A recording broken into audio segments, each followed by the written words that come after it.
Ladies and gentlemen, welcome to the 2023 Victory Imposing Superstar Weekend live here at Ashburn, the Shop Gym. We are getting started at 10 o'clock. Victory Imposing Women's Day goes down at 10 o'clock.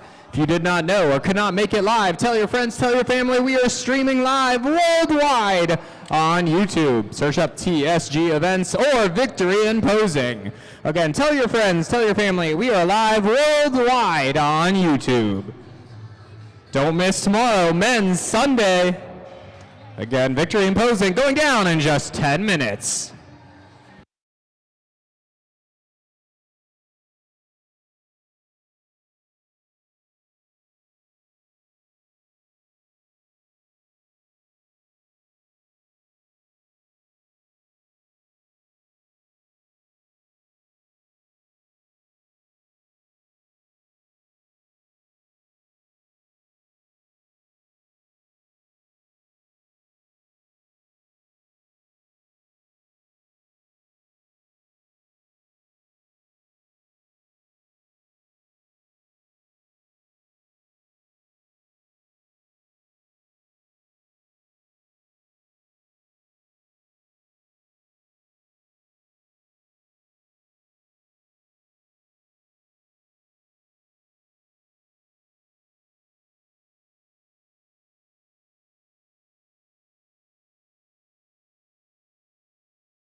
Ladies and gentlemen, welcome to the 2023 Victory Imposing Superstar Weekend. Women's Day 1 is going down in just 5 minutes. 5 minutes until Victory Imposing. If you did not know, you can watch this live worldwide on YouTube. Look up Victory and Posing or TSG events. Again, we are live worldwide on YouTube. Victory Imposing Day 1 going down in just 5 minutes.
Ladies and gentlemen, again, welcome to Victory Imposing 2023 All-Star Weekend. We are getting started in 2 minutes. Come find a seat. 2 minutes until Victory Imposing Day 1 goes down. If you did not know or could not make it, tell your friends, tell your family. We are live worldwide on YouTube. Look up Victory Imposing. Again, we are live worldwide. Victory Imposing is going down in just 2 minutes.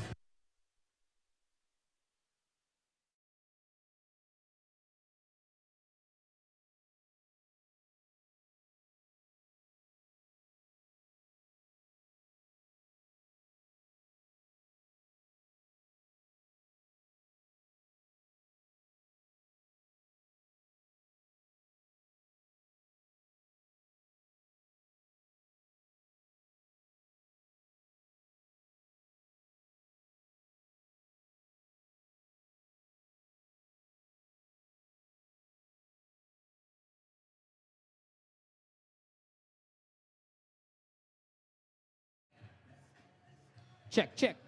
1, 2.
Sound check, sound check, sound check.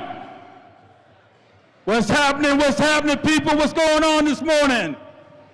Hey guys, welcome to the 2023 Victory Imposing Seminar. For people online, we are here in Ashburn, Virginia. Welcome, guys, welcome. Before I get started, I just want to thank all of our wonderful sponsors for coming out and supporting this event. Guys, without you, this would not be possible. Trust me. So people, give all our sponsors a round of applause, please. Thank you. So check this out, right? We got a 2-day event. Today is all women. We're going to start off with our women's bodybuilding this morning. And guys, we have a treat for you. We have 3-time Olympian champion Andrea Shaw. Come on up, baby. Come on up, baby. Guys, we have some Olympian judges here in the house, head judges, national level judges. Guys, we have a treat for you. So all the athletes, you will be in front of some of the best in the business this weekend. So please, give your round of applause to Becky Clausen, Bill Sibilia.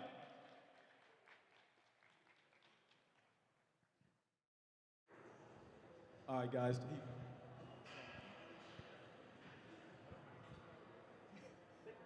Bill doesn't want a mic. We're giving him a mic though. Welcome everybody, welcome. Thank you so much for coming. We are super happy to be here. Opportunity of the season. Opportunity of the season. So we're gonna have some demos, and then once we're done with the demos, we will head over to the posing room for anybody who wants to get more one-on-one type of coaching, okay? And Gary Uditz is here. So I think what we want to start talking about first before we get into posing, right? And we have The the GOAT. best example of women's bodybuilding that we've had in a really So, long time here. We have with us the GOAT. Yes. Yes. Take a good look, folks. Take a good look. I can hug her because her man is a close friend of mine. However, the fact of the matter is, it's so cool to be from time to time around someone who is in fact the best in the world at what they do. And arguably maybe the best ever. Let's hear it for Andrea. Yes. Well, I love the sport, hence why we're here. Every bit that we can give back to you guys is going to be played out on stage when you guys get to grace the stage, and that's the joy in it for us. We get to see you guys shine on stage. There's nothing like the stage. All that hard work, all the diligence that you guys put into it, to watch it, it's magical. So the look has changed. I mean, the time you and I believe we're at the Toronto Super Show one day. How long ago was that? 2019. So 2019, our vice president and I went to the Toronto Super Show. And women's bodybuilding was a real point of contention because so often some really, really big girls were winning, lots of muscle, in some cases maybe not great shape. And athletes and coaches didn't know what to do. And I said to Tyler that day, my man, you can fix this today if you want to. And he says, how do we do that? I go, we judge it the way you'd like this to go. So what were you doing that day? Well, I was in a division that I didn't belong in. For So starters. you were in women's physique. I was in women's physique, and I knew that there was nothing wrong with my physique, so to speak, but I was definitely not in the right division. I carry a little more mass. I always have, especially being a former gymnast and cheerleader. My legs were very front and center on the stage. And I kind of knew. I had a feeling backstage when I looked at the girls. I said, okay, I'm the big girl amongst the women's physique girls. And afterwards, placing 11th, which I think still was a gift because I was just outclassed when it comes to the size and the requirement for that division. Well, the fact is that under Tyler's direction that day, we started to judge for girls that had great shape. And you came up afterwards and you were asking us, so what do I need to do? And we said, go to bodybuilding, young lady. Yes, at the very next show, like, don't wait. We need you to get there right away. And you got this horrified look on your face like, bodybuilding? I can't stand there with those girls. And we're telling you, no, wait, you have the look that we want. And it was you, and I remember another young lady, Jill Blondin. Yes. We suggested she go to bodybuilding, same horrific look. Meanwhile, her trainer standing there saying, how long I've been telling you this? Well then, the folks, I'm not kidding you on this, I was scared that day. Uh-oh. Because there's a lot of big girls in that show, and I knew they weren't happy with how things went. And they came up and they got looking down on me. I always go, is this how it's going to be? They were upset. You rocked the boat. You And know. I said, this is where it's going. And they were cool in the gang, and they go, okay, great, that's all we got to know. So then you went on and switched up. Where'd you go next? Yeah, I got into the Chicago Pro. Yeah. Where you got the opportunity to judge me again. You and Bill. Gary got it wrong that day. How can you possibly remember that? We've had many conversations. But it was one of the greatest things that I could say was a part of my experience so far. Well, obviously, up to as a female bodybuilder, making my bodybuilding debut at that show was amazing because then I was validated to come in second place to some seasoned veterans. I said, okay, 1 point. I said, all right, I'm finally where I belong. And that's the joy of this organization. There is a place for you. This organization just finds a way to keep giving back to the athletes. Well, and not to mention, I've told girls from that day forward, look, you got to give bodybuilding a look and check it out and try it, because with Jake Wood's influence, he's pouring money into that division. And we said, look, the look is cool. Check out Andrea. She got the right look, the right shape. And this is a path to bigger and better things. Absolutely. And So, then yeah. the ushering in of Miss Olympia with its return. Absolutely Big incredible. stage, front and center. So tell us what you want to see from a woman bodybuilder. Women's bodybuilding, we are still looking first thing we look for is the shape, the structure. You know, nice shoulder frame, smaller waist. Conditioning wise, we want to see you lean. We do want to see some striations. We want to see deep, clean lines, nice separation. More muscularity than the women's physique. It doesn't necessarily have to be bigger, but it's more muscular. A denser look, but we still want to see the clean lines, the feminine shape and everything. So the difference really comes down to conditioning with the difference in the women's physique and the women's bodybuilding. If you look at the girl that got second to Andrea, she was very conditioned, but didn't have the size, but was able to stand next to her and hold her own because of the density and the muscularity in that. So we do want a more muscular look with that feminine lines, the clean shape, the good structure, the deep separation. Would you say that the off-season, improvement season dictates how things go for you the next year? For instance, what did you weigh when you competed at the O? This past year, I came right in at about 174, 173. So where do you set the ceiling on this year's improvement ceiling moving forward? How heavy will you get? No heavier than 200 pounds. So that what we know, if I go over 200, it's like, okay, we're gonna either be adding on more muscle tissue, which in this case I don't need to, right? So I need to maintain. And again, the emphasis for off season or improvement season is shape. Keep in shape and optimize in shape, because I want those curves to really play out when I start posing. So Bill, isn't it the issue that sometimes the athletes rely on trying to get extra size, they give up conditioning? Yes, well, when you're trying to add that quality muscle on, if you let yourself get out of hand, a lot of times what we see when you diet back down to get on stage, you don't hold that maturity, that density, that quality muscle. You might have put weight on, but you didn't let it sit there long enough. You didn't build the quality. It was just size for size. And then once you come back down, a lot of times you don't have near as much muscle as you thought you did, and it doesn't show the same as putting small amounts of quality muscle on during that improvement season. Keyword, small amounts. Sometimes it's not easy to put muscle on, right? You gotta be patient. So sometimes it may make more sense for some young ladies who are coming over from women's physique to take a full year off. That's okay. I would rather see you get on stage with the right shape and the right look than to force it. Like, you know what I mean? Play it smart.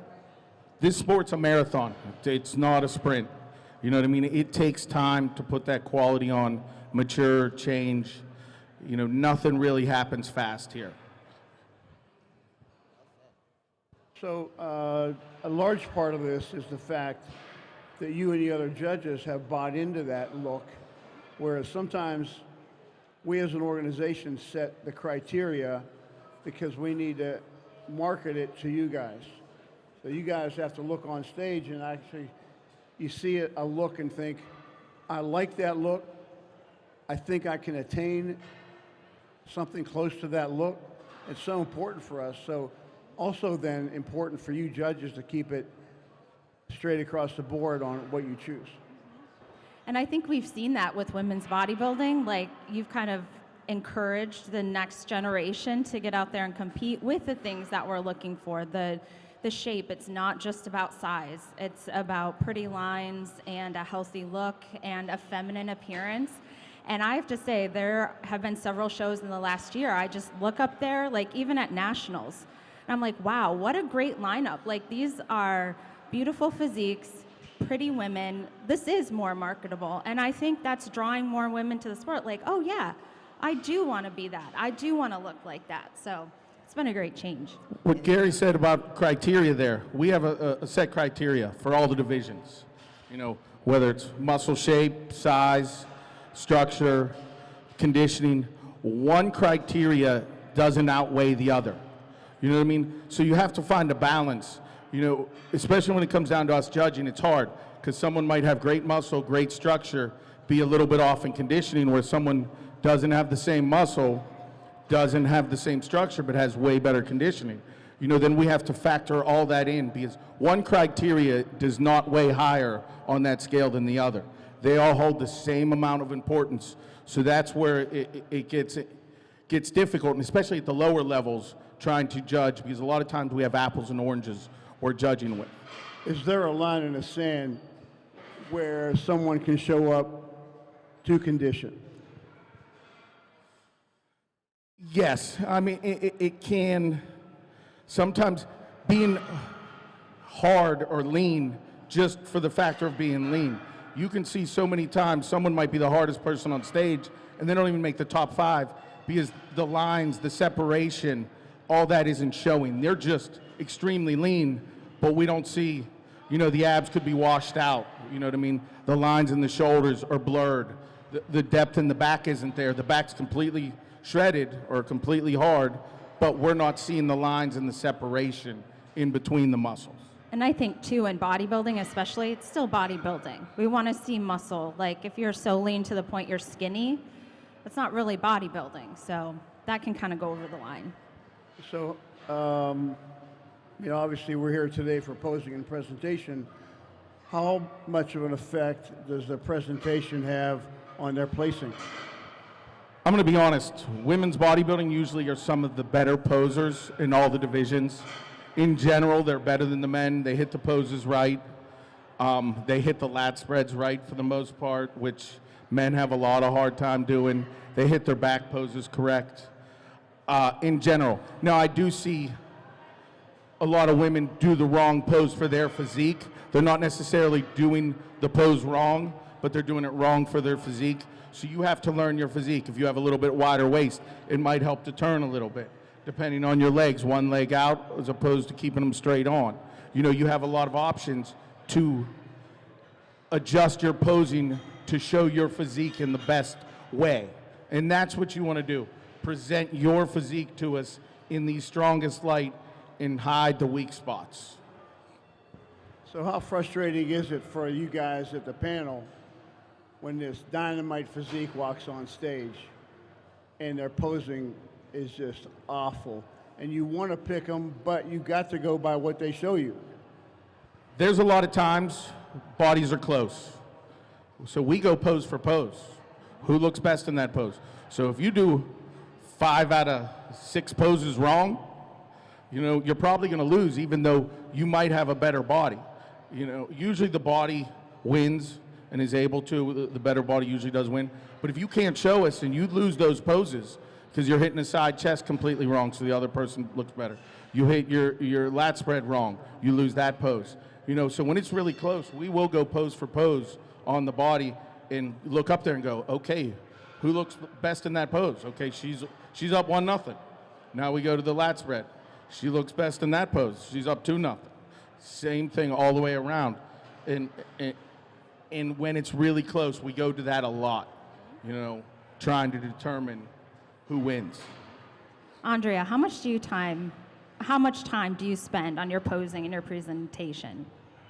I know you work with Sid, so she's adamant about that. A lot. From the time I start prep, I try to ramp it up the closer I get to the show. So I'll see Sid usually once or twice a month, and then the closer I get, I start adding on more days. 3 times, then once a week, then twice a week, and then we always pull out the timer. I cannot tell you how many competitors I've seen on stage. They'll hit the pose and they'll nail it just a few seconds, but then they start shaking. And it's like, oh, man, should have practiced some more. So we break out the timer, and I have to hold each pose for no less than 2 minutes. Yeah, it's a long time. But the more you shake in practice in the beginning, right, it's normal, but then your body starts to adjust. Those muscles are like, oh, this is what you want us to do? Okay. And then it just becomes like second nature when you get on stage. You're confident, you know you've been practicing, and we can see that. If the judges can actually see when you've been putting that work in, that time in. I think that not only puts you on autopilot to get the stage jitters down a little bit from so much practice, but sometimes being on stage, it's about who fades first. And I feel like if it is close, you know, chances are there's somebody that's going to fade as we put you through the poses. And sometimes when it's so close, I feel like that's what we're looking for. Who's going to lose this for themselves? And I think if you have that time in with the coach, the way that I mentioned it, where you're ramping up more time with them, because at a certain point, you're so depleted, you're tired, you're trying to just get through, you know, you only got a couple weeks left. But if you have it built into your schedule, it's like, I know she's waiting on me. I know that I've paid her. I'm going to do it, right? So again, sometimes you have to find these different ways to make yourself do what you know you need to do. The other thing is, when you're in shape, you don't have to pose 100%. You don't have to squeeze as hard as you can. You can get by with squeezing about 85%. It's going to look the same, minus the shaking, minus the excess sweating, minus tiring yourself out and going through all your nutrients and help. The harder you squeeze, the faster you're going to fade. You know what I mean? So if you're actually in shape, you don't have to flex everything at 100% to show us. Absolutely, absolutely. And I mean, again, if you play it smart, and you guys may be able to attest, there are certain things that happen with your body, with your shape, as you get deeper into a prep. And the more time you spend with your posing coach, there may be some changes that come. I mean, City and I have made changes. I got a chance to meet with Gary right after my first win, but before my second win. And he said, well, why aren't you adding this? Actually, it was before my first win. I went down to Pittsburgh, and Gary's like, well, why don't you have the lat spread in your presentation? I said, well, I don't know. So we put it in there. And I did it in enough time where I had already practiced the routine with her enough. I knew it. All I needed to do was add in one more pose. And it was one of the best decisions because the presentation was phenomenal. So you have mastered, maybe as a team, looking your best on stage at the show.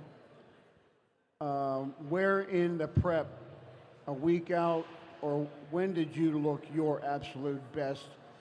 Did you hone it in to look your best that day, or did you get ready a week early and maintain it?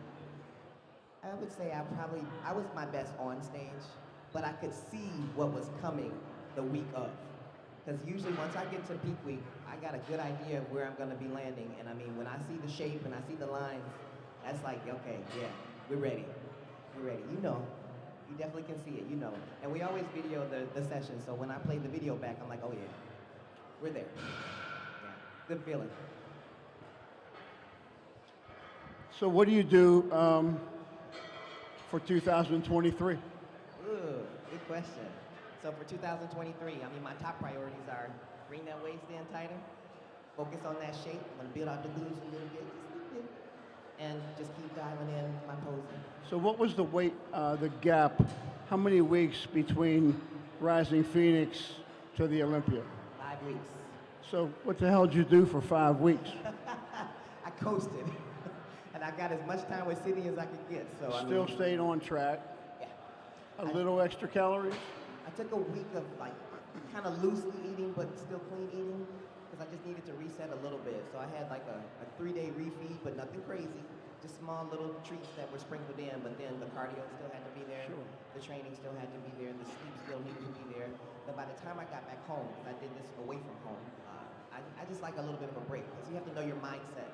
I didn't want to go from the one show straight back home and get into it. I needed something to kind of just give me a different scenery, different pace. And when I got back home, I was ready to hit it. And then we hit it hard for those last 4 weeks. So when you look great at the O, fantastic, what a package. Is it hard? Do you have to train, obviously, for a look? Someone with your strength and abilities and genetics, you have to be careful that some body part doesn't take off. So what do you do? You have to, it's that idea of what Bill said, it's a journey and a marathon. Yeah. But you've got to be careful because Very careful. you got some body parts that are excellent and on point, but what happens if, what's the favorite body part to train? Legs and back. Yeah, Definitely. so you like that. Yeah. And they probably respond well. Very well. And for me, thank God, this particular So I improvement guess season. by way of a coach and your team, you make sure that your back looks great now and you don't go to this. You got it. So we back down off of twice a week I was working back. Now it'll just be once. And that will be augmented with another cardio day. So I'm going to take out one because my upper body's developed enough. I don't need to go and train upper body twice a week like I was doing. Got enough size there. But now we're going to shift gears and focus on legs. So legs, cardio, we're going to implement some more fun things like battle ropes, where we're still getting some challenge to the upper body, but more of a cardio-esque type of training. So do we have athletes that would like to come up and pose? Yes. Got this one right here. About what? Suits or anything for them first? Yeah, absolutely. You want to talk about suits? But before we do that, the question everybody wants to know is, tell us about the car collection you've come up with from the Rising Phoenix. Oh man, every time I look out there, it's like, man, dreams do come true. What exactly? I mean, you guys probably had to build another garage. Exactly. I'm looking for one. So what do you got? You got a vet? I've got a 2021 Corvette. I've got a 2021 Camaro, and then I just won a 2022 Chevy Silverado High Country. And it is definitely a high country because it sits up so tall. It's a 2500, so I can't even see the hood. I was standing on my tippy toes. But it's amazing. It's amazing. I'm excited to see what we get this year. Why don't you take it? Forget Uber. Come rent one of my cars. You ride in style. So what do you suggest for presentation-wise for female bodybuilders for suits? I'm sure women ask you recommendations, colors, cut, style. What do you suggest for that? I always like to recommend going with some sort of color that makes you stand out. Some ladies, they choose their favorite color, but their favorite color sometimes is not the best fit. I have to always remind them, you're going to be darker, you're going to be tan, probably by a couple of different shades darker than what you normally are. So we need to keep that into our mind when we're thinking about a specific suit color. So what's going to make you pop? So stay away from pastels. They're going to make you look super washed out. I'm usually not one to recommend white suits. Those are absolutely, and they may look pretty, right, when you see them on the mannequin or on the website, but it's, again, these stage lights are just so harsh, and the tanning gets us so dark. You have to be mindful of that. So what color is going to make you really stand out? It needs to be something very vivid, really vivid, that makes you stand out. So things like turquoises and purples and reds, pinks. You're pink. I The am pink definitely looked a great pink. at the Olympia. I'm a pink fan. Mhm. But again, it needs to have an extra bit of vibrancy to it, right? It shouldn't be something that's so dark where it's like competing with your tan, but it shouldn't be so light that you look like you're just totally washed out. How about bling? How much bling do you think should be on it? I like to say, be a minimalist. The idea is to show off your physique. I mean, we like jewelry, right? I love jewelry. That's like my thing. I love jewelry. Got like 3 jewelry boxes, but we don't necessarily need to see every piece you own on you on stage, right? So like things like ankle bracelets and toe rings and necklaces, like, keep it simple. Maybe 1 bracelet, maybe 2, but keep them very simple bracelets. Maybe 1 ring and earrings. Simple enough. If you wear shorter hair, maybe go with a bigger earring. If you have longer hair, you can find something right in the middle. Because, that part helps you to keep the pageantry. This is still a pageant. Yes. A pageant with muscles. Yeah. And it gives us, it gives you a feminine look. It does accentuate that. I think another thing too, like when suits are so blinged out, especially with the lighting that we now have with the LED coming from behind, we've got stage lights up this way, it can shine so much, it almost creates like an aura around you. It's hard to see the physique. So that's where, we all love bling, but be a little careful with that too, I think, just in how much that distracts. Got it. And maybe stay away from some of the navel rings that are like just really large. Again, make it about the physique. If you have a piercing, okay, we still know it's pierced, but get something smaller, a little more dainty. I know in the past, prejudging, women had to wear plain suits. You don't have to do that anymore. You can wear your same final suit. You know what I mean? We know you guys spend a lot of money on your suits and everything like that. You don't have to have the 2 suits, one for prejudging and one for finals in women bodybuilding anymore. We're fine with that. And then just stay away from a lot of patterns that would distract. You know, anything distract, like spirals on there or things like that. If we remember your suit, that's probably not good. You know what I mean? We're supposed to be looking at your body. So, especially someone like me, if I remember your suit, it probably wasn't good. If it's a nice suit, I won't notice it. And then I think just the last thing to cover is like the look, the hair, the makeup and stuff. I know for me as a judge, I've seen some girls who maybe have a little harsher look, you know, they're dieted down, we get drawn in the face, but really makeup can do so much to make you look healthier, more feminine, just to make you feel better, I feel like, on stage too. And it's especially important in this division, I think. Absolutely. I mean, The question- lashes are a recommendation highly. The question we ask when we do the other seminars or even before shows, and the question is, who among you is good at hair and makeup? And there might be one girl go like this, and I go, good, that means the rest of you suck. And this, I mean, it's obviously a physique contest, but at some point in time, this turns into a beauty contest. And if I've got Bill next to me saying, you think this girl could have run a brush through her hair, that's not good. Or maybe, and we've had scenarios where in talking to someone, they would bring their local makeup artist with them who's talented and has skills. However, they haven't done competition makeup. And sometimes they think that the lighting being so bright, you have to go heavier with makeup. And you get that clownish look, which is not a good thing. So we always say, go to a professional and get it done. And there's a reason why it's partnered with the tanning company. They know what they're doing, right? Usually we sit in the chair and they look at your tan and say, oh, let me see your tan. And then they know exactly where to take the face. But yeah, and tell your family and friends, like, you know, okay, if they see you with the zip up on, it's gonna be a bit of a different color, right? That's okay, they know what they're doing. They're professionals. That's why they're worth their money. Just hire them, and you get to relax. You get to relax and just be pampered for the day. You've already done enough work, and you're getting ready to do your job on the stage, so hire it done. It turns out so much better. And it's nice to see you smile when you've relaxed and you haven't been up for the last 3 hours trying to curl your hair. Put your clip-ins in, okay? And I would say if you do go professional with your makeup, tanning, everything, go early. Make an early appointment. Most of the people we work with insist on that. They will schedule you early. I've had makeup done at 3 a.m. before.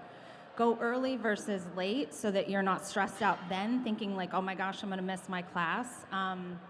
I'd be wary of people who schedule appointments for you after the show starts.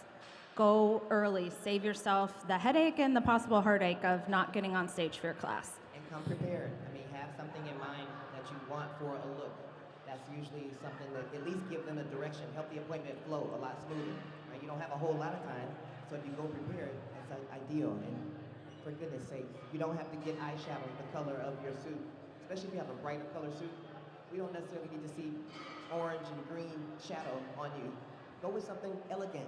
Again, this is still pageantry. I should be able to basically take a picture of you, cut your head off, and put you on an evening gown. Yes. Okay? I mean, that's To highlight your features. Yeah. Not, you know, not supposed to look like a clown or the circus or anything. It's to highlight so we can see your eyes, your lips, you know, so you don't fade out on stage. Less is more when it comes to everything. Don't overdo it. I know everyone has their individual styles, but try to keep anything distracting off.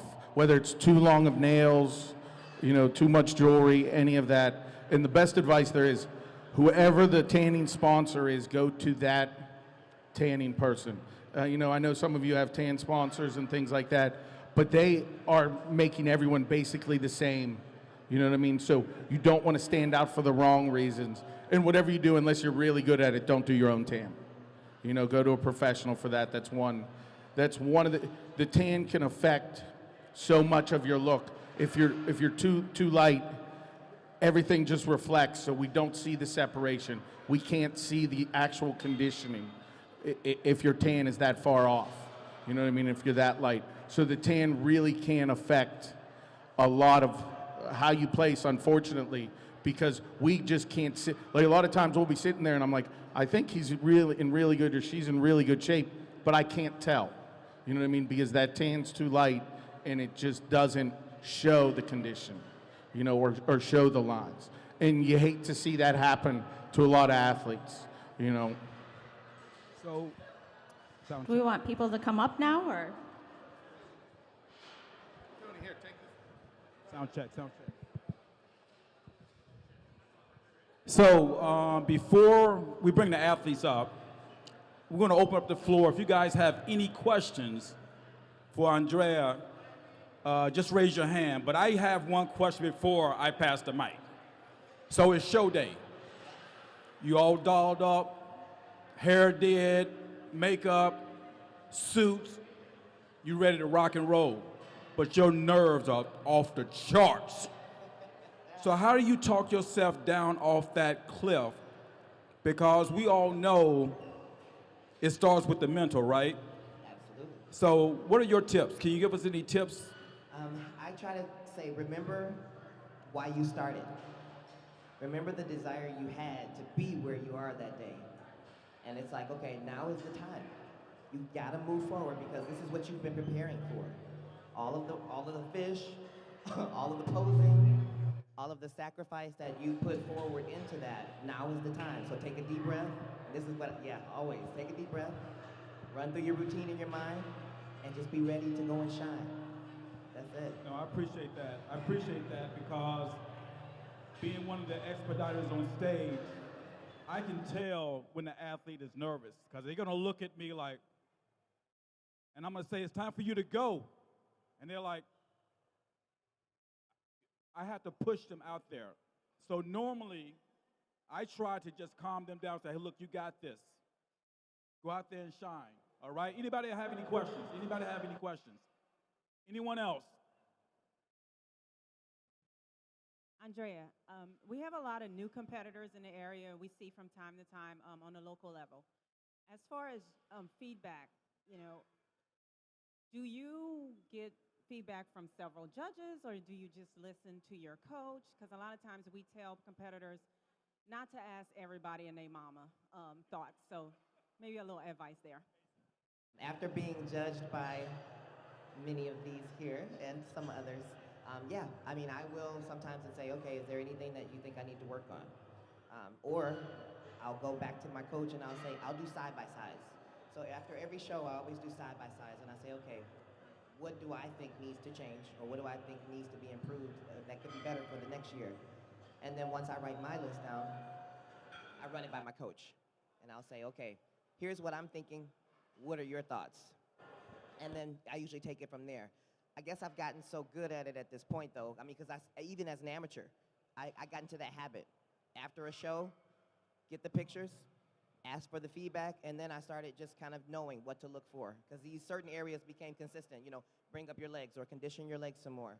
You know, see what we can do about, you know, narrowing the waist some more. That became, okay, so I know what to look out for. So they've given me a lot of, like, guidance already, so I kind of know. But, yeah, definitely go for the feedback. Ask for it, but try to keep it to, consistent. Like, I've gotten feedback from them. I haven't gotten it from Becky yet, but this is where, if I know for sure, if I felt like, okay, you know what, I want to know what's going on. I ran by Bill, I think, 2021, and then I ran by Gary in 2020. So it was like, okay, if I know that I can rely on them to tell me, because they've been watching me, right, for many years now, since 2019. Yeah, they know exactly what to tell me what to look for. Keep it consistent. The other thing, you pay these coaches a lot of money. Most of them are pretty good. Like I see Kim Odo sitting out there in the audience. It's rare that one of his athletes comes up and asks us for feedback because they know they can go to him and he sees the same things we see. You know what I mean? So if you have a coach that really knows and understands your division, your sport, go to them first and see. Now, if your coach goes, I don't really know what they're looking for, a lot of times they can't take bias out. But go to your coach first, and hopefully they can really pick it apart. But, like, he knows what went wrong with his athletes in a show and what went well with his athletes in a show just by looking up on that stage and if they're at the show. Now, if your coach isn't at the show, then he doesn't have the same view that the judges had. If you're not at the show and watching the show and you're just going by pictures and videos, it's not the same thing we see. You know what I mean? We're 5 feet away. It's completely different. And if you're more than 10 rows back and your coach is more than 10 rows back, they didn't watch the same show we watched. The conditioning doesn't show up. All you see is the shape, the muscularity, and the lines. You don't see the conditioning, the details, the depth. So anyone that's more than 10 rows back at a show does not see the same bodies that we see from 5 feet away. So first thing, go to your coach, especially if they're at the show. You know what I mean? And then if not, you know, I know we have a system for feedback, you know, with email and everything. But I'd rather you come up in person while everything's fresh at that show. I know everyone's in a rush to go eat and do that. You know, if you can wait to go eat and come up after the show, come talk to us. We have much rather do it in person while it's fresh in our brain. And then even if we don't remember, most of you have a robe on or something and you can just, you know what I mean, show us while you're standing there and it'll jog our memory. You know, some shows we see 400 or 500 people in a day, but it's real simple to do it in person and jog our memory, and we can give better feedback and have a conversation in person as opposed to via email. Andrea, we promote heavily health and fitness. This has got to be a healthy, happy endeavor. And so many times, especially with our true novice athletes, if they've chosen an event and their body's not responding, sometimes they over-cardio, under-eat. And then even after the fact, one of the biggest problems we have is the night of the contest afterwards. And how many times we've all done it once, where you put on 30 in 3 days, and all kinds of bad things happen. So what do you do the night after the Olympia when you've won? What do you do for eating? Well, I try to enjoy, and that's a great question, by the way, enjoy one meal after the show. That's a given. Drink plenty of water and enjoy a meal after the show. Now, the next day, when is the show? Oh, the meal for me is usually like, I go off the appetizer menu. So I'm usually after like chicken wings, chicken tenders, some sort of fried shrimp, and that's usually it for me. Maybe some French fries, but I try to keep it pretty simple because my mind thinks I can eat all this food, but you can't. You really can't eat all that food and not possibly get sick. But yeah, I got smart. I started ordering off the appetizer menu versus getting a full entree. Some people can still do an entree. I mean, more power to you, but I know me. I don't want to feel stuffed and gross, right, from eating all that food. Because again, we put our bodies through so much clean eating. For some people, it can go south really quick, right? You may be in the bathroom in another situation, okay? So take it easy. Have some taste, and then, you know, I'll pick off at my friend's place a little bit, but for me, it's wings or some sort of fried chicken and shrimp, and I leave it there. Now, I do that with the game plan of the next morning, I'm going to do cardio. I'm going to do cardio because, again, one thing that we try to keep in mind is that I've been restricting like a lot of my sodium to make sure that when it's time for me to show, you know, my physique on stage, I have some clarity to my muscles. But having said that, if a lot of salt is in the mix, you can start retaining water. And then your ankles look like you're 9 months pregnant. Or your back starts, it's feeling like it's swelling. And that's uncomfortable because sometimes once that sets in, you got to just ride it out. And it's a situation that you can avoid just by being smarter, okay? So if your coach advises, you can hop on your diet the next day, or if you've got a plan that's already put together, that's more ideal. But for me, we don't have a plan. You trust me to just stay away from the salt and eat small portions, okay? So I'm going after vegetables, things that already have a lot of water in them. Vegetables and fruits, those are obviously go-tos, and they've got antioxidants in them that help your body just get back on track, okay? And keep the water intake up. Lean protein, so I go back to my fish, and I usually will start adding in some ground beef or some sort of steak. Because your muscles, again, we've been depleting to be on stage. You slowly start reintroducing things that your body naturally knows how to break down and deal with. And you're gonna feel better, you won't feel like crap. Some of you consume alcohol, that's usually not high on my list, but if you do, you better make sure that water intake is up.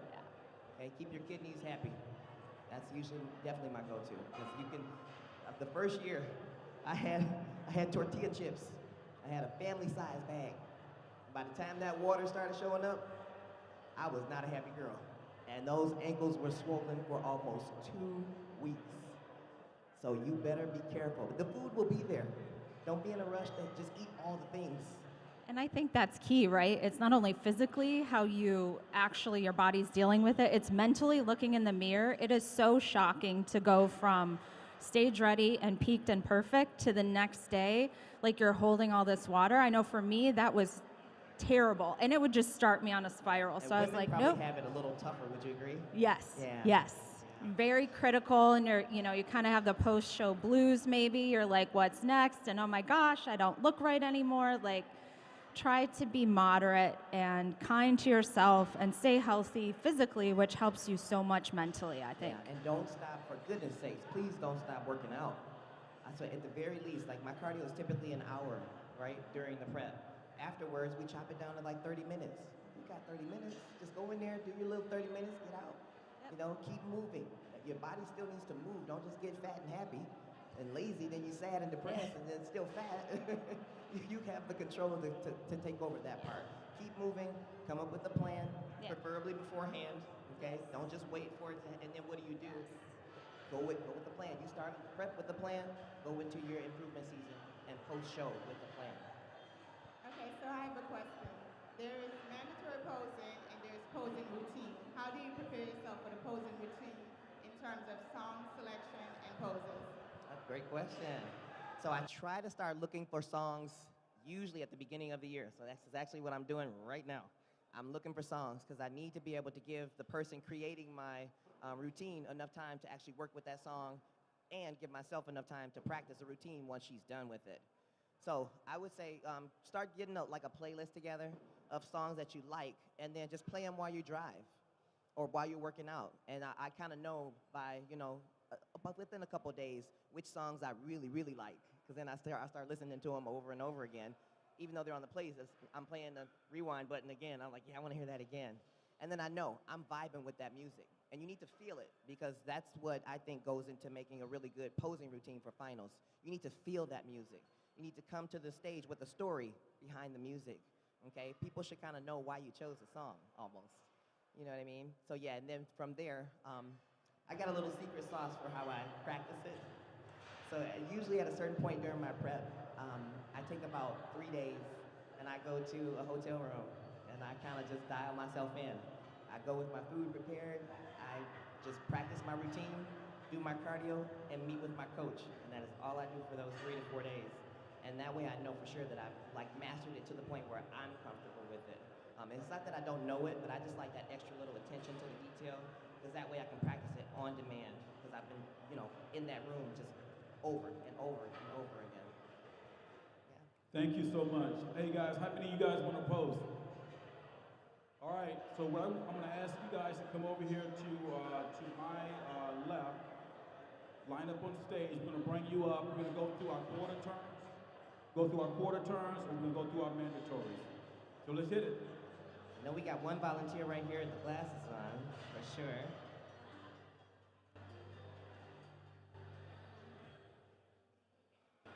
Come on, Miss Nina.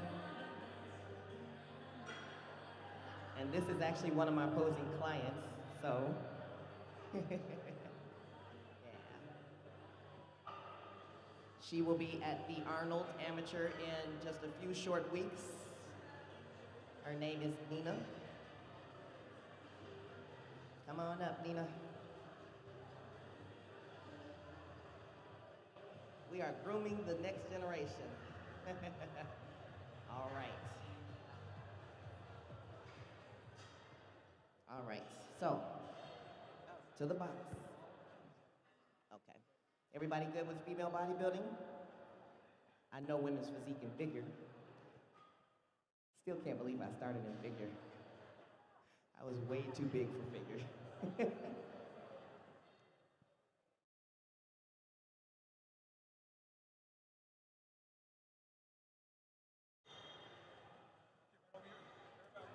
Everybody come to the line. This is like the real deal.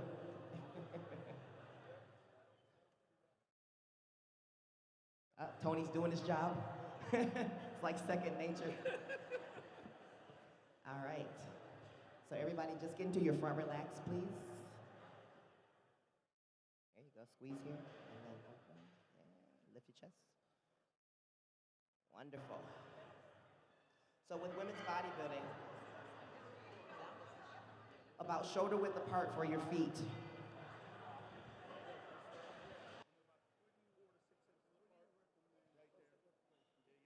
So for foot placement, depending on the quads, that's usually the go-to for me. So with Nina, we turn her quads out a little bit with the toes, okay? It gives a little more depth, right? And a little more shape and symmetry from the front, okay? For those of you who do have leaner quads, okay, toes forward is not a good idea. You want to turn it out, give it a little more, again, depth, so we can see the sweep of the quad. And I usually recommend that there's a little bitty squat, so a little tiny squat, just to keep some tension on the legs. The more tension we put on the legs, the more we'll see those muscles, okay? All right. And I'm a bit OCD when it comes to this. Let's turn those hands towards each other. All right, Bill, how's the lineup looking? Yeah. And then open the back. So we want to see the lats from the side. Relax. So yeah, the hiking of the shoulders is one thing that a lot of ladies do. They take them really high. You don't need to do that. So taking the lats, oh, you're good. Taking the lats more forward. So from right in here, that's where you're actually raising from, not from the shoulders, okay? Quarter turn to the right.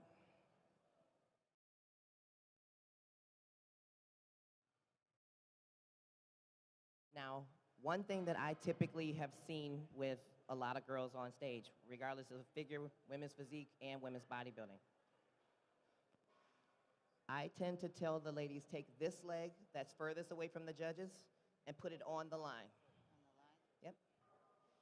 Okay, and you see how now this part of her foot is abutted up to that section of her foot on the opposite foot? That's a better, and now you're gonna squeeze everything from here all the way up together. So this slight little turn your foot out just a little bit more.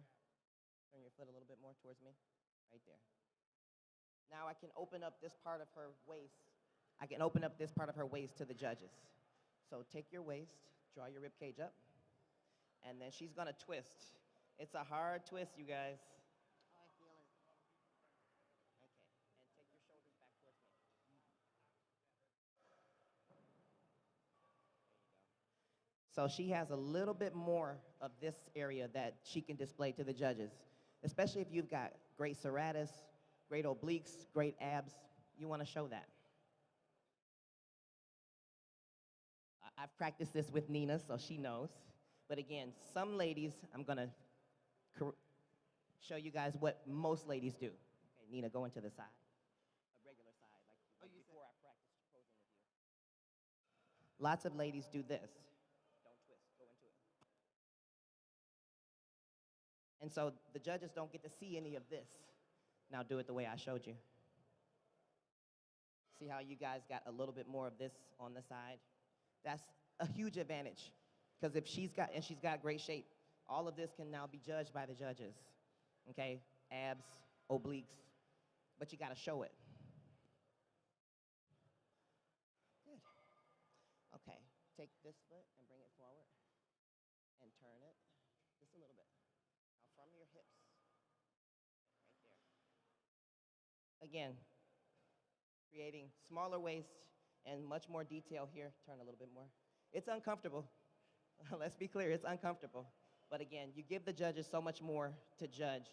And as soon as she twists, we could see that feathering for her from the side, the serratus, okay? And again, the more detail you can give, the better.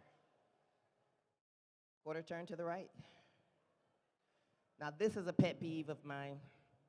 If you wear long hair, take the hair with you as you turn.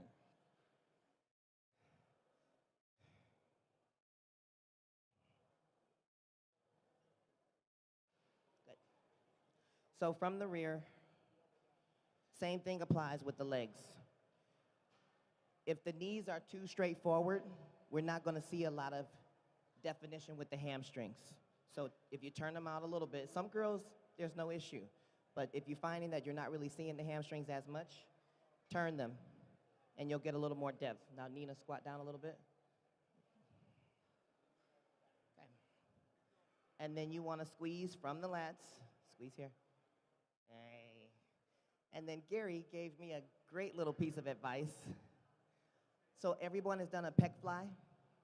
Okay, so when you do a pec fly and you want to open up those lats some more, act like you're doing a pec fly and squeeze the chest together. The lats automatically open up. Automatically. Good.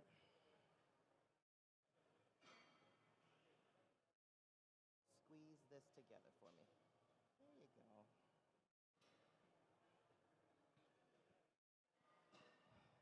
Ooh. It's okay. You won't shake always. Quarter turn to the right, ladies.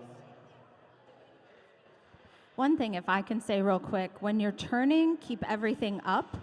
Yes. It's something that I think people think we only look at the poses, but we're actually looking at your transitions, and especially your midsection. Don't ever let it drop. Keep your posture up. Absolutely. I always say, don't free willy. Keep that tummy tucked in, even in transitioning. So some ladies, when they turn, they just exhale, and then the tummy just lets out. Don't do that. The camera's still rolling, so always keep that tummy tucked in. Okay, so the same rule applies. Bring this foot to the line and turn outward. And for a lot of ladies, the front shoulder doesn't need to be hiked up. Let it just relax. Good. When you keep the shoulders as close to even as possible, it creates more depth. You know what I mean? When you raise that shoulder up, you're losing almost half your body. So bend. Now, this is where Nina's feet are not in the right place. There you go. Okay. And she can turn a little bit more. Good.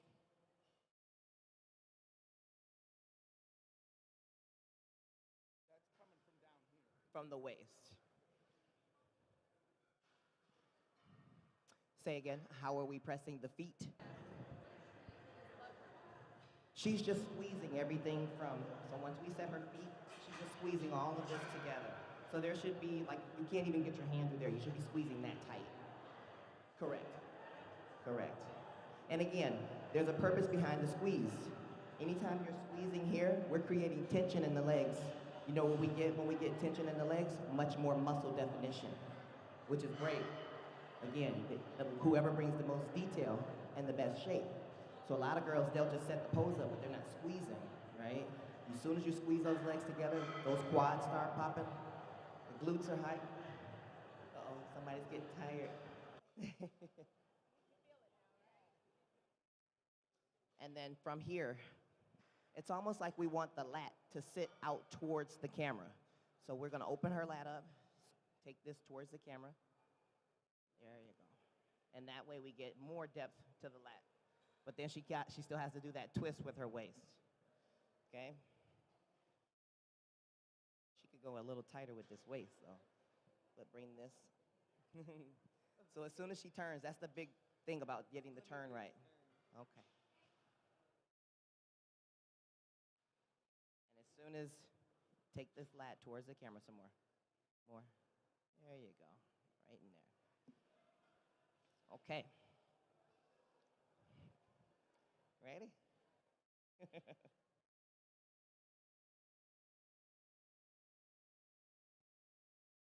more. And then bring this. So this arm that's out here, it actually, in order to get that lat to come out, you just have to move it forward. So it's almost a little more forward. As long as you keep that waist twisted, that lat should pop out.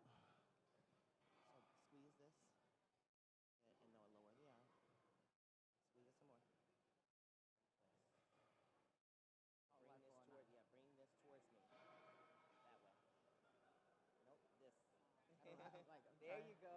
There you go. Okay, so as soon as I told her bring the lat, it comes out. Now twist from your waist. Good.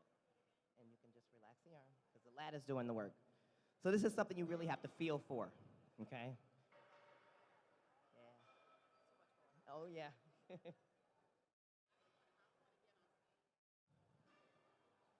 Ladies, quarter turn to the right.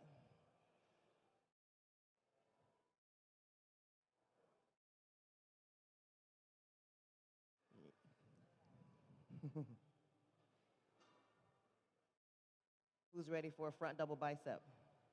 Oh, okay, front double bicep. Yeah, we're doing some women's bodybuilding. My little star pupil. All right, so arms are always even, good. She's drawing her rib cage up.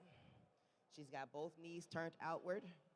And again, this is going to show some more depth and dimension to those quads. What I would say to her, everything is very good there. The thing is, she's posing for the camera back there. Judges are right here. So she'd be leaning away from us and creating more holes in her physique that she doesn't actually have, but she would be showing us, you know, by leaning away from us, because we'd be sitting in this front row right here. So with this stage being about 4 feet high, she just want to tilt those hips just forward a tad. You don't want to round forward, like right there is probably perfect. Maybe just a little up straighter from right there, you know, because when you're doing your front poses, if you lean away from us, you disappear. Yes. You disappear. So I like to tell the girls, as soon as you set the pose up, just give a small little tilt forward. and that all depends on the stage height. You know, sometimes there's a 6-foot stage, sometimes it's a 4-foot stage. I've even judged with a 1-foot stage. So you just have to, you know, and on that 1-foot stage, everyone went to the back and they leaned back too far, so we couldn't actually see what we wanted to do. Bodybuilding posing is tough, isn't it? It's a lot of work. Breathe. Okay, let's go for a side chest. Oh, we can go in order. Let's do a front lat spread. This is the order I do prefer it in. So, you guys remember when I said, just like you're doing a chest fly, where you squeeze those inner pec fibers together, that will automatically bring the lats forward. So give a squeeze. And you can raise your chest a little bit more. Put the boots on the chin. Keep them back there. Because when they round, there you go. Because when you get to here, now you look narrow. You keep them here and locked in place. Now you take up more space. So don't let them slide too far forward. That happens, you get tired. Okay. And again, legs are still the same. So I try not to mess with the legs once we get out of the front double bicep too much. They're already set. All you really need to do is adjust the upper body. A little bit more. There you go. And then just tilt towards me. Just there you go, right there. That's it. Yep. Like it's just at that waist, just that little bit. This is, yes, she's for figure. I'm just showing you. You'll just learn some bodybuilding It all today. depends on the stage height. But pose for that first Okay. row. That's who the judges are. So Either side for side chest. Away from us, the judges, and then you're posing more for the people in the audience. Okay. No, that's great. But you want to Zip it up. Zip it up. On that side chest now. Zip it up. So one thing I tell the ladies, again, create the tension with the legs. So she's squeezing all of the ankle, the calves, and the thighs together. Just drop There the should back be shoulder. no space in there. There you go. Because you want the Okay, shoulders and that supposed to again be gives you more depth yes, and because dimension you're here. by that Just have squeeze the body. because you put tension on the legs. Twist. Squat down a little Do you like your hands that way? Or do you want to? bit. Yeah, it's gonna feel There you unstable. go. Turn it like that. There you go. And then just drop that back shoulder a little. Yep. And one thing we always Twist a make sure little is bit that the hands are free so that we can see her obliques when she's posing. Okay? You can lift your chest a little bit more and then shift your butt back. Woo. She's working. She's working. And then we always want to take this and squeeze into the pec. Get a little bit more definition. Can you flatten her back shoulder out a little?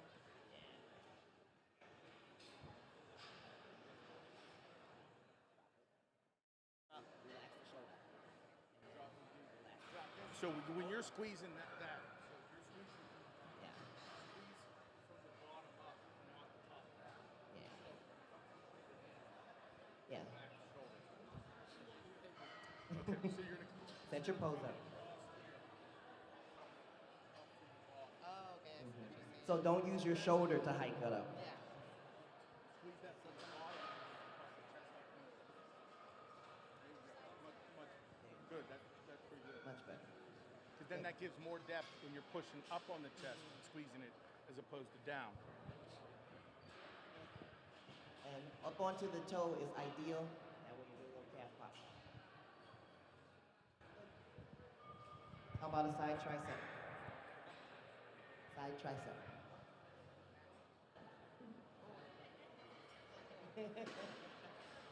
she's dialed in.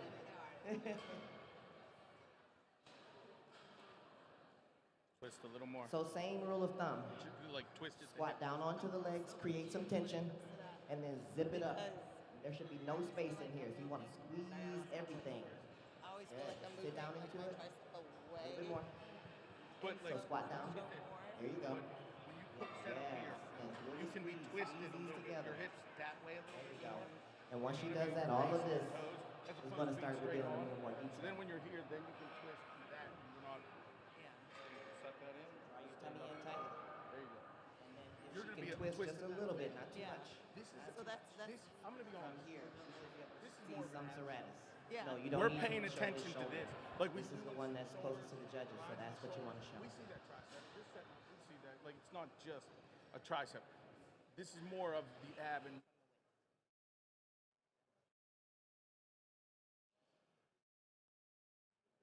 It's hard work, isn't it? Good.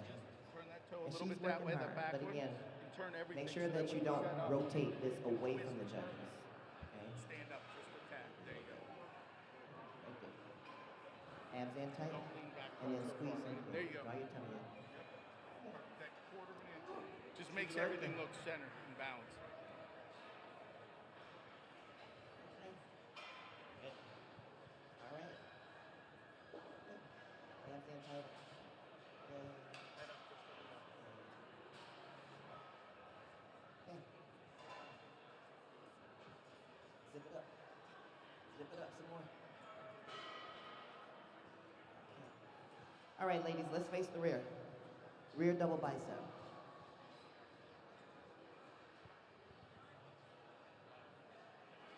So I usually tell the ladies, shift your weight to one side and then turn the toes out.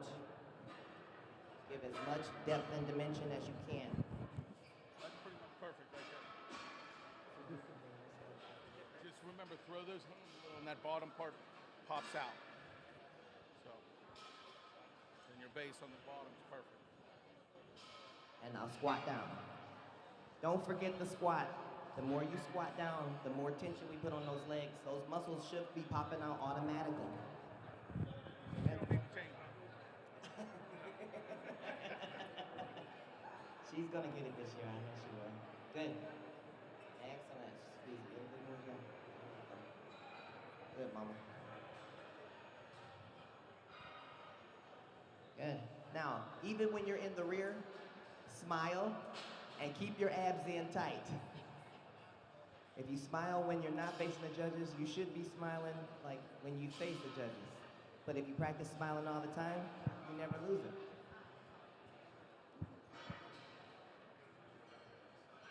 Squat down. Squat down on those legs. This is the part most of my women's physique girls squat down some more. There you go. Get some tension. Good. Squeeze here. Relax your shoulders down. Good. I'm gonna let Nina set it up one more. Uh-oh. Set it up one more time for me. All right. So that was what I was going for. So did you guys see that? When she rotates the arm back, you get a little bit more of the peak on the bicep. Okay? And it pops the lower lat out. Okay, good.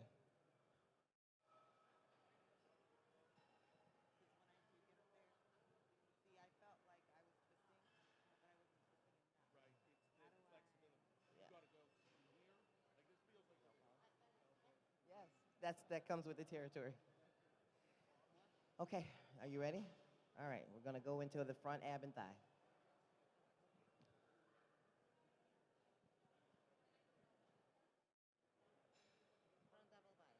And no, ab and thigh. Abdominal, hand over head abdominals.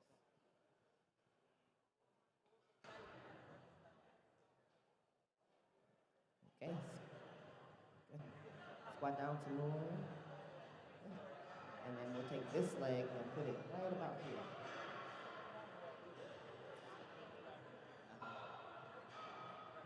Now, whether you want to go one hand over or two, that's to preference. I say as long as it doesn't take away from showing your abdomen, then pick what you're most comfortable with. But some ladies, once they take both hands up, they lose the ability to show some of their abs. Oh, yeah. One of my favorites. We'll come back. All right. Good. You can tell who's been posing. Good. So again, pointing that toe and squeezing all through the quad, and she's zipped up right here through the middle. Again, making it tight. As soon as she squeezes those thighs together, she automatically gets those quad muscles that pop out, okay? And it looks very pretty. Good. All right. And then with the elbow, we try to tell you guys, open it up a little bit. It shouldn't be so closed off there you look like you're about to punch yourself in the eye. Okay? Good. We got one more pose. Rear lat spread. Forgot about the rear lat spread.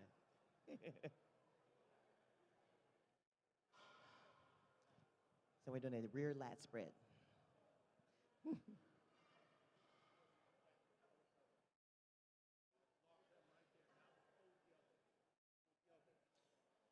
Give me a chest.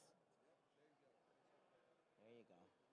So again, one little cheat that I learned from Mr. Udit. As soon as you get into position, squeeze the chest, almost like you're doing a pec fly, and that automatically opens the lats up.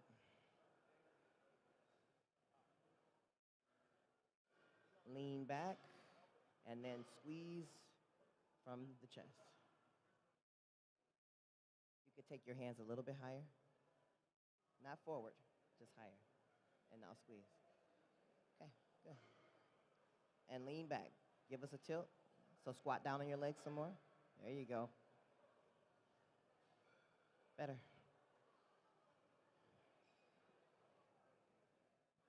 So again, your squeeze is always going to be from here.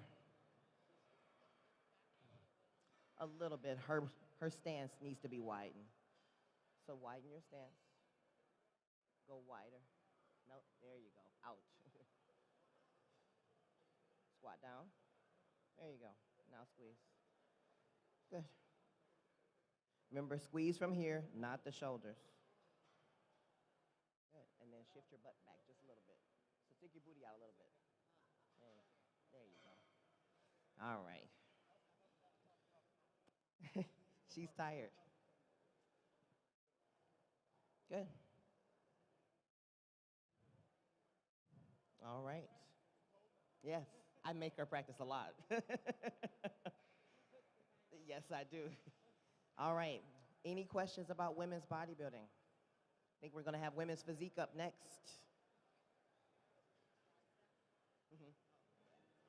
Yeah. All right. Well, thank you so much, everybody. Women's physique is up next with Miss Teresa Ivancek.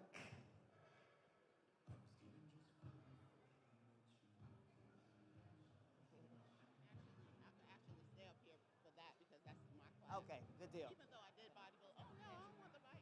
So I'm passing off to her. I'll just be the guide. Sound check. So how many women's physique competitors do we have out who needs to pose? 1, 2. All right, we're going to go into women's physique. Yes. Yes. All right, Teresa, you ready? Let's do it. All right.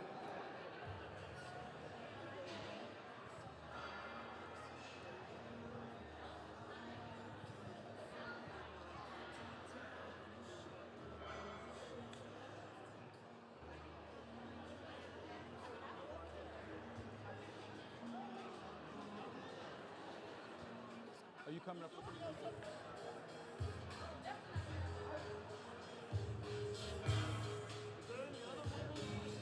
No, it's 3.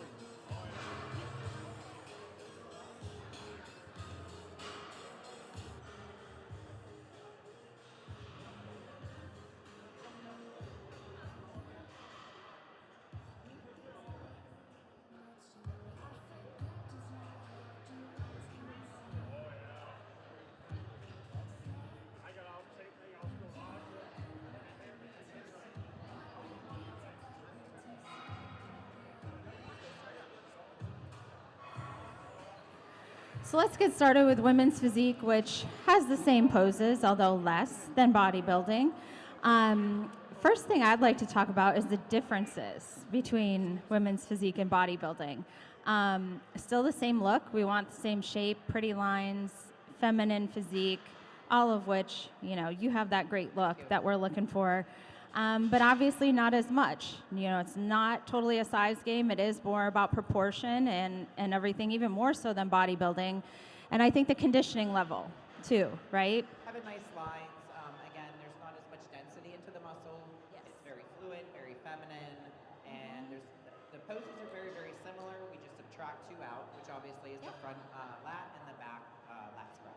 But everything else is the same. You still have 5 other mandatory poses, and you still have your quarter turns. And as far as the conditioning, I know I've gotten this a lot since the Olympia and everything. Natalia winning the Olympia, one thing I think she really did well, she tends to come in super hard sometimes with the striated glutes. Had that under control. I think she was a great example for us this year as to what we want to see in conditioning. Sometimes I think women's physique, they can push it like a little too far.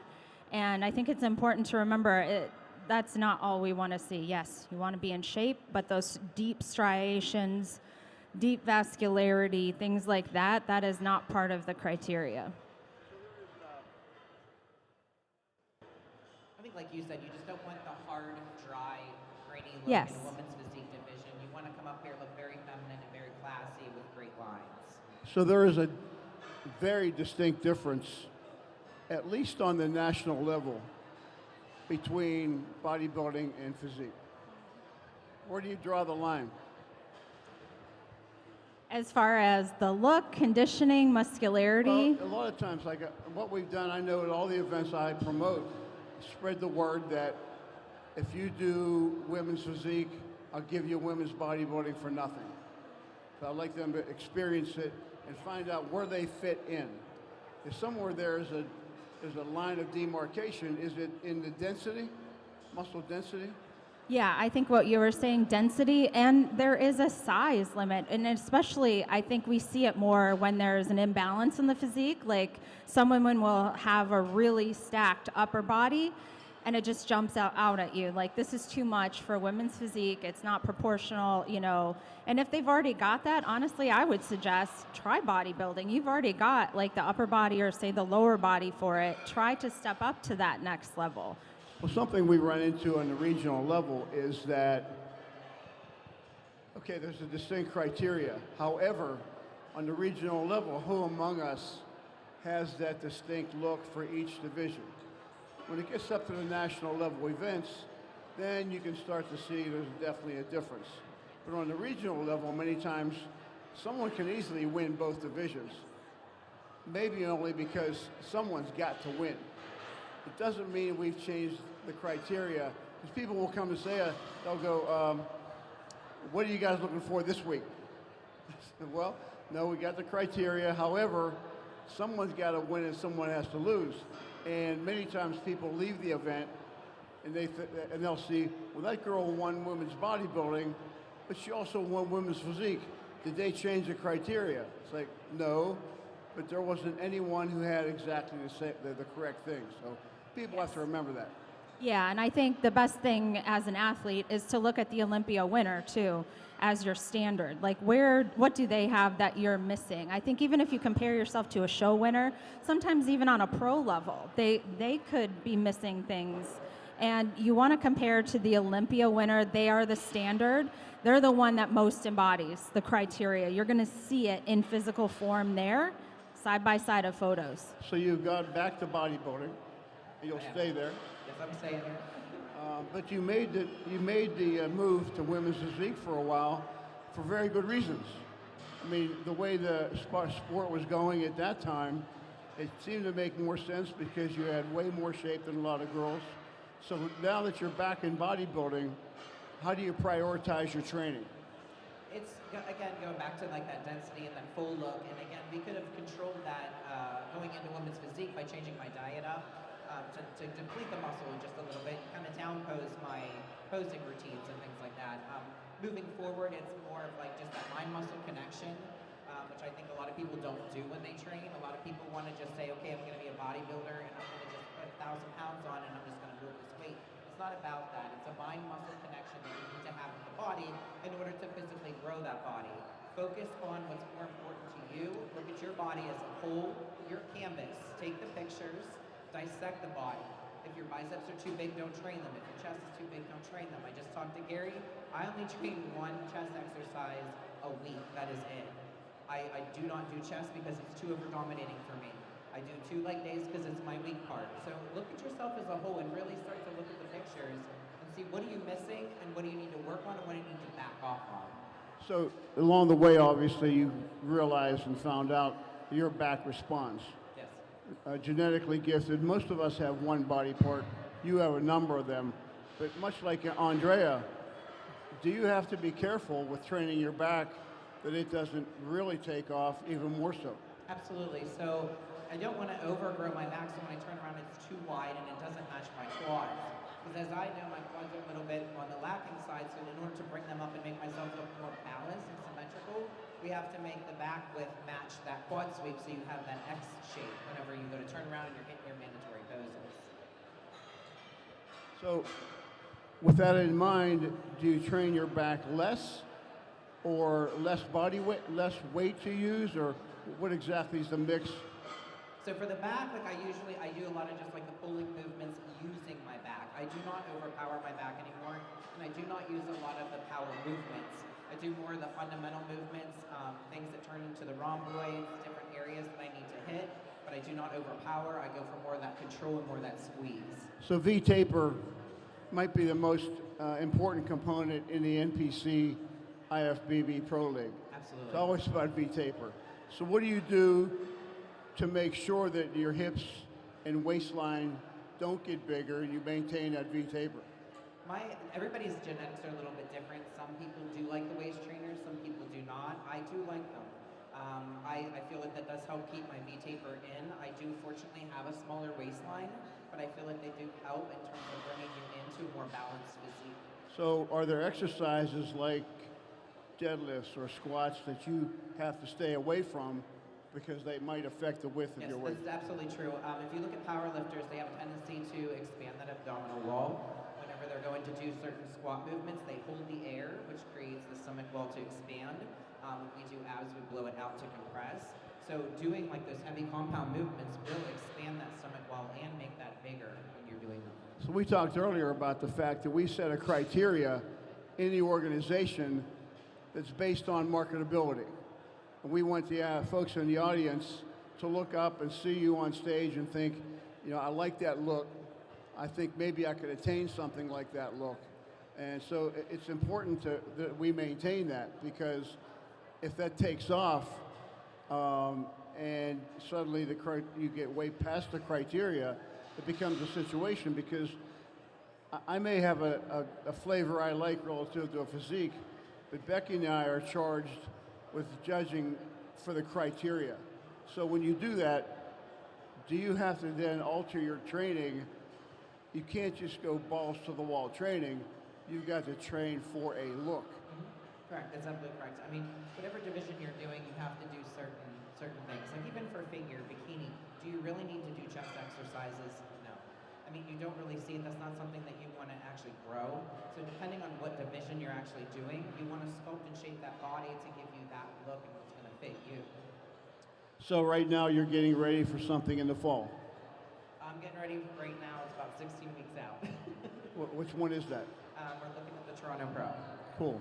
So right now, how do you prioritize your training as you get ready for that, relative to training maybe still adding muscle if you can, and keeping the body parts in balance, making sure your legs are still, because that's probably a body part that's been the most stubborn for you.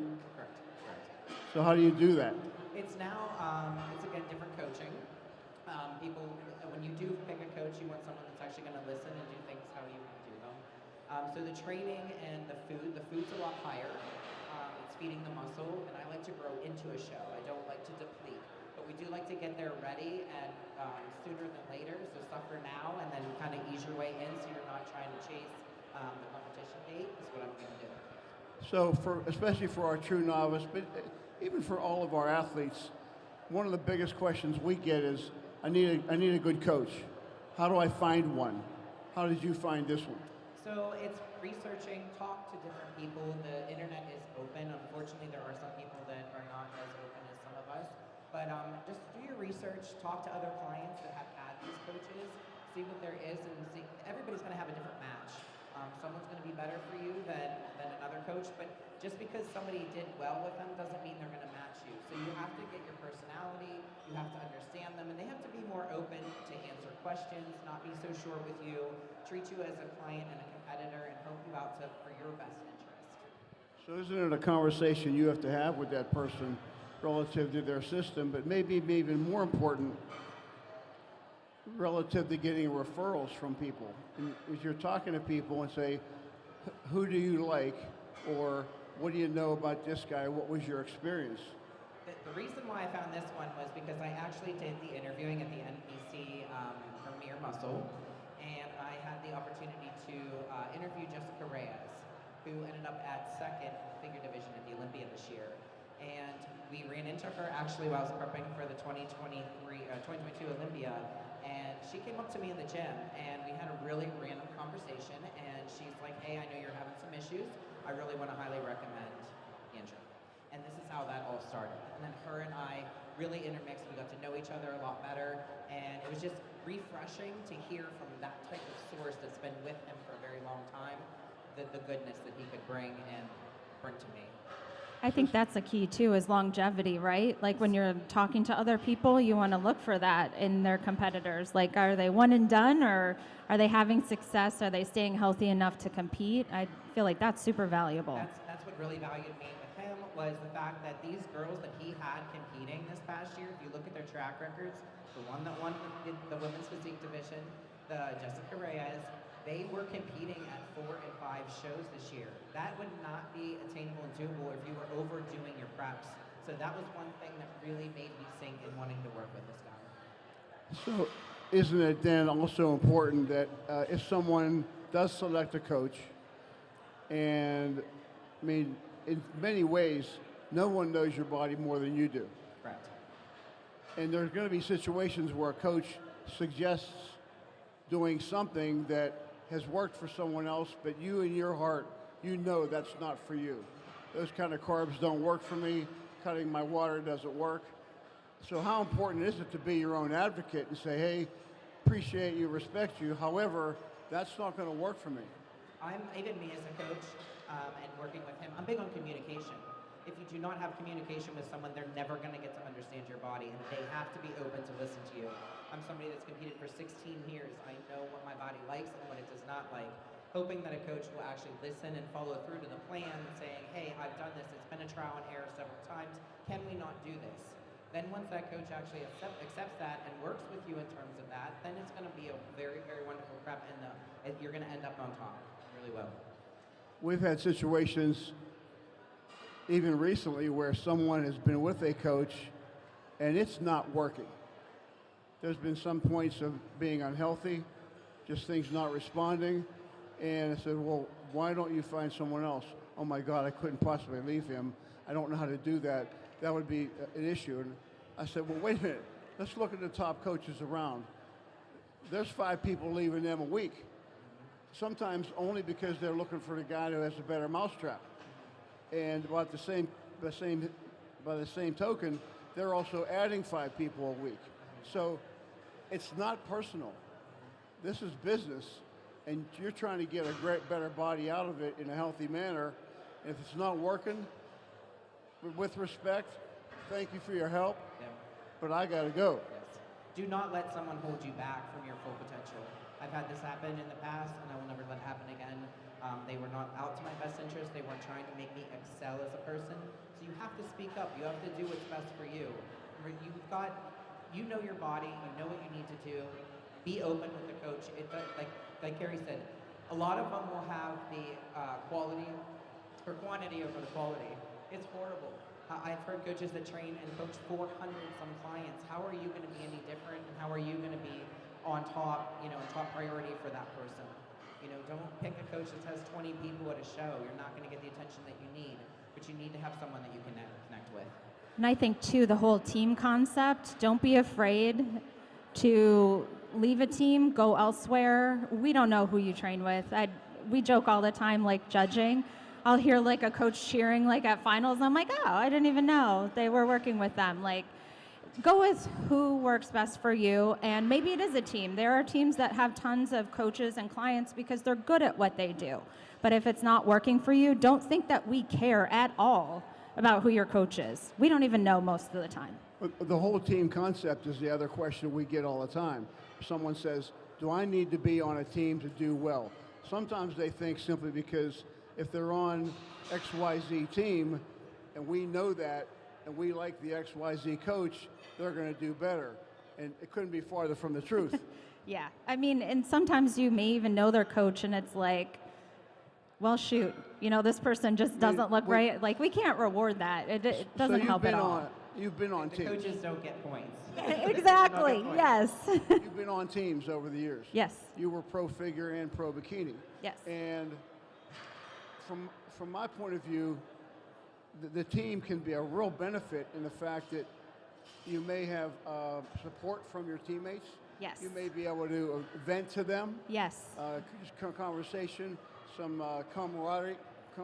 However, I can tell you, speaking for William and yourself and myself and our judges, I do not have the time or energy to know who the hell somebody's team they're on. Oh, yeah. Nor do I care. Yeah. I think that's a great point. For me, being on a team was important because I got into the sport after leaving college athletics. There was nothing for women, and I really like the team sport vibe. And so I found great camaraderie. I found other girls going through it with me who I could stay with at shows. We were splitting costs, we were traveling together. There's just so much support, and those girls are still my friends to this day. But that was the aspect I looked for in a team, and that's what I encourage people to look for in their team versus thinking it's going to have any kind of clout, because we don't know. I mean, people switch teams. Highs and lows, yeah, sure. Yeah. And there were people that left my team and went to other coaches, and it's no hard feelings. I knew why they went. They needed another personality, or they needed like different training. It's no hard feelings. It's like, you do what's best for you. We're still friends. We're still good. Talk about presentation. When do you start really putting time into it before a show? Actually, like what Andrea had said earlier, I am looking at songs right now, and I am a very strong person at kind of like telling a story on stage. I like to find a song that actually really, really involves, my life, my passion, and I want to showcase it to everybody. This is a time that you've worked so hard for, and a time you get to spend a little bit more than just a minute with other girls on stage, but this is just for you. A minute, 2 minutes in the pro league, pick a song, pick something that really focuses on you. You try to do this again, like I'm at 16 weeks out, I'm trying to pick a song now to at least start putting it together by 12 or 10 weeks, so I have time to practice it. So you're backstage, getting ready to go out, either for your prejudging posing routine in the pros or for your finals. How much pumping up goes on? I mean, you're already in great shape, mentally and physically. You're so jacked up to be there. How much pumping up does it take? So you don't want to over pump backstage because again, the timing can kind of be off. We're not 100% sure when we're going to be on stage. We have a roundabout time, but depending on how long someone's routine actually is at night, can determine like how long you all will be backstage. But we do use the bands. Olympia's great. We have a full gym back there, so that's actually pretty cool. But yeah, you want to. I personally, as a bodybuilder, I do not pump my legs up because then I lose the lines in the legs. I do a lot with the shoulders, the back, the arms, the triceps, push-ups, and things like that in the back. And it's usually, we'll start moving about a half hour because you do have to get glazed, bikini bite. So you have to give yourself enough time for that. You also have to give enough time if you're going to eat anything before a stage, something light, something small, and then you use the bands and pump up. So as you get ready for your practicing presentation and working on it, fine-tuning it, the dumbest little detail matters. And we trained our judges that from the second you walk out till the very second you leave, someone's watching you and assessing you. So someone's got to win and someone's got to lose. So how important is it to cover every detail while you're on stage? They, like Gary was saying, whether you're on the sidelines, they see you. Do not slouch. Be up in your relaxed pose. Every time you're on stage, you're in the spotlight. You're putting on a show. So make sure you smile. It's you're happy. It's fun to be there. Whenever you're hitting your poses, make sure you're striking every single pose and hitting them. I talked to Bill Dobbins. When you're hitting these poses, give them enough time to hit these poses, but also take the photos. If you move too fast, you are not going to have a lot of good photos that you can actually carry with you. So hit the poses, feel them, and then move on. Do not go too fast with those. And that way your presentation rounds, your pictures on the websites will be amazing. So your finals routines have been excellent. You work with somebody for that. But you brought up a good point. The finals routine, or any routine, is predicated upon doing great poses. So you can choreograph your tail off, but if you don't have great poses, you can't make up a great routine. So if you in fact do a great pose, like you said, hold it for 2 counts, 1001, 1002, the photographer works on that schedule, 1001, click, 1002. And that box there in the middle of the stage is not a trap door. Yes. So folks should stay in that box. We hear the photographers behind us commiserating, can you get her to stay in that box? Because if you start to travel over here or there, it skews your photos and they go straight to hell. Yeah. I mean, the middle is the best lighting. It's always going to be the best lighting. So you want to stay as much as you can in there to do a ballpark of your routine. Now, if you want to get a little fancy and fun and get people to clap and, go with you, by all means, you can go side to side to get the crowd rounded up. You're like, again, you're here to put on a show. You want to make them all remember you, but try to stay as close as you can in that center of that box, because those are where those photos are going to show the best. So what do you look for when you were at the O Women's Physique? What do you look for mainly? The first thing we want to see in that presentation round in the morning, where you get a minute to yourself, that time stay strictly in the box. You know what I mean? At that finals routine, then you can move around a little, but try not to get in front of the line, because once you get out here, the light's not as good. So the pictures don't show up as good, we don't see you as well. So try and stay on that line. In the finals, if you want to move around, that's fine. But for the presentation round and pre-judging, always stay in that box. We had at the Arnold UK, James Hollinshead, even though it's not women, came out and started wandering around during his presentation round. And we couldn't tell if we wanted to put him in the first call out or not, because we didn't get to see his physique. He's posing to the crowd and off to the side, whereas that presentation round is for the judges and the photographer to get the best pictures he can of you. And then for us to make our determination of which call out we want you in, whether it's first, second, or third call out. So haven't you seen issues? Someone comes out for that 45-second routine, and this is their chance to shine and get your attention. Instead, they hit a pose for literally less than a second and move on, and you never really get to see them. There's certain times some athletes don't even turn around. You know what I mean? And if you don't do that, we know you're trying to hide your back, and if you're on that border of first and second call out, you're probably going to get left into the second call out now, because we haven't seen your back, so we don't know if you deserve to be in that first call out or not. So if you can't present to us, your best package, we can't, it makes it hard for us to decide where to put you. And usually in that case, if we don't know what your back looks like because you really didn't give us a chance to see it, we're going to go with the other person that was on the border of that first or second call out. I think, too, your presentation round, this isn't your routine. So you really don't want to see any fancy posing. You want to do most of your mandatory poses in this box. The best way, just work in a circle with nice clean transitions and hit your best poses, but show us everything. You know what I mean? Because this is your time. This is when we're deciding who's in what call out. By the end of everyone's presentation round, I have on my sheet first, second, third call out. You know what I mean? And I never have to look up again on that sideline. So the other thing is, if you're in a big class that's stacked in that second row, we don't need to see you anymore. We know who you are.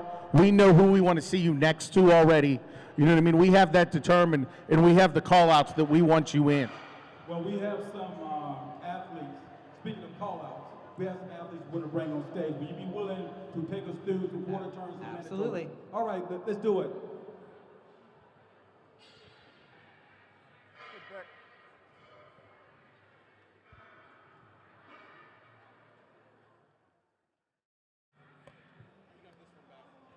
You don't like that blank?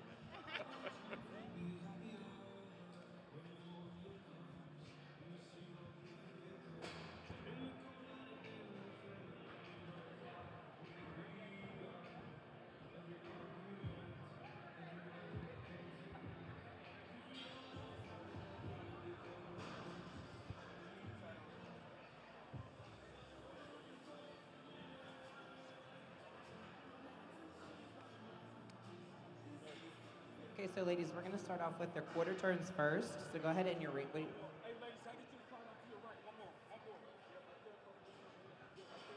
So this pose here we call the relaxed pose. So this will be into your quarter turns. So you're going to stay up really, really tall, lats out, chin chest up. And then what I like to do is what a lot of other girls say, depending on the person, your feet can be a little bit closer with a little bit of V out, or you can have an actual step between the heels. And then you want to actually take your legs and you can swing the knees outwards. You don't want to bend so that them can bring up the outer from the elbow down. You just want to let that kind of Go up as big as you possibly can and keep your chin chest up high. Just loosen up from the elbow. That's always my issue. Like, just don't bend those. Like, so everything from the, so when you come up, the elbows just hang. That's perfect right there. That's That's it. Yep, yep. Chest up just a little bit more. Bring it forward. Just, there you go. Okay, ladies, we're going to do a quarter turn to the right. So if you can, take your back leg, you're going to put it behind you just a little bit. So this foot's going to go back behind. You're going to switch them. Just switch them. Switch that one. Yep. Just going to go back behind a little bit. The main thing with this pose is keeping your shoulders square. You kind of want them to match each other. You don't want to be dipped down or up too high. And then you want to push across to get your chest to pop. So you're going to pull this over, and then you'll feel that pop right there. You can twist it a little bit. There you go. And ladies, when you do this one too, you want to blow out. This is also an ab pose too. So you want to breathe out on the side. And this one you will also look in the direction that you're facing.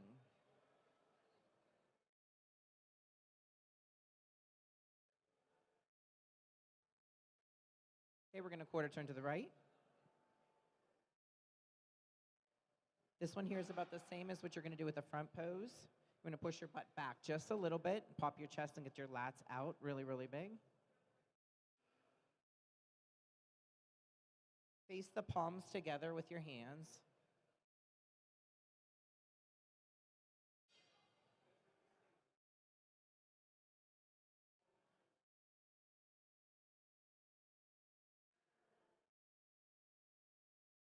Okay, quarter turn to the right. It's the same thing, you're going to use the back leg. Behind you just a little bit. This one. Nope, this one. Right here. Oh. Nope, switch. Always the one that's in the back is going to be. There you go. Yep.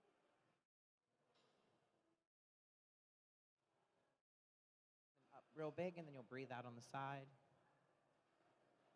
Bring your lat out. So instead of tucking it back far, kind of like this. Just kind of pop up. There you go. Okay, ladies, face front.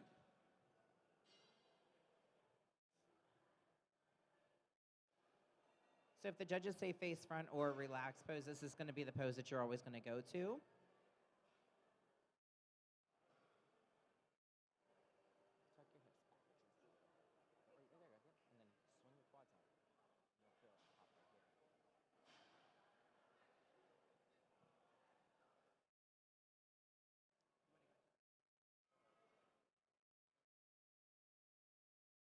Okay, ladies, front double bicep. Now, ladies, in women's physique, you have a little more options with the front double bicep. You can put your foot directly to the side. You can put it in front and add more of a twist. So you do have a lot more options in some of the other divisions with this pose. So you have to find what works best for your physique. You could hit that front double bicep right, but be doing it wrong for your physique, depending on your waist size, depending on your hips, things like that. Even the level of conditioning, the pose might change the leaner you get. So you might like it one way, working up to it, but then when you get into shape, you might like it the other way. So, go ahead. Bill, if you can, before you guys go into, I'm not here. Before you go into the mandatories, could you go real time with the quarter turns? Real time with the quarter turns. Yep. Okay, everyone get in your relaxed pose. Tony wants to show you the pace that we would do quarter turns. So go ahead and get in your front relaxed pose. Ladies, quarter turn to the right.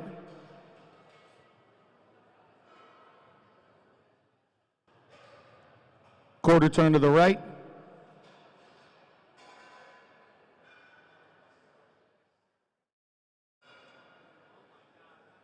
Quarter turn to the right.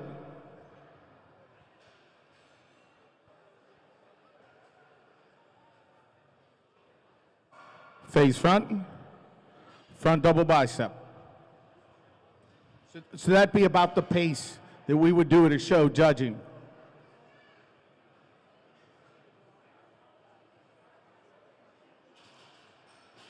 Elbows a little higher. With this pose, you want to keep your elbows just above parallel.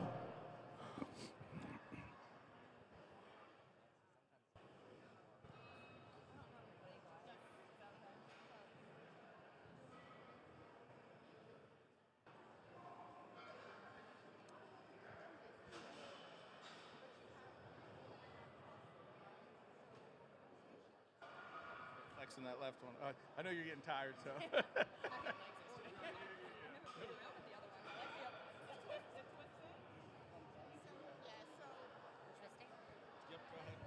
So as far as the front double bicep is concerned, you have choices. If you have a wider waist, you can do the twisting movement for the front double bicep, and that will give your waistline that illusion of looking. Face the camera. Face the camera. Face I'm the camera. sorry. Yeah, so as far as the front double bicep is concerned, you have two choices. If you have a wider waist, it's always good to kind of do that twisting, turning this way. If you have a smaller waist, then front on, straight on will be preferable. But play around with it and see which one fits your physique the best. Okay, let's go to the side chest.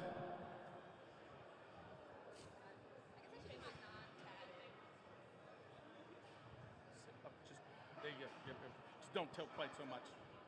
Good. Put your foot a little more this way. There you go. That's it. Now we see more of the quad. Yeah. And it was tucked back, like the teardrop area. It's a little hidden from us, but right there in the middle.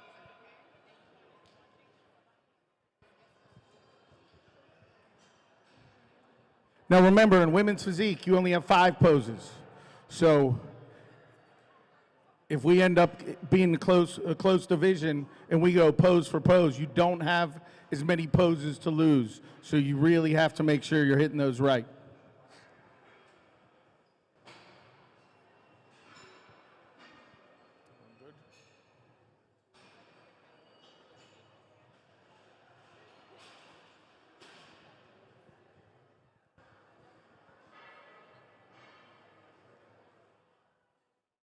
Face the rear, back double bicep.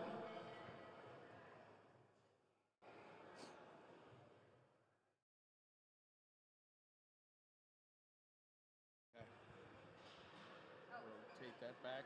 lean back just a hair, just because this stage is, we're below you.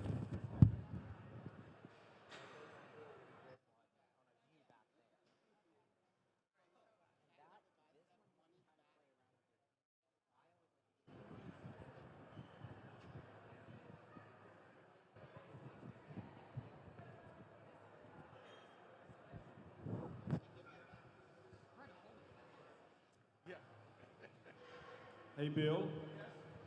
On that rear double bicep, from a judge's perspective, you have athletes leaning forward and the difference between leaning backward. Can you talk about that a little bit?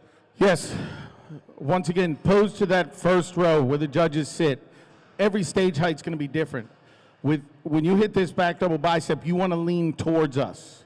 You know, that way, if you're leaning away from us, you disappear. You know what I mean? So go ahead and hit one, and then lean away from. You know what I mean? Kind of like you're posing in the gym. So if they're leaning forward, lean forward towards me just a little bit, that way. If you're not leaning back, you might look great for the camera in the back row, but you don't look great for the judges. And at this stage right here, you want to pose to the judges, at pre-judging especially. You know, so you want to lean back so you're leaning towards us.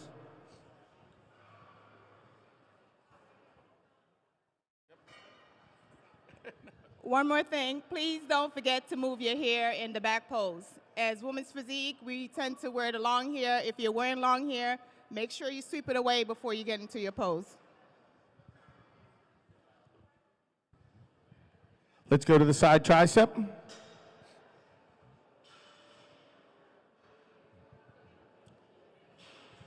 You want to explain their foot position and everything to them? So as far as the side tricep is concerned, whichever side you feel showcase your physique the best, that's the one that you do. Definitely you want to step out, make sure that you're posing that extended leg, and you want to create that silhouette look, like an S-curve from the side. So the judges are going to be looking at your legs, your tricep, and your oblique area. So make sure you're hitting the pose on point.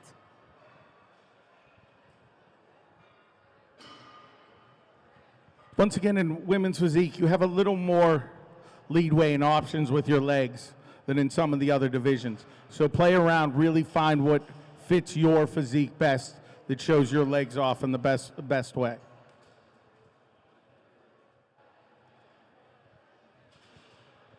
Sorry. One more thing with this division. As with figures, the figure division, throwing your hips back is important as well too. It's important in your back pose. It's important in your side poses as well too.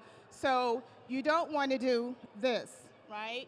You want to make sure that you're arching your lower back as well in your poses. In the rear, you want to arch your lower back, because if you do this, then it's not going to showcase and bring out your glutes and hamstring.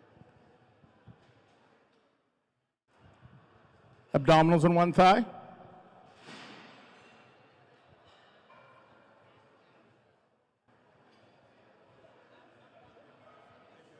So when you finish that last pose, take them through real-time order turns and mandatory. Okay. And get the pose done. Okay. Please. Yep. Go ahead. So you want to say something?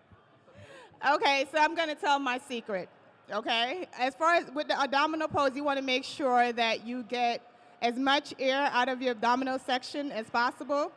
So for years, and I competed for years, what I did was I actually laugh. By laughing or smiling on stage, it actually forces you to get the air out of your abdominal section, therefore making your abs look tighter on stage. So that's my secret. Don't sell it.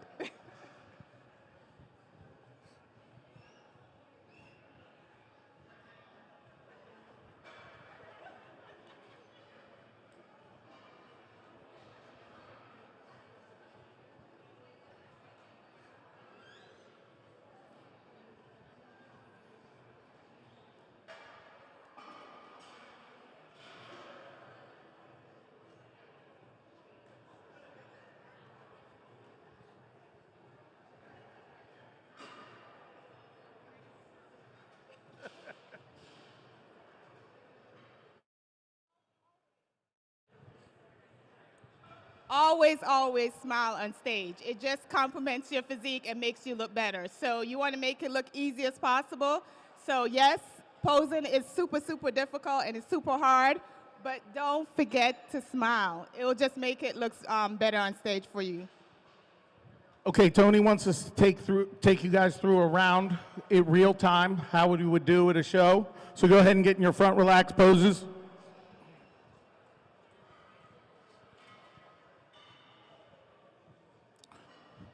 Quarter turn to the right.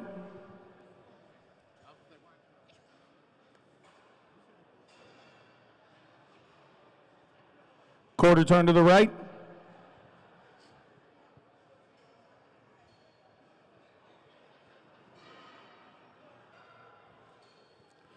Quarter turn to the right.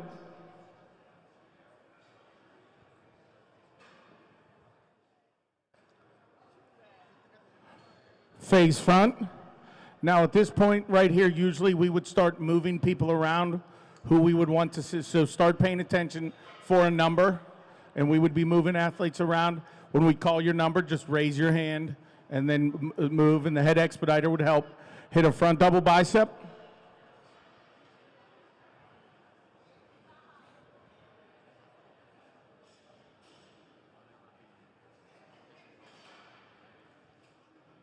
Side chest.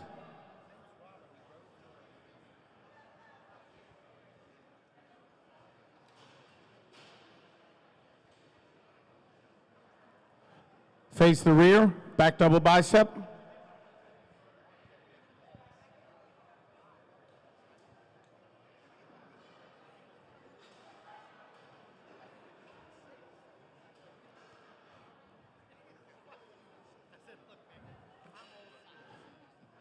Side tricep.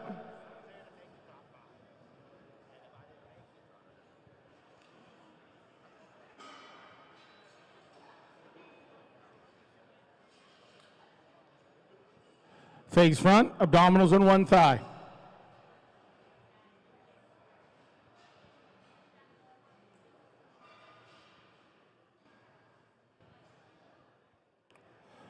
Relax. Great job not crowding each other.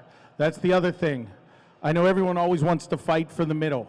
So they start posing and start creeping closer and closer and bumping each other and things like that.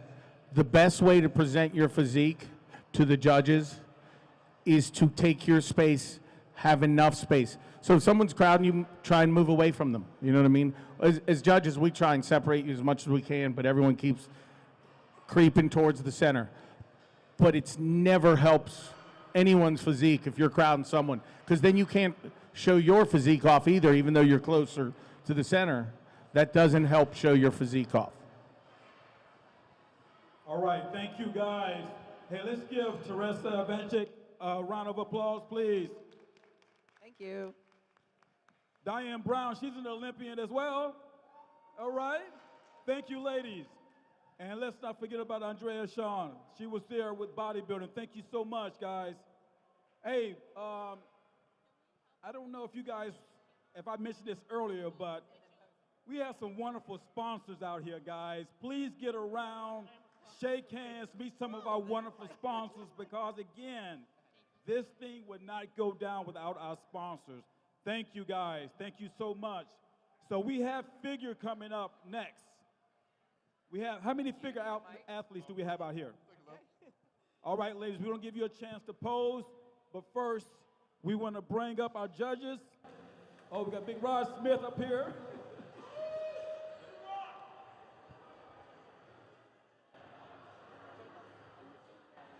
Okay, all right, Rod, welcome to the Promoters League.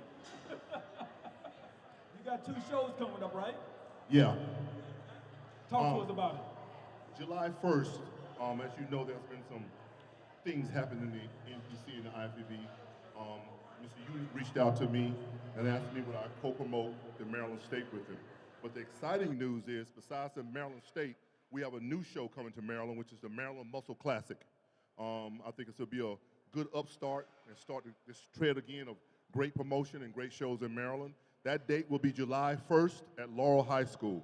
July 1st, Laurel High School. If you're in attendance, sponsors, Anybody wants to come out, we're real support us, and we'll return the love. Thank you. Thank you, Rod. Thank you, Rod. So, without further ado, I would like to bring up Julia Waring, one of our Olympians, Shanice Abrams, two of our figure Olympians, and they're local too. So give it up, guys. They're local too, all right? And of course, Becky, I want you to come up and I want you to talk to these guys.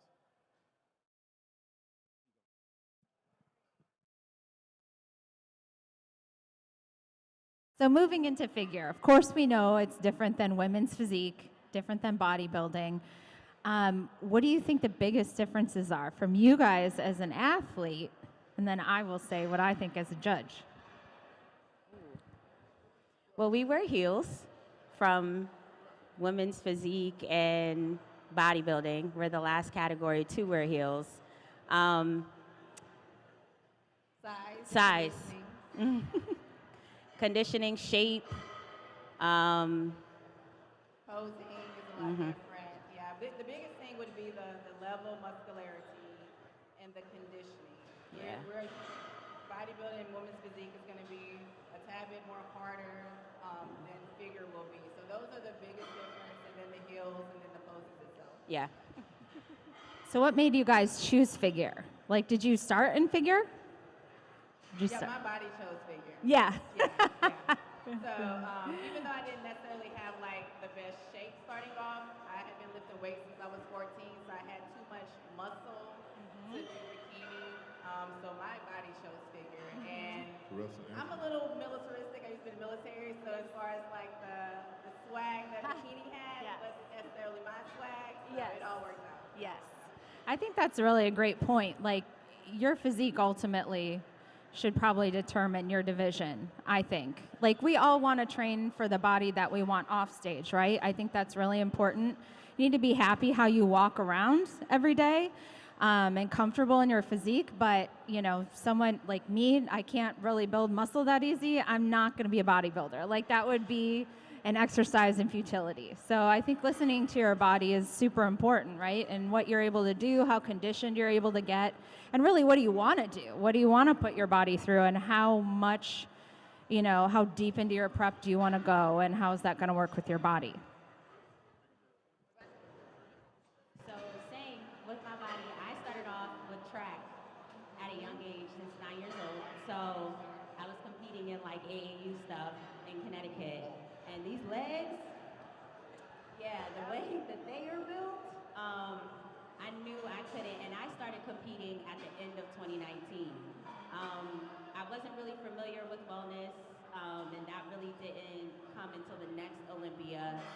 So with the way that my body was, broad shoulders, but a small waist, and then I had these legs, these powerhouses, my trainer at the time was like, figure is where you belong.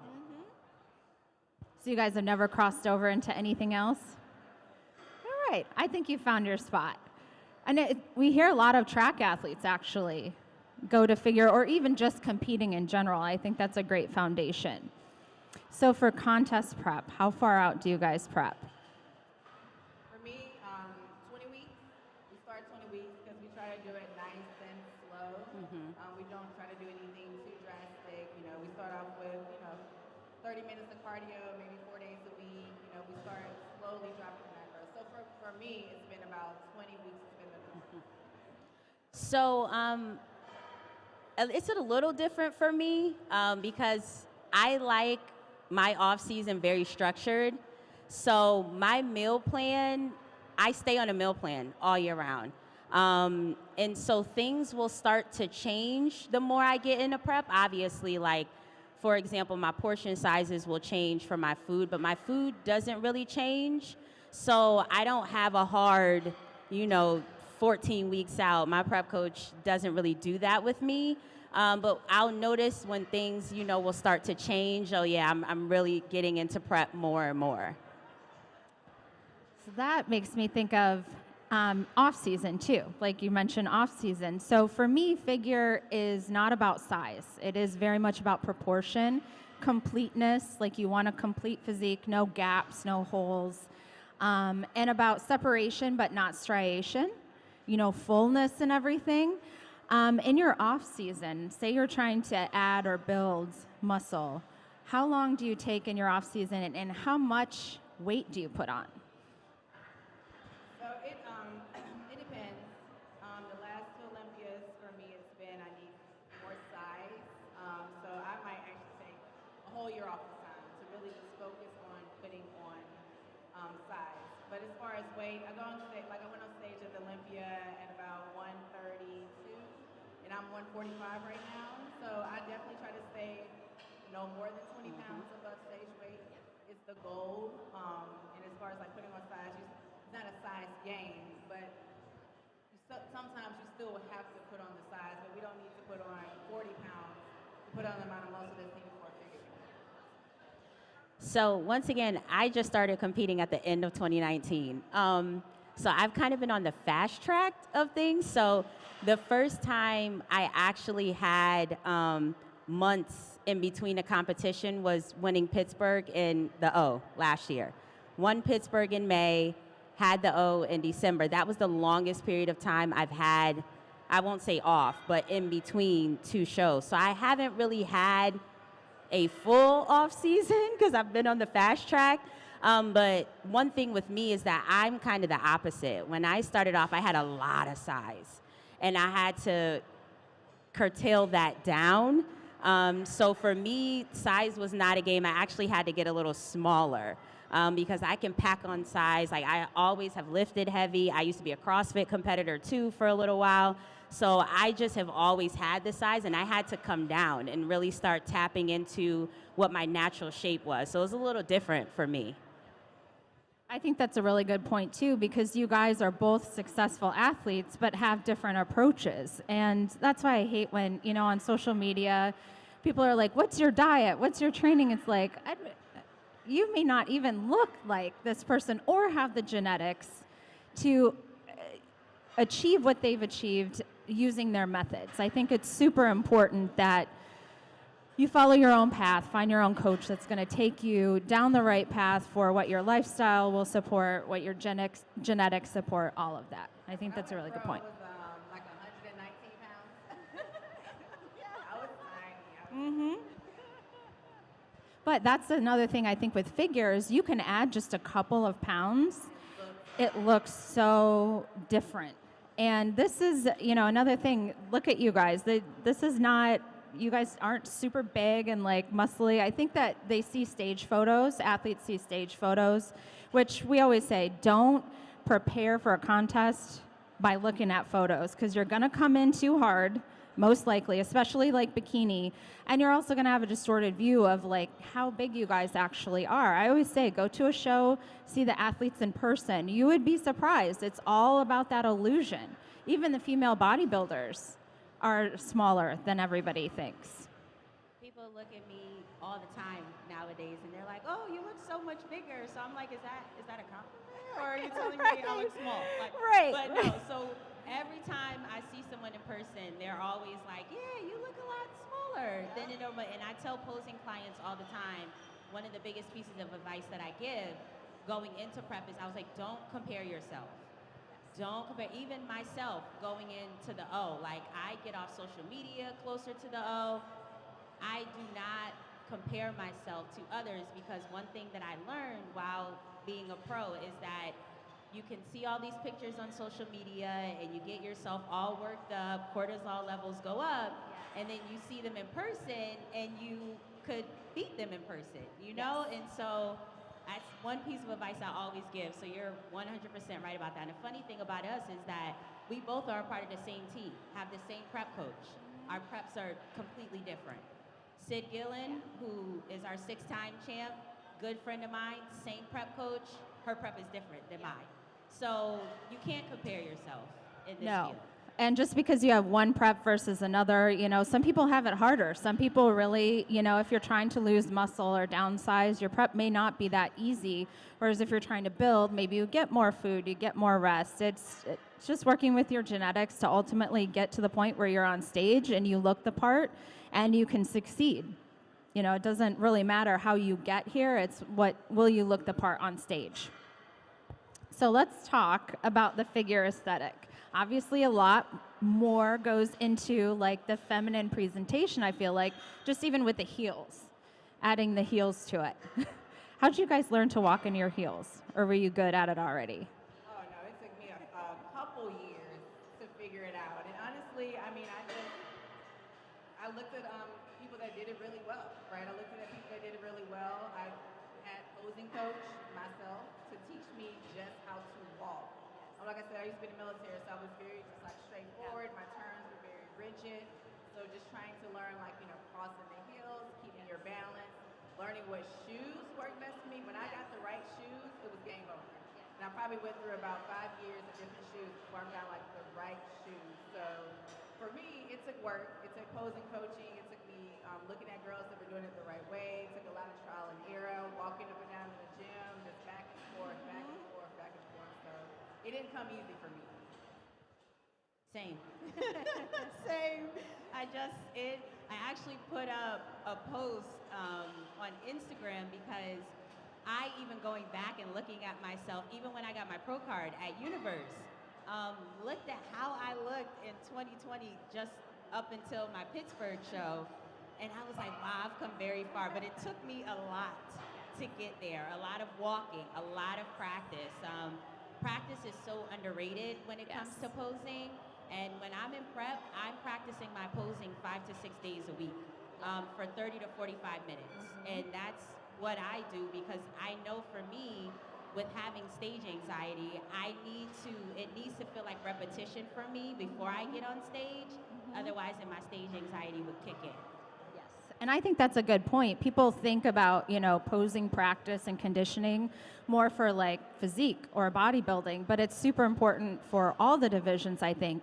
For me, I think mainly about like just getting your lower back in shape, you know, because you have to be like, everything has to be sucked in tight. And I know that's where I used to feel it the most when I'd practice. And just being able to hold everything in, not dropping anything. It's so important, I feel like, in every division, because you want to make it look effortless, but you're actually hitting a pose up there. And it depends on the judge. So I will never forget, I think it was 2019 Tampa Pro, and Steve Weinberg, will keep you on stage.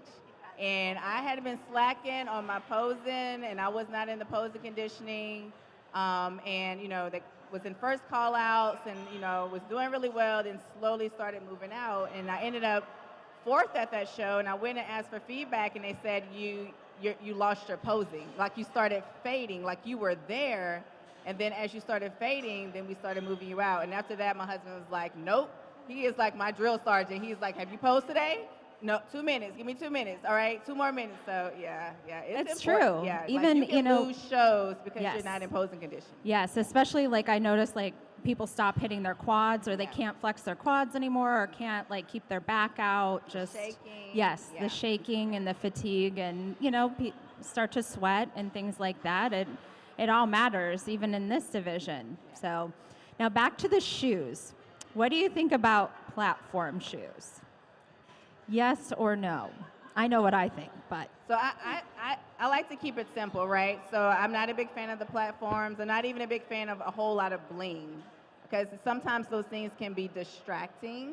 So I think, you know, if you just keep it simple and elegant, I think the platform can be a little bit, I can't walk in platforms, so it wouldn't even be an option for me. That's my thought. Like, why are you going to add I don't see more many- inches to those 5-inch heels? Right, I don't see a lot of platforms in the figure division for the most part. I'm not a fan of them. Definitely, same. I am unable to walk in platform heels, the really high ones. It took me forever because I don't wear heels with straps. And it took me forever to learn how to walk in them. So I always think less is better because to me, the more attention that is being brought to my shoes, it's less attention that's being paid to my physique. So I always keep it simple. I like that suggestion too. I think, you know, shoemakers are coming out with more and more designs, more bling on them, which, you know, great for them, but I know those are more expensive.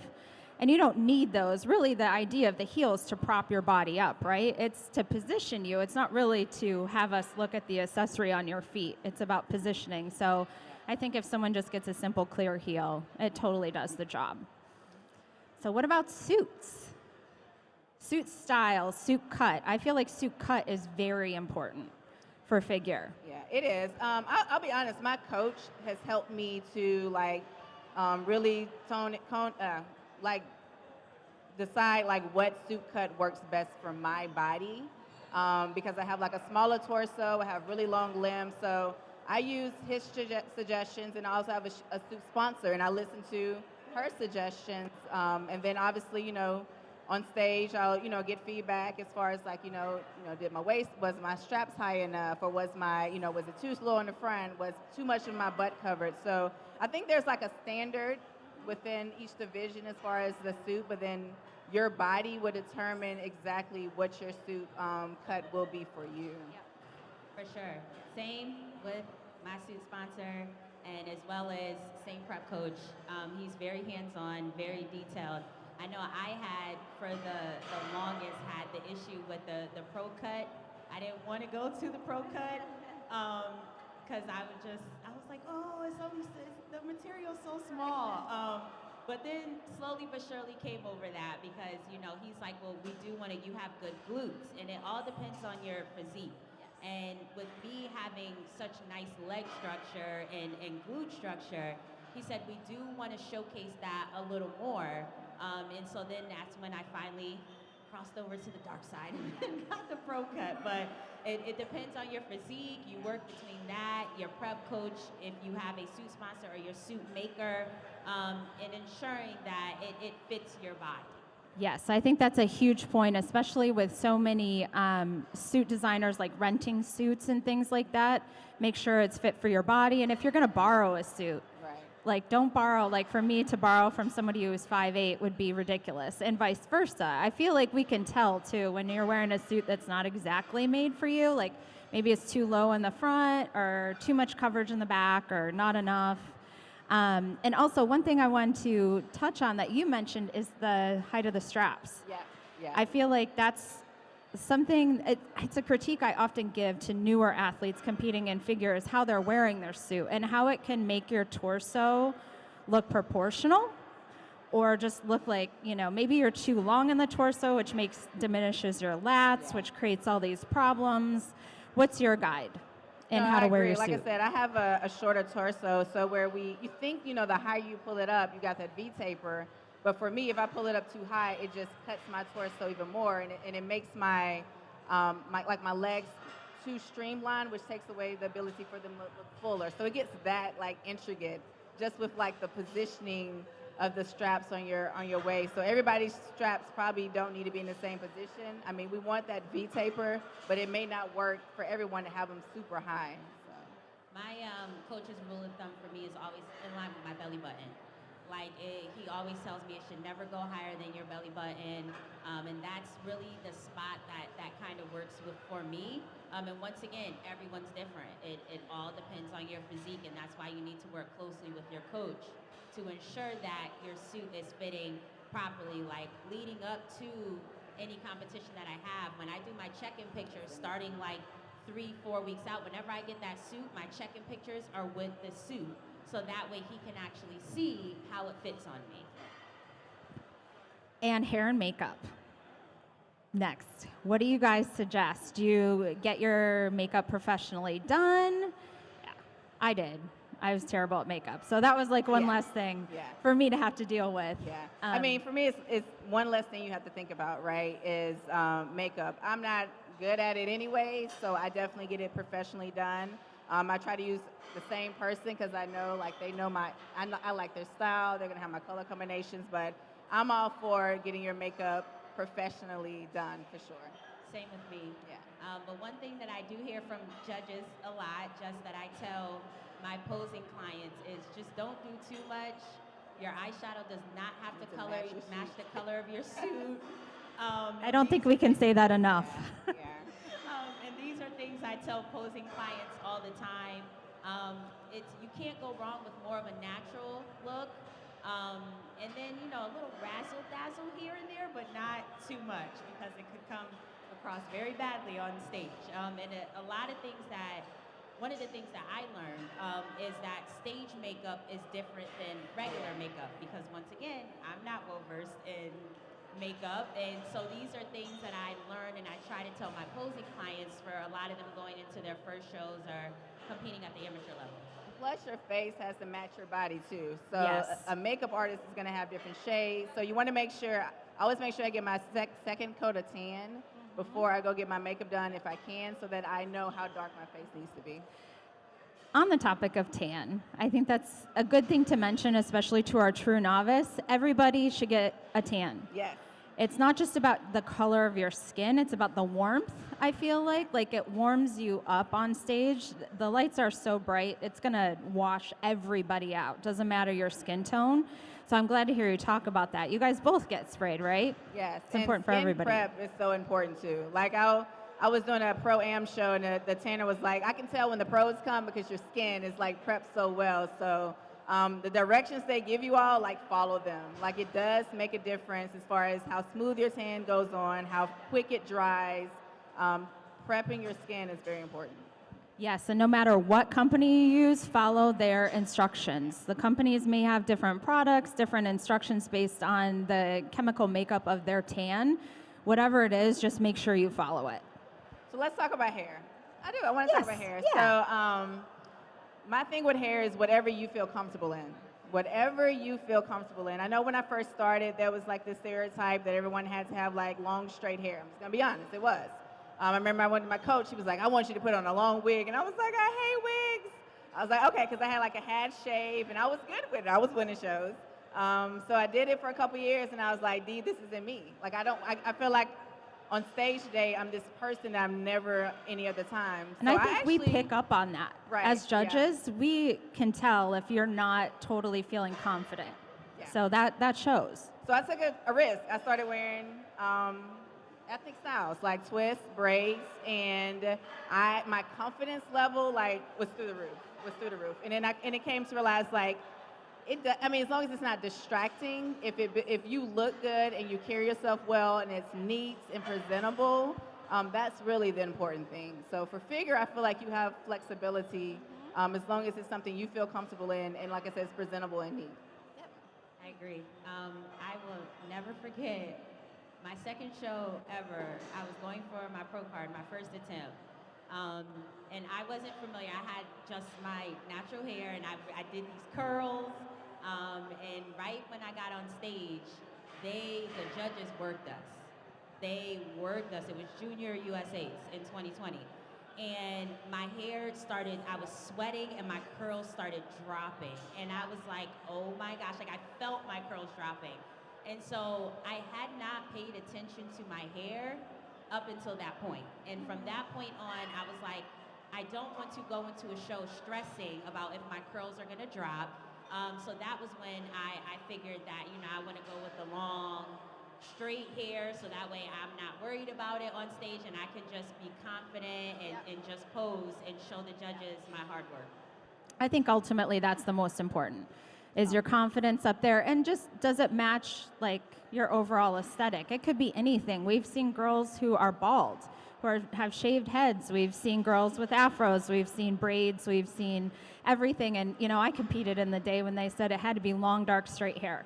And I was like, well, that's not happening. So I guess I'll just make the best of it. But I'm so glad that we've gotten away from that, and we see successful pros I don't know, it just looks so much better and just looks so much more authentic, I think. And that's a really good point. And it attracts a diverse audience, too. Yes. Like they see somebody and it's like, that person reminds me, I can do this too. Yes. So Yep, and something to aspire to. Yeah.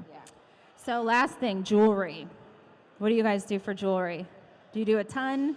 No, I keep it simple. I probably have been using the same jewelry for the past 4 years, but I do one ring each finger. I do one bracelet each arm. I do like a dangling earring, but for me, I just keep it just the regular, crystal design. I know people do color and that looks good, but for me, I just keep it simple. So I'm gonna take this opportunity to shout out Body Bling Jewelry. I know she is here. She does my jewelry. I send her what the suit looks like, and she comes up with beautiful creation, something I could not do. So I can't take credit for my jewelry. And then we do collaborate because sometimes she'll send me specifically like with the bracelet, she might send me something that's a little more dramatic, and I'm like, can we just tone it down just a little? So I typically do like, depending on my wrist, like one side is my bangle might be a little bigger than the other side. I do one ring, some nice earrings, not too distracting, but I err on the simple side as well. Yes, and of course, no anklets, no really distracting toe belly rings. rings. Yeah. Oh my gosh, all Rule of that. thumb Necklaces. always is, if it's too much, it takes away from your body. Yes, It we should not takes be away. looking at your jewelry. And that's something I've seen lately here and in Europe, like the dangly bracelets. I know some people can win with those, but your body better be 100% on, because I'm still like, their arms like out here. I'm looking at the bracelet. I'm not looking at the body, so just, I wouldn't do it. And especially for figure, oh my gosh, I feel like I'd rip my hair out. Yeah, and if it's too much, like your hair can get caught in your earrings. And I Yes. think about stuff like that too. So Yeah, because you have to move your hair, and I think that's something important to consider when you're practicing posing too. Like my hair was always up in a ponytail, but I started taking it down, just to make sure I was understanding where it was going to lay on my body and remembering to move it. I think that's really important. I make all my posing clients practice. Even if the hair is not there, when you turn Yep. around, you're going to act Yep, like they you're better swinging be. it, because you never know what's going to happen. Yep. So I want to see you guys do, if you will, can you guys do an example of like just a posing routine for like NPC to remind you guys that what you see the pros do is gorgeous and they get a lot of time to show themselves off on stage, but in the NPC you have a shorter amount of time, and really take advantage of that. I've even seen some pros cutting their routines back a little bit because we keep telling them less is more. The more you show us up here, the more opportunity we have to deduct for you. Don't show us anything you don't want us to see. If you got to do just like front, back, front, that's fine. That's all we need to see. You don't have to be up here for 20, 30, 40 seconds. And one other thing that I forgot to ask you guys about. What do you think about, for figure posing, like a lat spread, bicep? I've been seeing some of that happening. It's filtered through men's physique. We see it filtering to figure. I know as judges, we like you to stay in your division for posing. This is not a pose we want to see. You may think it looks super cool in your photos. May show us something we don't want to see. Thoughts? I mean, I agree. You're presenting the body that's being judged. If we're not getting judged on biceps, then why take the time to do a double bicep? If you're not getting judged on the lat spread, which is a different lat spread from when we open up our lats, like why put the time and effort to doing something that the judges, because they may just look away because they're like, well, I'm not going to judge this, this, so why do I need to pay attention to it? So I think it can become distracting. Like you said, when you're starting to do too much, then the judges can start nitpicking things. Stay within your division. Yeah. That's rule of thumb. Stay Thank you. within the poses for your division. Because then, too, they might be like, well, she would probably be better in women's physique. That's And then you exactly just, what I was like, going to mess the whole say. If you stuff show up. us that. Yeah. Have them demonstrate the routine? Yeah. Okay. All right, so this is going to be an NPC style posing routine with obviously pro posing.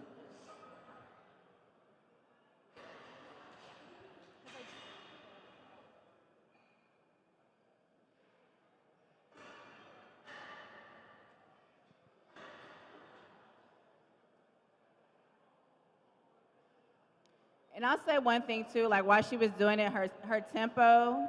When I coach NPC girls, I tell them think like 1 1,000, 2 1,000, then switch. Because sometimes you only have like 15, 20 seconds and they'll run you off the stage. So like the tempo she did was pretty much perfect for NPC. Let's have you do and can you start from the corner with your walk? And kind of, yes, NPC routine. And this is really the first division where the walk in the heels is part of all of this. So let's see it. She goes straight to the box. Notice that.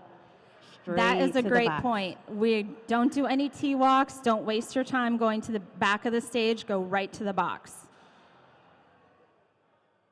With the beautiful step back, Model T pose. Oh, she does this so well. Opens up that back, pushes those glutes.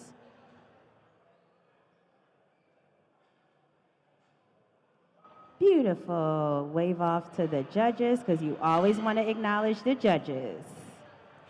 What I like about both of these routines is they're showing us exactly what we need to see. It's different for both of you because you have different physiques, but you're showing us the front and the back, and it's all very fluid. I feel like it's almost like a dance routine. You're transitioning very smoothly. There's nothing too showy about it. It's just, it looks so confident to me. Took a while for us to get there. A lot of practice. Yes. Between the both of us. Yes. Does anyone have any questions? Figure questions? Who is a figure athlete out here? Who do we have for figure? No questions? There's a lot of you guys. No questions? So bring them up. I think they're just ready to pose. Yeah. So if you guys want to come around to the side of the stage, we'll start posing.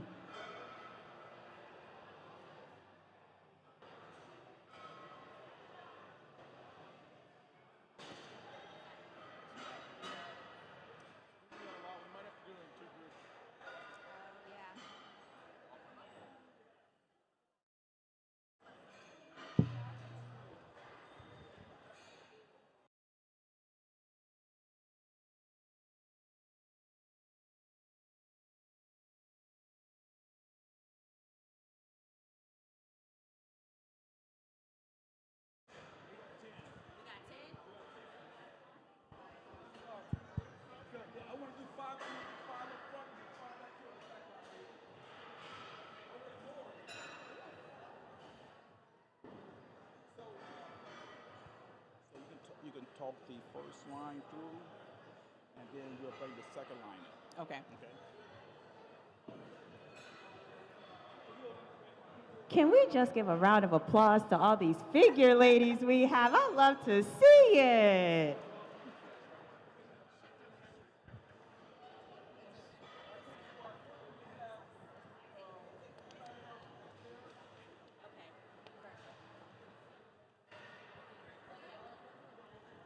All right, so for my first line, go ahead and hit your front pose. I want to see what you already got in the bank first, and then we'll go from there. Good, so we want nice open lats, good relaxed shoulders, not hunching them, chest up, core in, your heels together.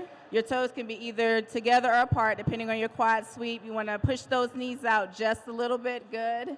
We want control of those fingers. We want control, yep, there we go, good.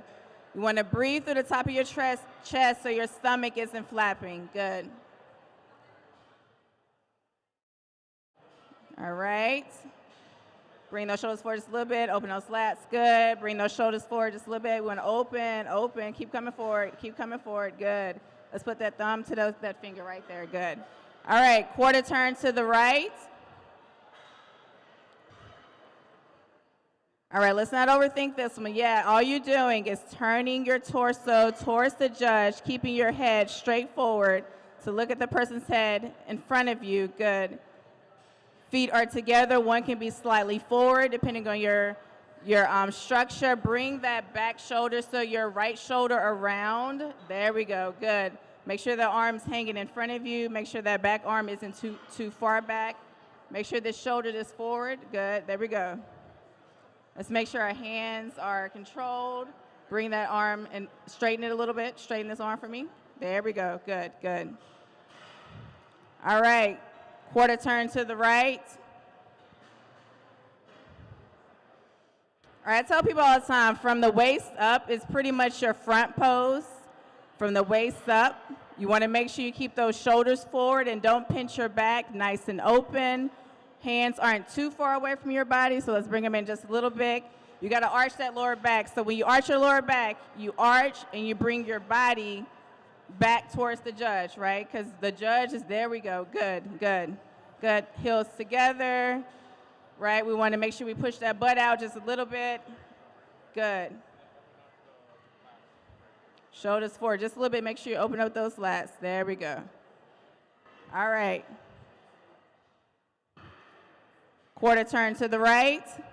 So we're doing the exact same thing we did to the other side. Same concept. Good. Bring that shoulder around just a little bit. Have that arm hanging out in front of your body. There we go. Look forward. Good. Let's bring this arm on the side. There we go. So you're pushing this shoulder back. I want you to bring it forward just a little bit and elongate that elbow just a little bit more. Good. There we go. Good. So I want you to control your hands. So try to make like a soft fist with your hands. There we go. Good. Elongate. Good. And face front. And then back to your front pose. Good. Whenever you're on stage, you go straight to your front pose, right? Until the judges tell you otherwise. All right, release at the elbow just a little bit. Bring those shoulders forward. Good, good. All right, so let's switch our front row and our back row. Julia, Yes. before you do that, we have Bill and Becky on stage. Let's take this first group real time through their quarter turns and then their mandatories, all right? Real time, and then release them stage right. Okay, ladies, front relaxed.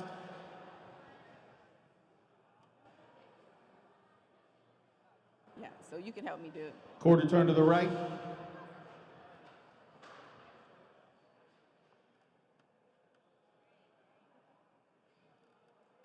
Quarter turn to the right.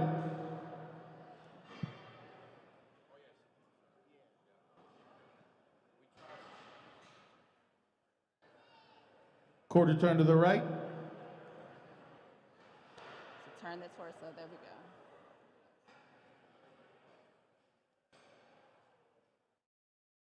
Face front.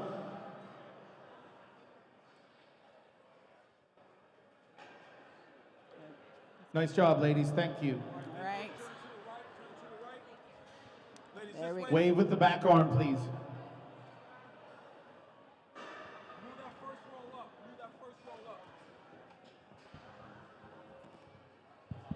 Yes, ladies, step up. All right, let's go ahead and hit that front pose. Common misconception that we have in the front pose is that your toes do not need to be all the way out. There should not be a whole lot of space in between that. You should be up tall in your chest, stomach should be in, pushing those traps down on top of that sports bra. Good job. Quarter turn. I don't want to be in. Oh, sorry. I didn't know the back row was doing it too. All right. We are practicing holding our poses. I'm here for the stage conditioning.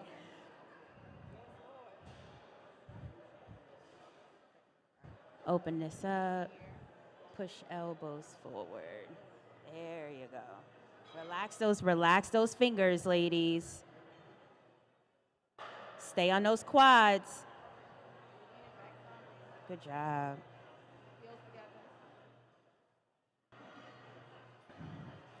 This is when you have the judge holding you.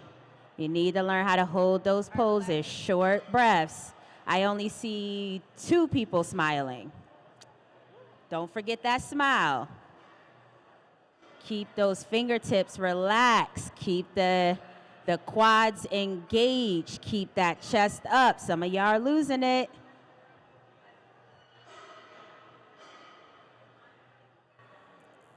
Quarter turn to the right.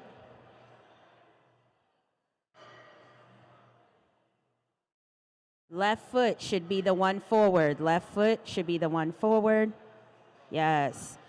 And one rule of thumb that I always say is to tuck that back heel right in the crevice of the heel behind it.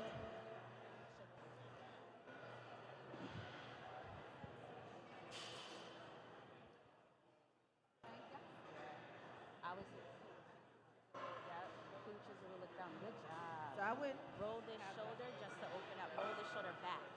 There you go. There's a lot of lat meat that you're hiding there. Relax this trap. There you go. Yep. And then chest up. Good. Good.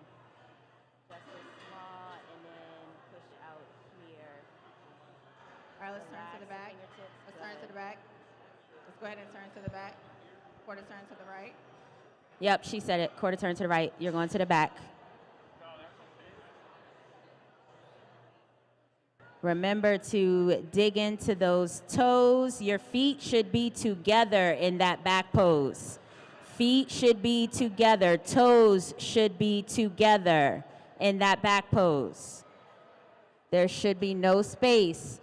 You are pushing back on those glutes, activating those hamstrings. That chest should be up. All right, quarter turn to the right. So let's go to the other side. You in that center box, you better be holding that pose. Put your feet together. Push out this way. Chest up. Put feet together, don't. Relax this turn. There you go.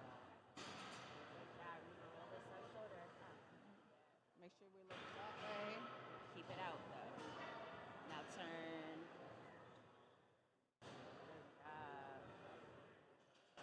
Relax those traps. Good. Face front.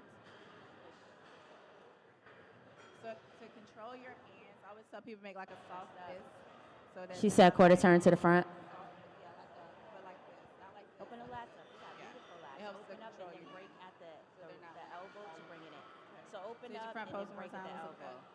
Good. There you go. Good. Keep those fingertips relaxed. Chest up. Once again, only one smile. Only one smile. We back in front of the judges, ladies. Keep those quads activated. Keep that chest up. Keep the smile on. You are happy to be here. Good. All right, let's relax for a second. Check it out. We're gonna bring you up. All right, girls, so you can file to your right. On Wave this off. side. There you go. That right. Then the girls from the back, you're going to push to the front. Come to the front line. Yeah. Just a reminder to our figure ladies, both Julia and I do our posing coaches, so please make sure you talk to us after if you are in need of a posing coach. All right, let's get into the front pose.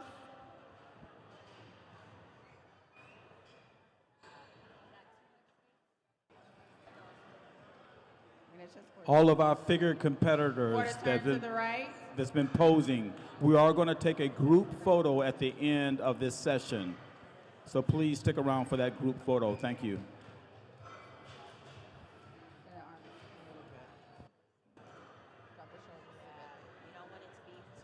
Quarter turn to the right.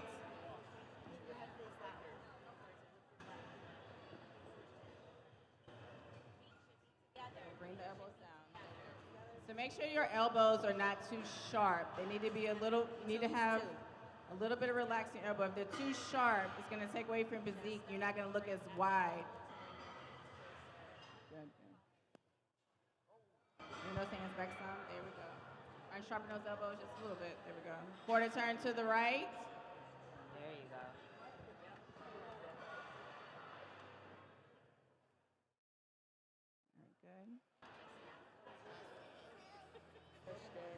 So figure competitors, please stick around because right after we go through the comparisons, we're going to have you guys, line back up and we're going to do individual routines.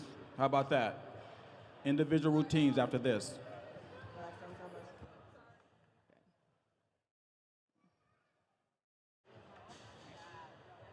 All right, and relax. We're going to exit to the right. Thank you, ladies. You all will come back up for individuals. Only 3 of y'all waved off to the judges. Man. Ladies, if you want to line back up for individuals, you can come back over here, please. You ladies can come forward.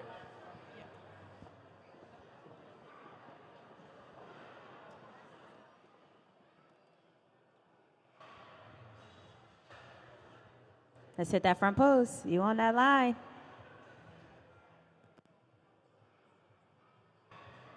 Good job. Quarter turn to the right. Transitions are important too, ladies. Transitions are important.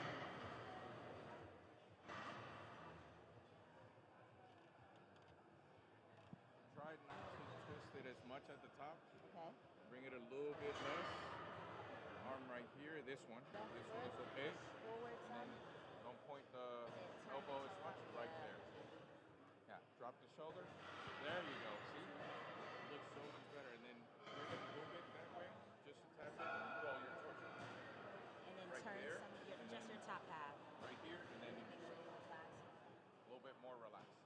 Now, elongate your abdomen area. There you go. See, now you're Roll getting this that shoulder full back. look right there. There you Good. go. You expose it a little more right over here, so you want to make sure don't roll it forward, roll it back. Just a little bit more back. Right there, chest up. And quarter turn to the right. Don't forget to move that hair. So make sure those shoulders come forward.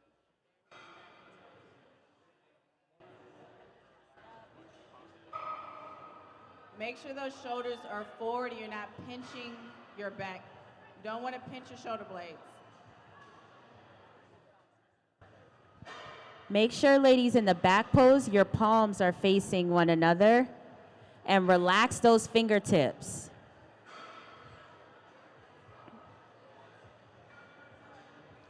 Small push of the tush. That's what I say, small push of the tush. Quarter turn to the right.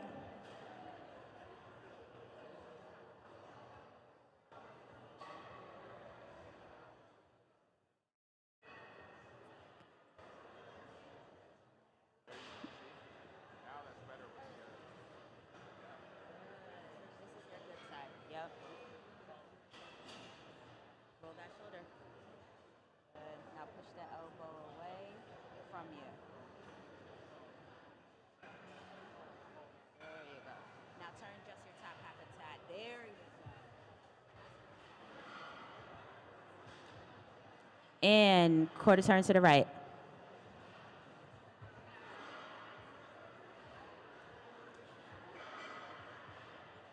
And ladies, face the rear.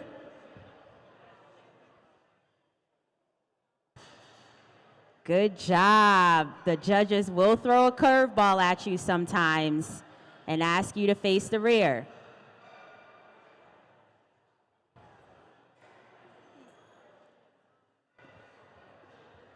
And ladies, face front.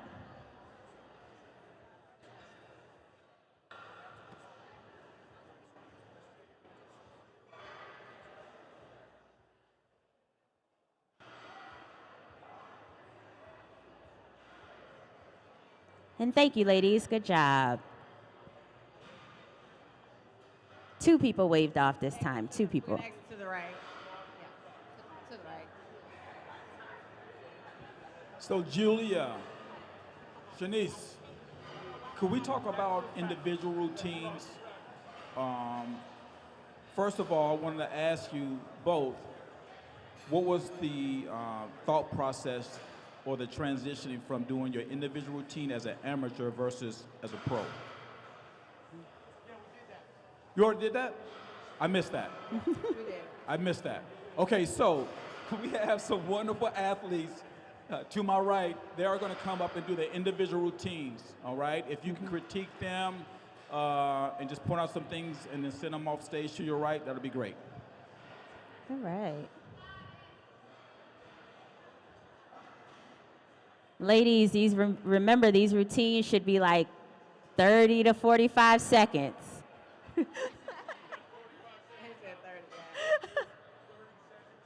30 seconds tops. So don't get too fancy in So your routines. let me clear something up real quick. So one thing that we started doing in the MPC as of last year is you go straight to the box.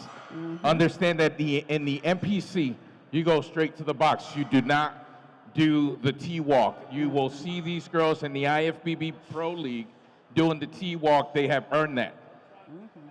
So, and we're also trying to get those Pro League girls out of doing that as well. So you're going to go straight to the box, okay? So do your routine at the box, okay? All right. Smile. Remember to slow the walk down a little. DJ, give me some posting music. All right.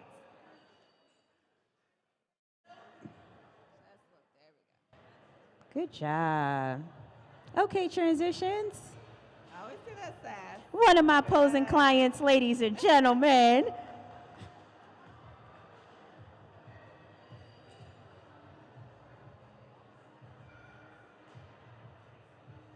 Good job. Good job.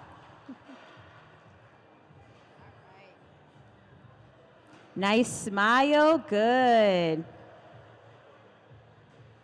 Push out on those lats. Good job. Keep that chest up. Those quads. Good. And try not to look down at your feet, if at all possible. All right. Go. There you go. Yeah, make sure to finish your routine first. Nice job. Nice job. All right, next. It helps with transition if you hit your front pose first and then your side poses. It's a smoother transition.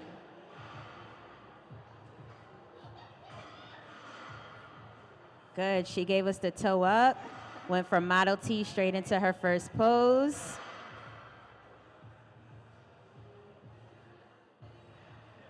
Okay. And you can do it mandatory as a presentation. Good. All right, then back to the side. There we go. Come back to your Model T pose. Just wave off with that back arm, wave off with that back arm. And then wave off. Even if you mess up, just own it. Nobody knows in the audience. Absolutely. The judges don't No know. one knows. If you're confident, like, that's the best thing to be. going. So you trip and fall. I don't know about this walk coming onto this stage.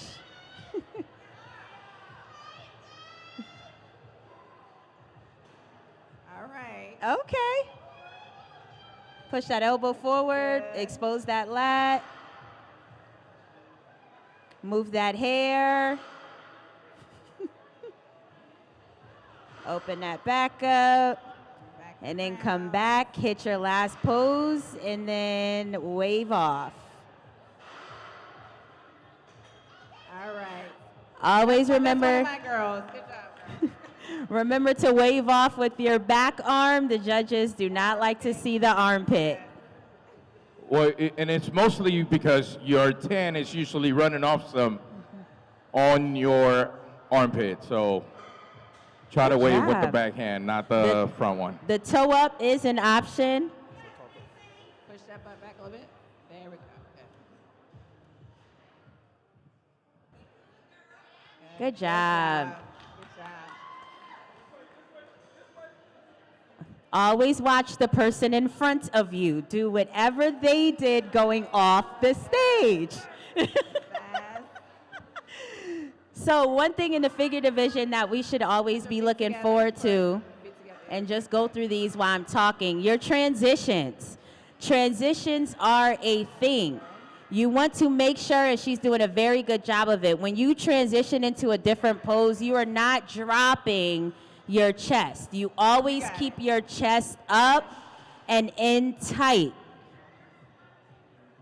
Good. And transition to the side. Good. Keep that chest up, and even on the wave off, some of you are just like, oh, I'm done, and walk off stage. No, you're still seen. Keep that walk, keep that walk. Do not run off stage, keep the walk. And while you're walking, keep your head and chest up.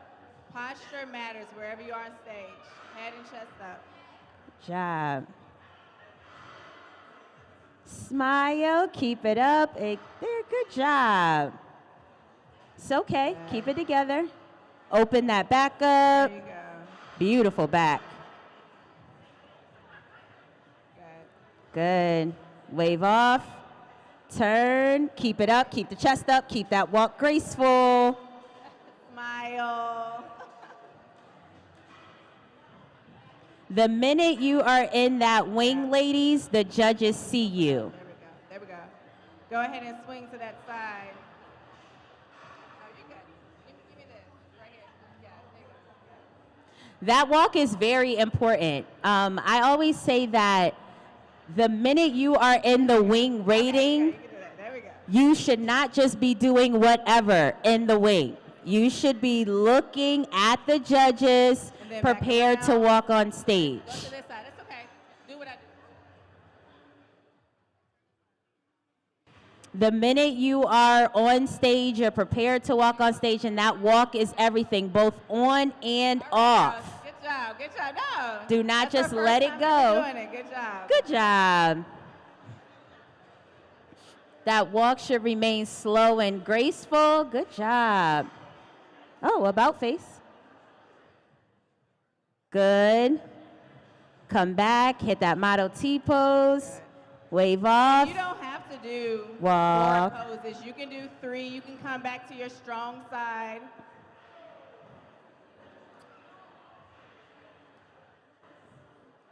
Transition, okay. Bring that arm in just a little bit. There we go. Go ahead. Good, nice smile, go into that back. Even though your hair is barely covering, you should still move your hair. So you might Yep. have to get extensions or something Yes. to help. Yeah.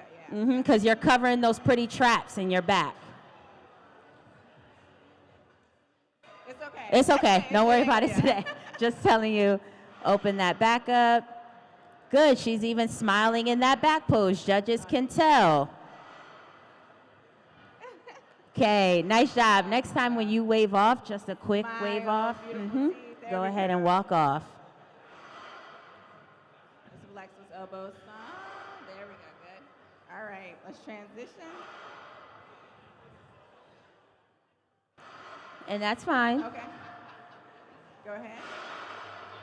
Go ahead. It's your individual posing is on you. Put those feet together.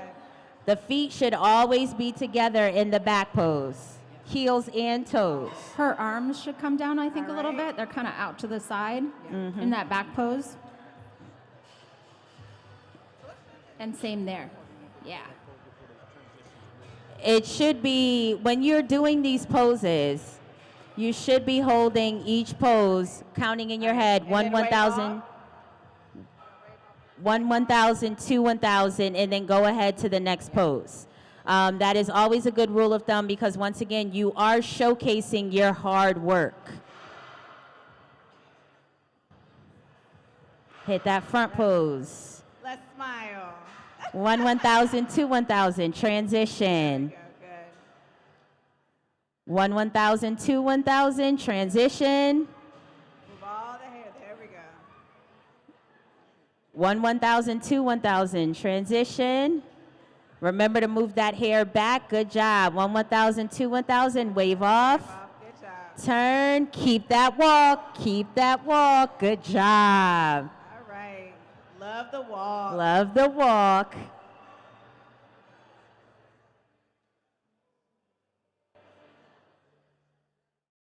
Nice. Love the transition. Continue with that smile. Good. Go ahead. Good. Good job of moving the hair that is not there right now. And when we have those arms hanging, we don't want them too far from our bodies. We want them to come in a little bit closer to your structure. Good job. Hitting back. There we Wave off the judges. Good. So it looks like we're going to have some extra time for this particular division. If some of our figure competitors would like some more work on stage, we're going to put you on the diagonal lines. We got Becky, we got Bill Hill, head judges.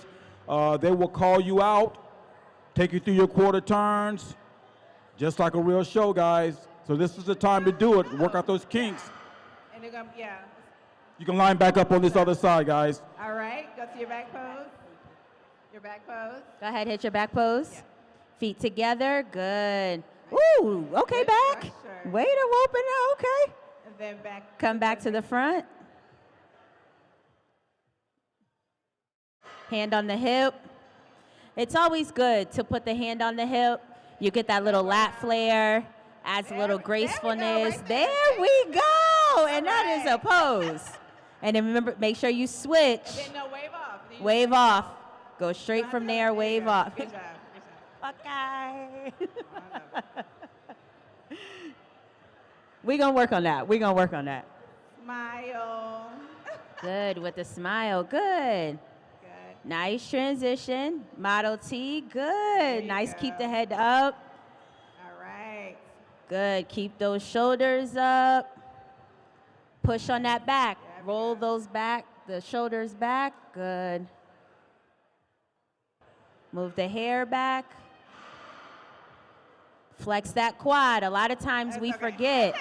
Flex the quad. Own it, and then wave off. Yep, and then wave off. Up. It's okay. There we go. Good. Come on down. So a lot of times I do tell figure athletes, sometimes we focus so much on the upper portion that we forget that we have legs. Good. In every pose, and go through your poses while I'm talking, make sure that you are flexing that quad, showing your quad. There we go. Good, go ahead. Should always be, yep. All right. Good. Go ahead, transition to the back.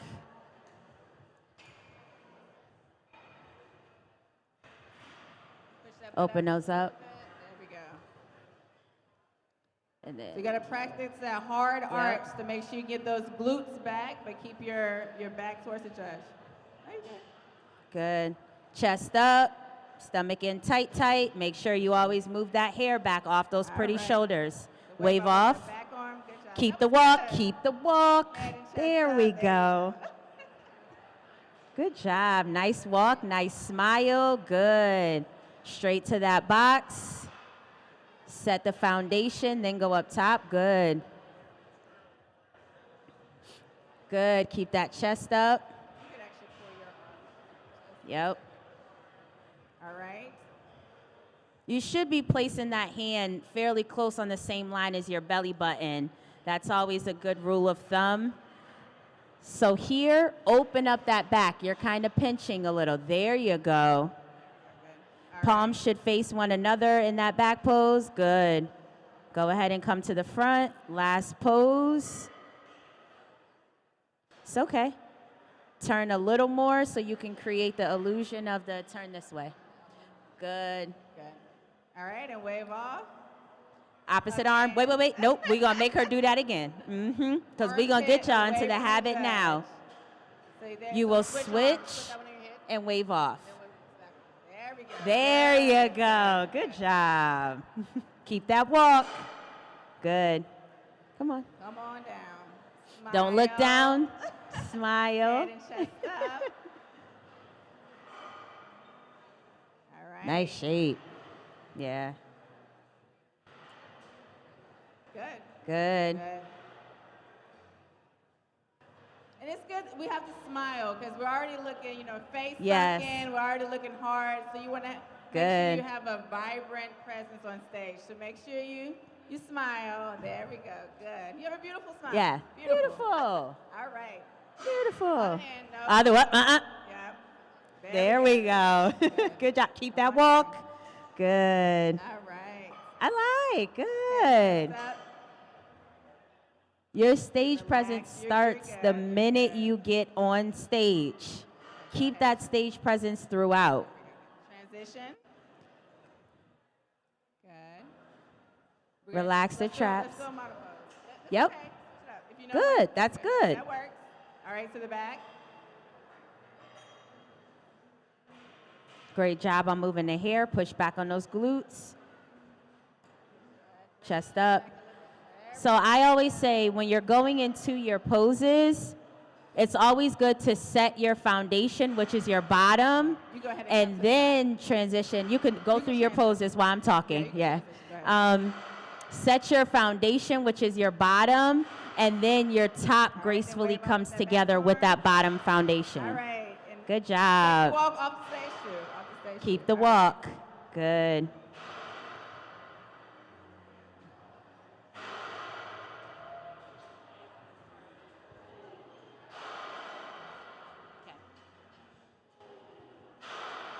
All right, so we are going to go through a call out, what we call a call out round. And when you typically have this many competitors when they are doing pre-judging, after individuals, they will bring everyone back on stage, and then the judges will do a call out. And what a call out is they will call your number out, And when they call your number out, you're going to come to this red line and you will do your mandatory poses. They will take you through your mandatory poses.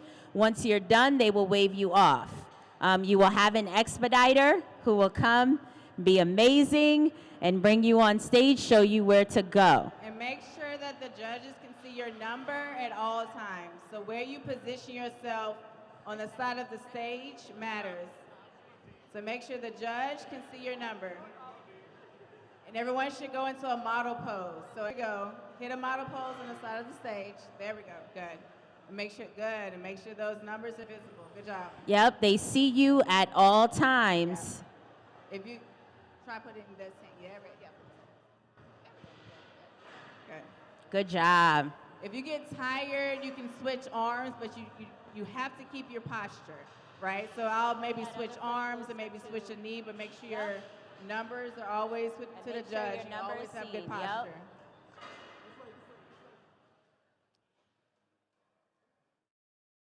Come down here. Remember, head and chest up at all times during the stage. From the time you step on stage to the time you step off, good posture. Smiling. Don't be scared to make eye contact with the judge either. It's okay. Or look out to the audience, right? It's okay. It's okay. A lot of times with my last name being A, I'm normally right here in this position, number 82 is. And when I'm on the front, I am eating those judges up.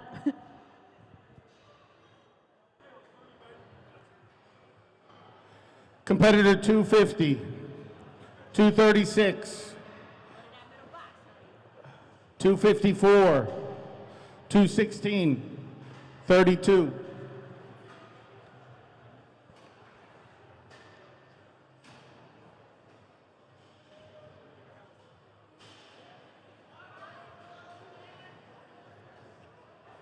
It's a good class right here.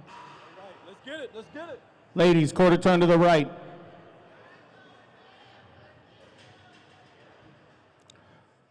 Quarter turn to the right.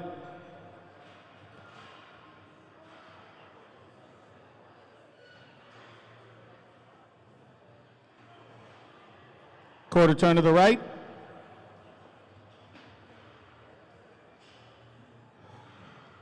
Face front.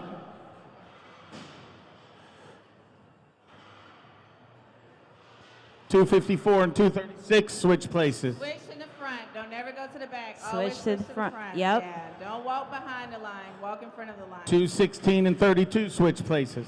Always acknowledge the judges, too. Good. Ladies, face the rear. So take a good step back. Good. Good job, ladies. Face front. Back around. Now, sometimes we won't go through the quarter turns the second time. Sometimes we will. So just pay attention. You know, a lot of times we just want a front and back look again, just to make sure. And always be paying attention and listen for your number. Thank you, ladies. You can foul off stage. Hey, give these ladies a round of applause, guys. Good job, ladies. Good job. Listen for your number, ladies. You still being watched by the judges. No.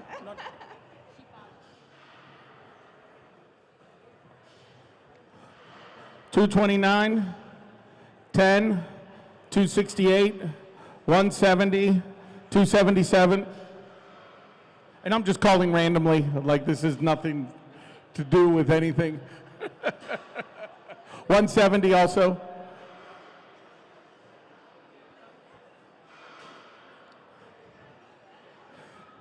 .268 and 277 switch places.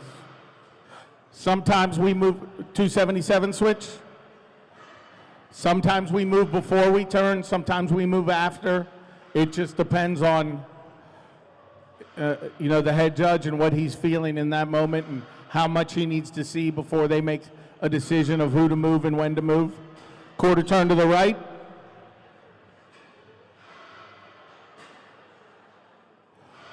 Quarter turn to the right.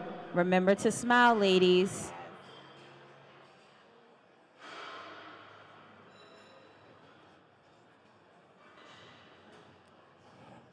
Quarter turn to the right. Make sure we move that hair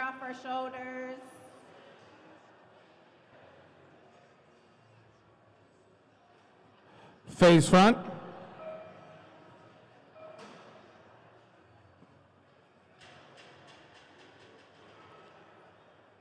Thank you, ladies. You can file off stage. All right, give them a round of applause, guys. Thank you, ladies. Also, one note I want to say, depending on the show, depending on how big your class is, especially if you're going for your pro card, do not leave. Sometimes you might have it where the judges want you to come back out. So even if those ladies who were in that first call out, don't go and get lost in the crowd because they might have made a note and say, hey, we want to see number 4 and number 6 again together, and they might just have you two come back. Very good point. A lot of times we do tell the expediters to hold them in a certain class. As soon as we're done judging that, you know, or whatever, we get a message back to them a lot of times that we want to see the top 4 again, or we want to see the top 3 again, because it's so close that we're not sure yet, you know, and want a second look. Usually, though, the expediters will stop them coming off and hold them because we've let them know that we're not done yet. So 275, 256, 263, 224, 82. Can't read that. 260, or is that 265? Yep. I can't see your number, so you've always got to make sure that the judges can see 100 and 259. The reason I called it backwards, sometimes we'll call in backwards order too.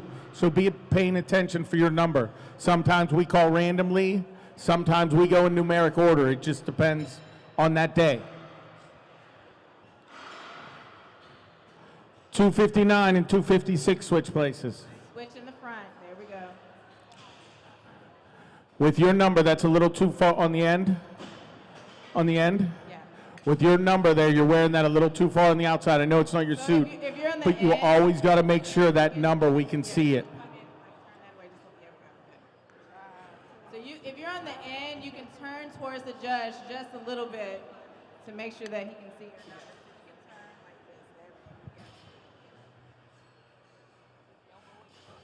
The other thing is, like she said, you can angle in, and it is good to do. But we see a lot of people angle too far, and they end up posing for none of the judges sometimes. So it is good to angle in just a little. The key is don't just angle in to angle in. Pay attention to where you're standing and looking at the judges, and make sure they see you and you're not looking past them, because we do get that a lot. Quarter turn to the right.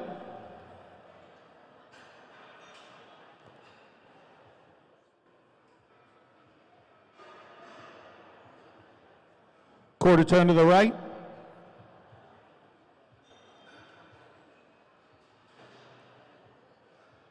Relax those elbows just a little bit. Quarter turn to the right.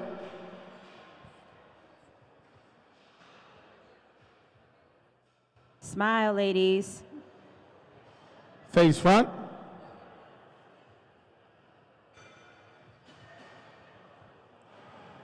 Ladies, do a 180, face the back wall.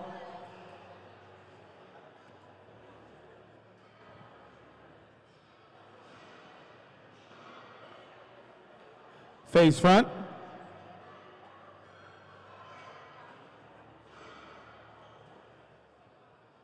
Great job, ladies. Thank you.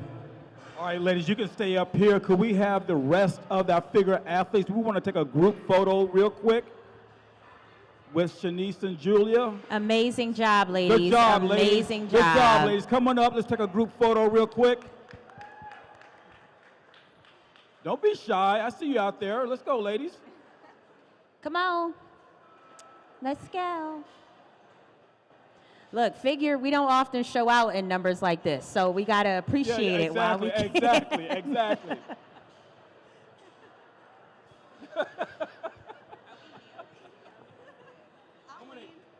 Get close, ladies. Get close. Let me have all my D and E classes in the back. Yeah, the taller ladies go to the back. Get your butts in the back. Oh, come on. Y'all tall. Hey, ladies, shift to your right just a little bit. Come over. Spread out the tall girls just a little bit. There we go. Yeah, right. Slide over a little bit. How does that look out there?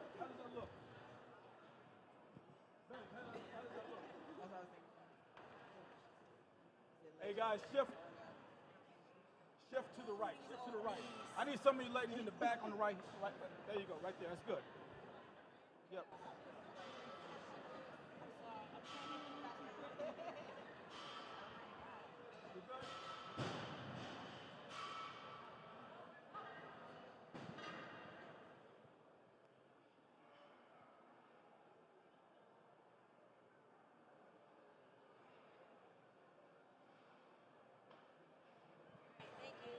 Thank you, ladies. Thank you. Shanice, Julia, do you have any parting remarks before we? Do you have any parting remarks? Okay, yeah, I'm gonna have you. Well, I'll say this is a great opportunity for people to come and get the nerves out and get the stage experience prior to going on the stage. So I highly recommend this. If you have an opportunity, make sure you go watch a show if you've never been in a show before. So those are some things that I would put out there for the amateurs to help you to get a little bit more confident in the environment. And always don't be scared to ask questions. Both Julia and I are very interactive, even on social media. If you have a question, please ask. Please continue to go to events like this. Talk to the top level judges and expediters that are here while you have the chance. Thank you, ladies. Give them a round of applause, guys. All right, so this morning we started off, we said, hey, look, we got a lot of sponsors out here. At this time, I'm going to ask all of our sponsors to line up on the side of the stage. And sponsors, come and line up. Come on, sponsor. We're going to have a show with the sponsors now. We're going to take them through their quarter turns and their mandatories. Let's go, sponsors.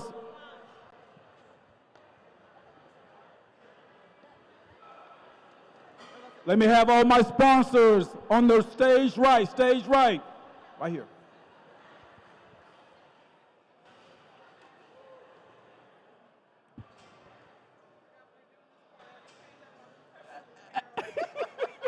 It's all good. Okay. Dimension. Where are the sponsors? Octane, where are you? Oh, I see you. I see you, baby. I see you. I got body mass, yes. I got you, baby. Prince Bling.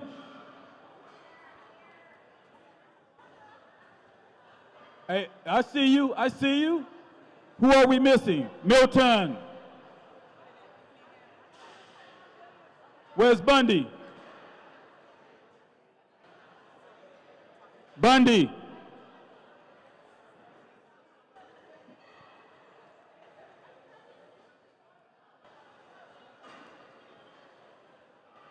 I don't care where you hide, Bundy, we can see you. Who else?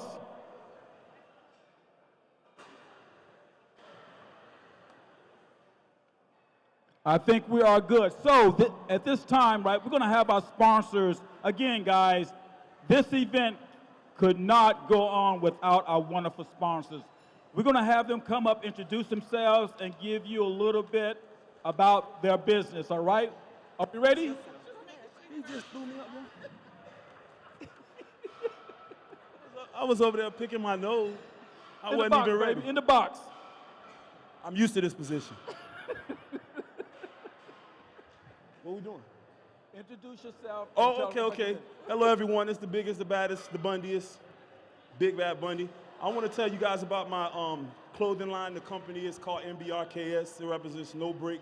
It's not only a clothing line, it represents moving forward, being progressive, and not allowing these things that we also always let us stop us, like procrastination, forgetting your meals. These type of things that stop us, we don't have any breaks, we don't have time. It's time to slow down sometimes, it's time to speed up, but there's no time where you're supposed to stop. So if you take those hindrances out of your life, the breaks, if you have no breaks, there's no stopping. So that's what No Breaks is all about. Come check us out at the booth. Come take a picture with me, hang out a little bit, talk with me, chop it up. Thank you for your attention, and I'm out. Good job, buddy. Thank you.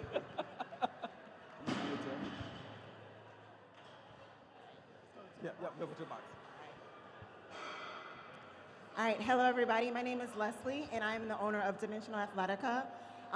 We have fitness wear for ladies currently. The men's coming out in a couple of months. So we have leggings, sweatshirts, but the one main thing about Dimensional Athletica, we always push people to define their reality, push yourself to the limit, and pretty much don't box yourself in. So that's the main reason behind the brand. So that's the one thing I instill upon everybody. Make sure you define your reality, you create your own life. All right, and make sure you stop by the booth and get you some gear.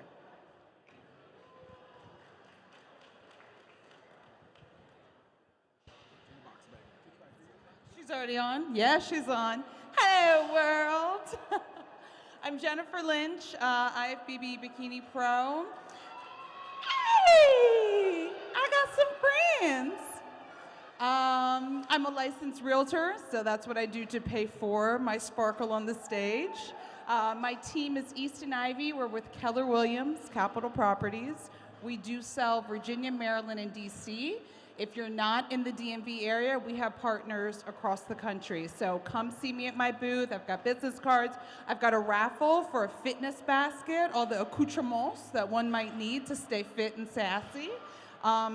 Shameless plug, I'm also a Sean's Couture cutie, wherever Sean and the cuties are. Yeah, that's it. Thank you, Sparkly Mike. Hey everybody, I'm the co-owner of Octane Energy. My lovely fiance is around here walking around somewhere. I don't know where she is. She left me stranded. So we have an energy drink we launched last year. My fiance and I own it. We have 2 flavors, orange mango and watermelon kiwi. We're actually dropping our 2nd flavor after being less than a year old in about 3 weeks. Go on and pre-order and catch us at octaneenergy.com. 100 milligrams of caffeine, 0 sugar, 0 calories. And yeah, we're on Amazon, on our website. Come by, check us out. Anyone who pre-orders will get a free swag item of our choice, whether it's a shirt, bags, whatever you can name it. Thank you. Nice and clear. Nice and clear. I don't know if I'm going to give this microphone back because it's gorgeous. Hi, everybody. I'm Jackie Hale, IFBB Pro and co-owner of Total Elite Athletics. My spouse is there. We own a premium athletic line. And a little bit different about us, we actually design our clothing because as bodybuilding pros, we run out of space in clothing with bigger backs and bigger legs. And we want things to be breathable and feel good and not just regular cotton. So we design everything in-home before we send it to manufacturing. So all of our clothing is created by us for people who want to move and feel good. We have antibacterial products in our clothing to keep out the stink. We also have sweat-wicking properties in our clothing. So if you are looking for something new that's going to feel good and move with you, check out our booth here. We have our new Willet sweatshirts, athletics, Athlete's First hoodie as well. We have a full complement of things online. You can scan our QR code at the table, but we do have a few things here featuring our new men's classic trunks as well as our men's physique board shorts that are coming out as well. Thank you very much. And we're out of Virginia Beach, so we do ship everywhere in the United States, and we also ship internationally as well. Let's do it. Hi, everyone. My name is Z. I'm with L Aesthetic Arts and Plastic Surgery. Our booth is right to my right here.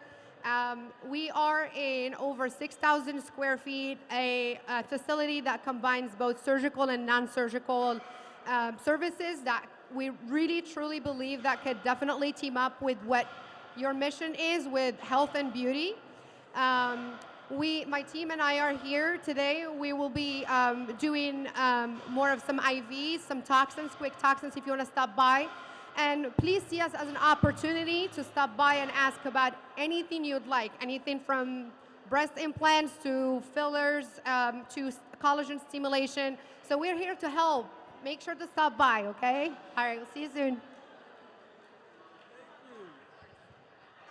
All right, Mama, let's do it. All right, hi everyone. My name is Fatima Rashid, NPC Bikini athlete, but today I am here to represent the Polished Touch. We are a traveling glam squad and posing service. So what we specialize in is coordinating makeup and hair appointments at the convenience of our clients. but most importantly, providing that consultation to the clients from the look, from bikini, hair, makeup, all the way down to your jewelry. And lastly, posing sessions provided by me to put your full polished look together on stage. So as a competitor myself, I understand what it's like, what the judges are looking for, and being an Olympian's choice and judges definitely gave us a lot of accolades with our previous clients. Come to us to get your polished experience. Thank you.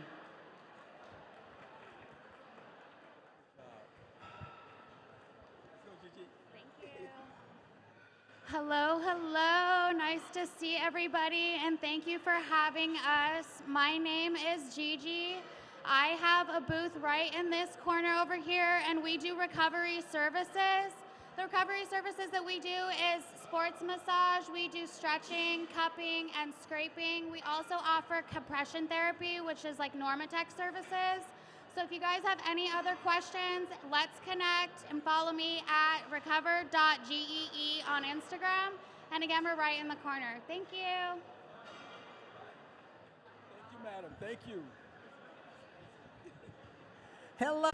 Anyway, I own Brent's Bling, and I'm over here. I do custom jewelry. I do beaded jewelry, as you can see I have on. I do necklaces.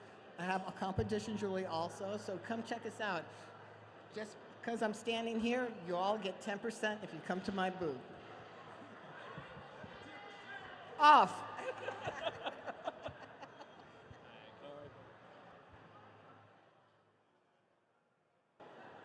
Hey everybody, my name is Mike. I'm here with body mass composition testing today. So just a quick rundown of our services. We offer DEXA scans and we do resting metabolic rate testing. So if you're interested in doing that DEXA scan and getting a nice accurate body fat percentage, that's something we offer at our location in Arlington, Virginia. So come on over and see us at our booth. I'm to the right over here. Well, left if you're in the crowd, obviously.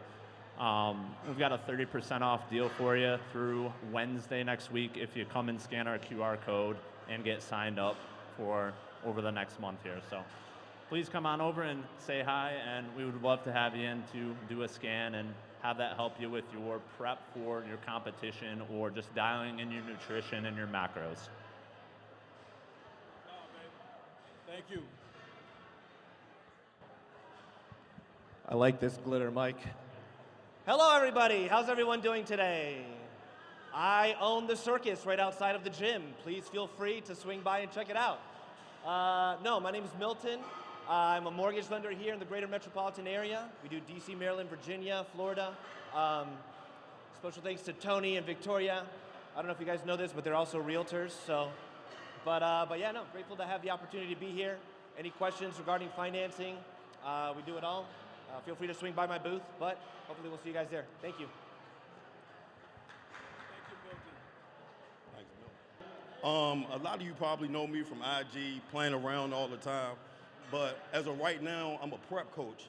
Have multiple IFBB pros, Olympia, Quadzilla, things of that nature. I'm the coach that's gonna make sure you're good on stage and off stage. Just not that, man. I'm gonna actually help you be a better person in life in general. So when you're ready to have that dramatic lifestyle change on and off the stage, on and off the stage, man, come get with Game Time Fitness, man. Y'all have a blessed day. All right, guys, give it up for all of our sponsors. Yes! So next we are going to go into our panel discussion, right? So we're going to start that at about another 10, 15 minutes. But again, guys, I just want to thank everyone for coming out. There's a lot of people that I would like to thank. If I start naming names, I'm going to leave someone out. But there's one name that I can't leave out, and that's my better half, Victoria, sitting here on the front row. Can you stand up, babe? This woman never stops working, I can tell you that right now. This has been a vision of hers to be able to bring in some of our top level athletes in our sport to provide you an opportunity to learn, take tips in order to make you take things, to help you take things to another level. Um, great leader. We have great leaders in our sport. Gary Udit, he's been a blessing to this community, to the Mid-Atlantic zone. And without his leadership, guys, I don't know where we would be, but let's give it up for Gary right now. TSG events. Guys, look at this stage. Come on now, give it up, guys. Look at this stage. This is a posing seminar. This is a posing seminar. This is what they bring. This is what they bring to the table, guys. They have TSG events. They help a lot of our promoters in the DMV area and within the Mid-Atlantic zone to put on a first-rate production, guys. They have allowed this area to take it up. They have allowed this area to take it up to another level when it comes down to NPC and IFBB Pro League events, guys. So let's give it up for TSG events. And oh, by the way, this is at gym. So hey, you got the best of both worlds. Love you guys, man. So, and about what we're going to do, we're going to set up the stage for this panel discussion. That's for all women divisions. This is the time that we're going to allow you to ask questions, and we're going to take it back to the basics, guys.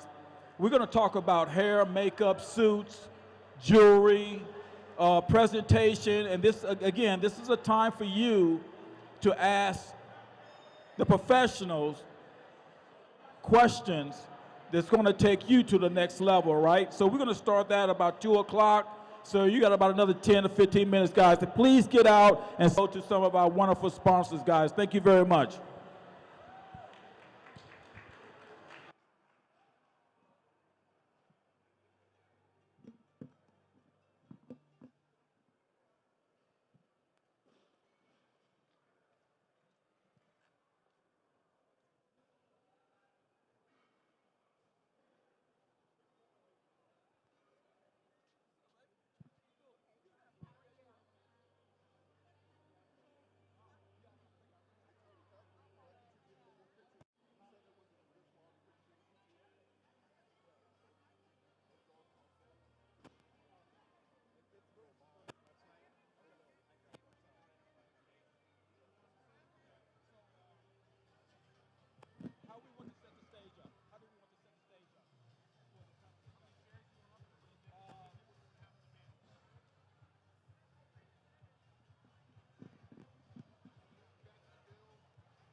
Sound check. Yes, yes, yes, yes, yes. All right. I need to have all of my Olympic.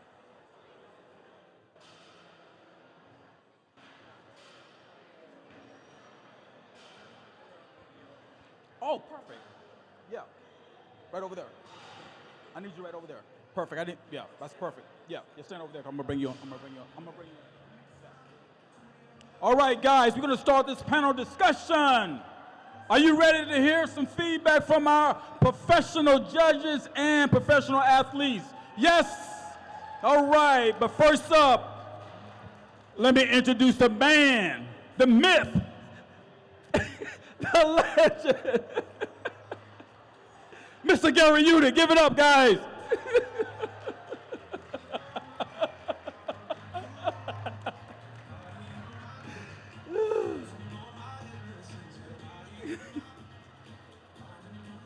All right, next we have Miss Olympia 2021, Jennifer Dory.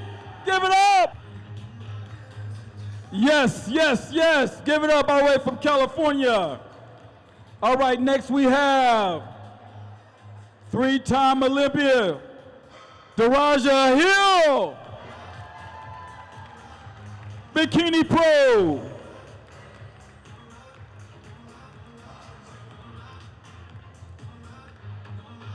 Where's my bodybuilder? Is Andre over there? No. Two-time Olympia, Teresa Avanchik.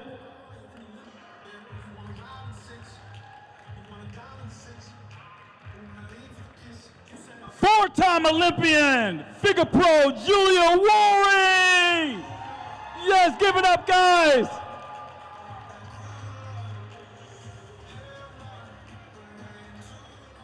'22 Olympian, figure pro, Shanice Abrams.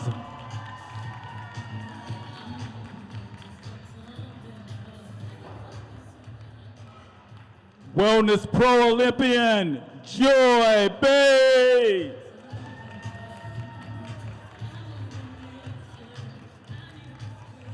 All right, guys, and if Bill and Becky's in the house, can you please meet us on stage? Hey, guys, this is going to be a discussion, which means we need participation, all right? But we want to go back to the basics, right? Oh, there she is. Okay, hold up, guys. Hold up, hold up. Can I get a little bit of music? Can I get a little bit of music, please? Please, a little bit of music. Three-time Miss Olympia, Andrea Shawn.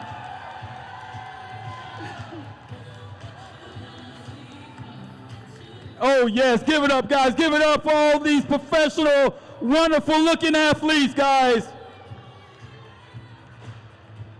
And they are here for you, guys. They are here for you.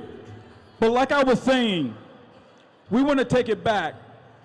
When we first started these posing seminars years ago,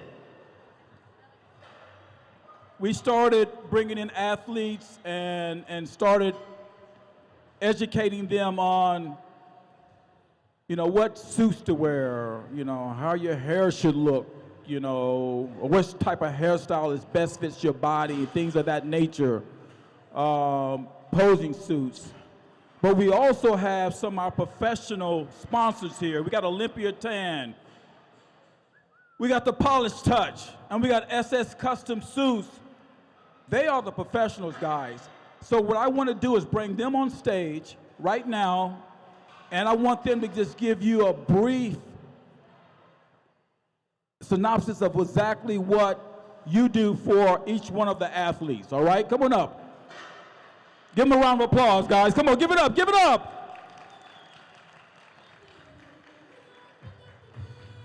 Let's go with Olympia Tan first.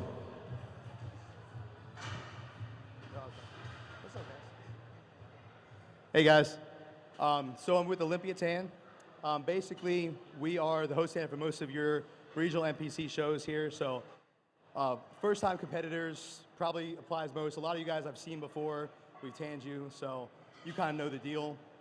If you have questions for us. I'm the one you're going to see when you check in. So you'll show up to the host hotel most times. Also check the website.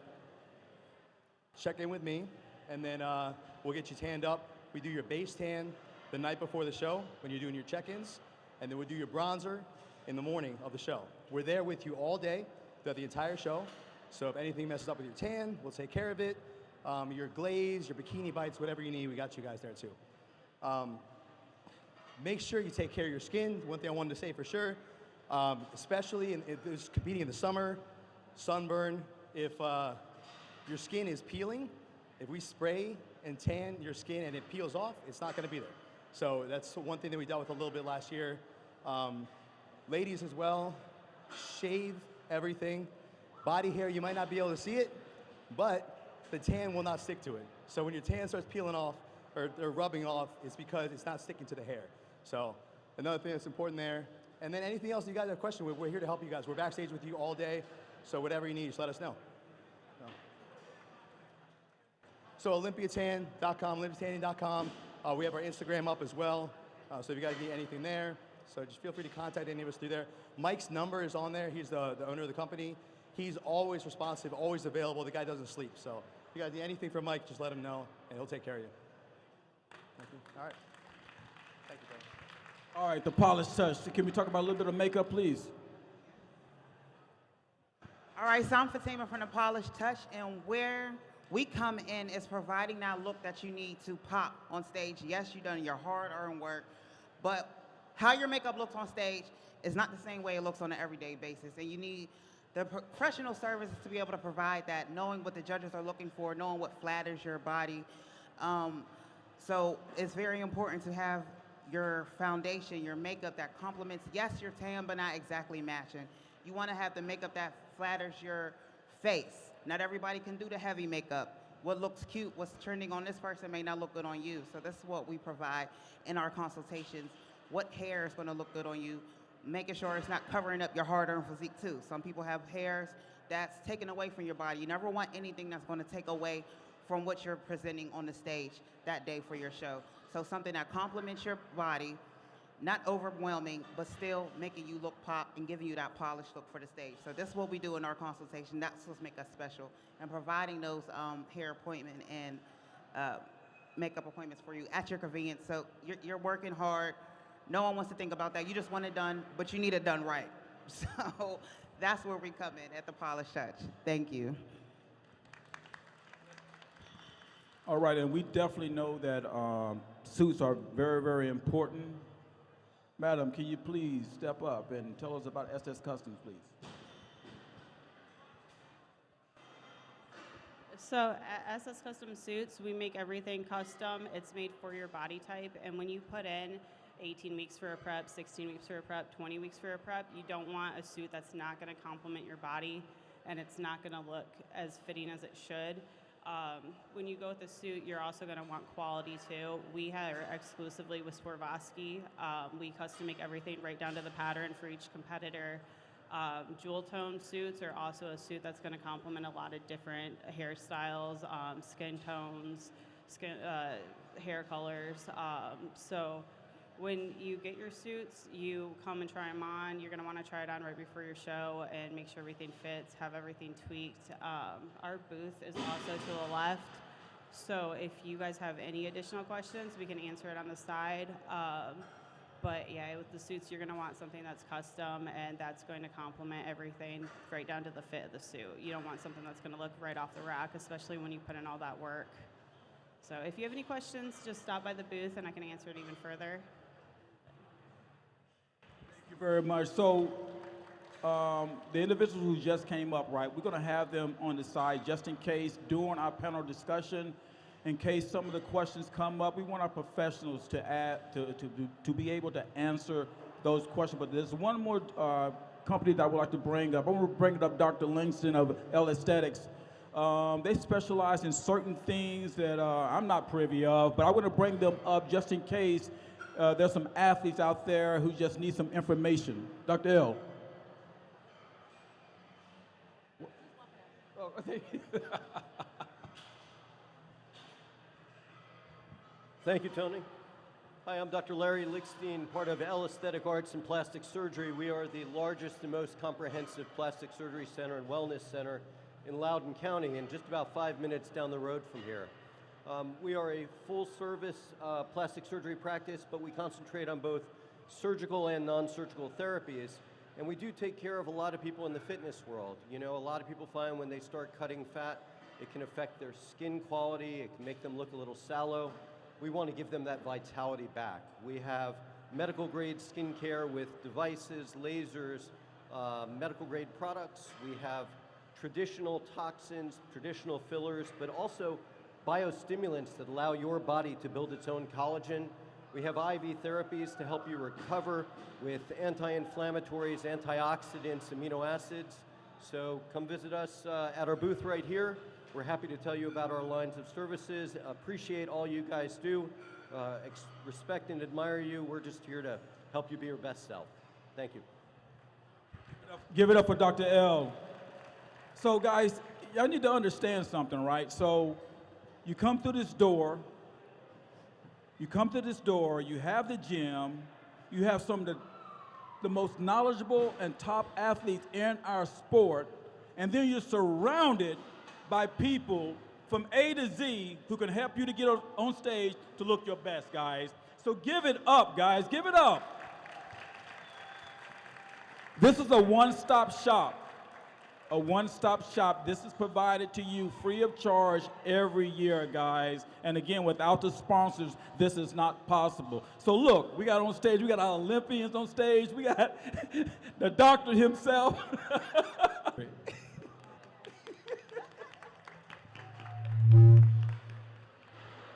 So here's what's cool.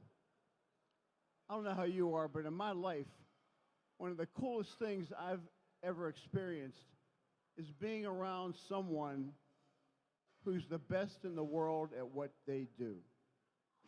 I had the good fortune, we did the Toronto Super Show years ago. I'm sitting there at the check-ins, and this guy, Ben Johnson, walked in, who whooped up on the entire Olympic team for the 100-yard dash.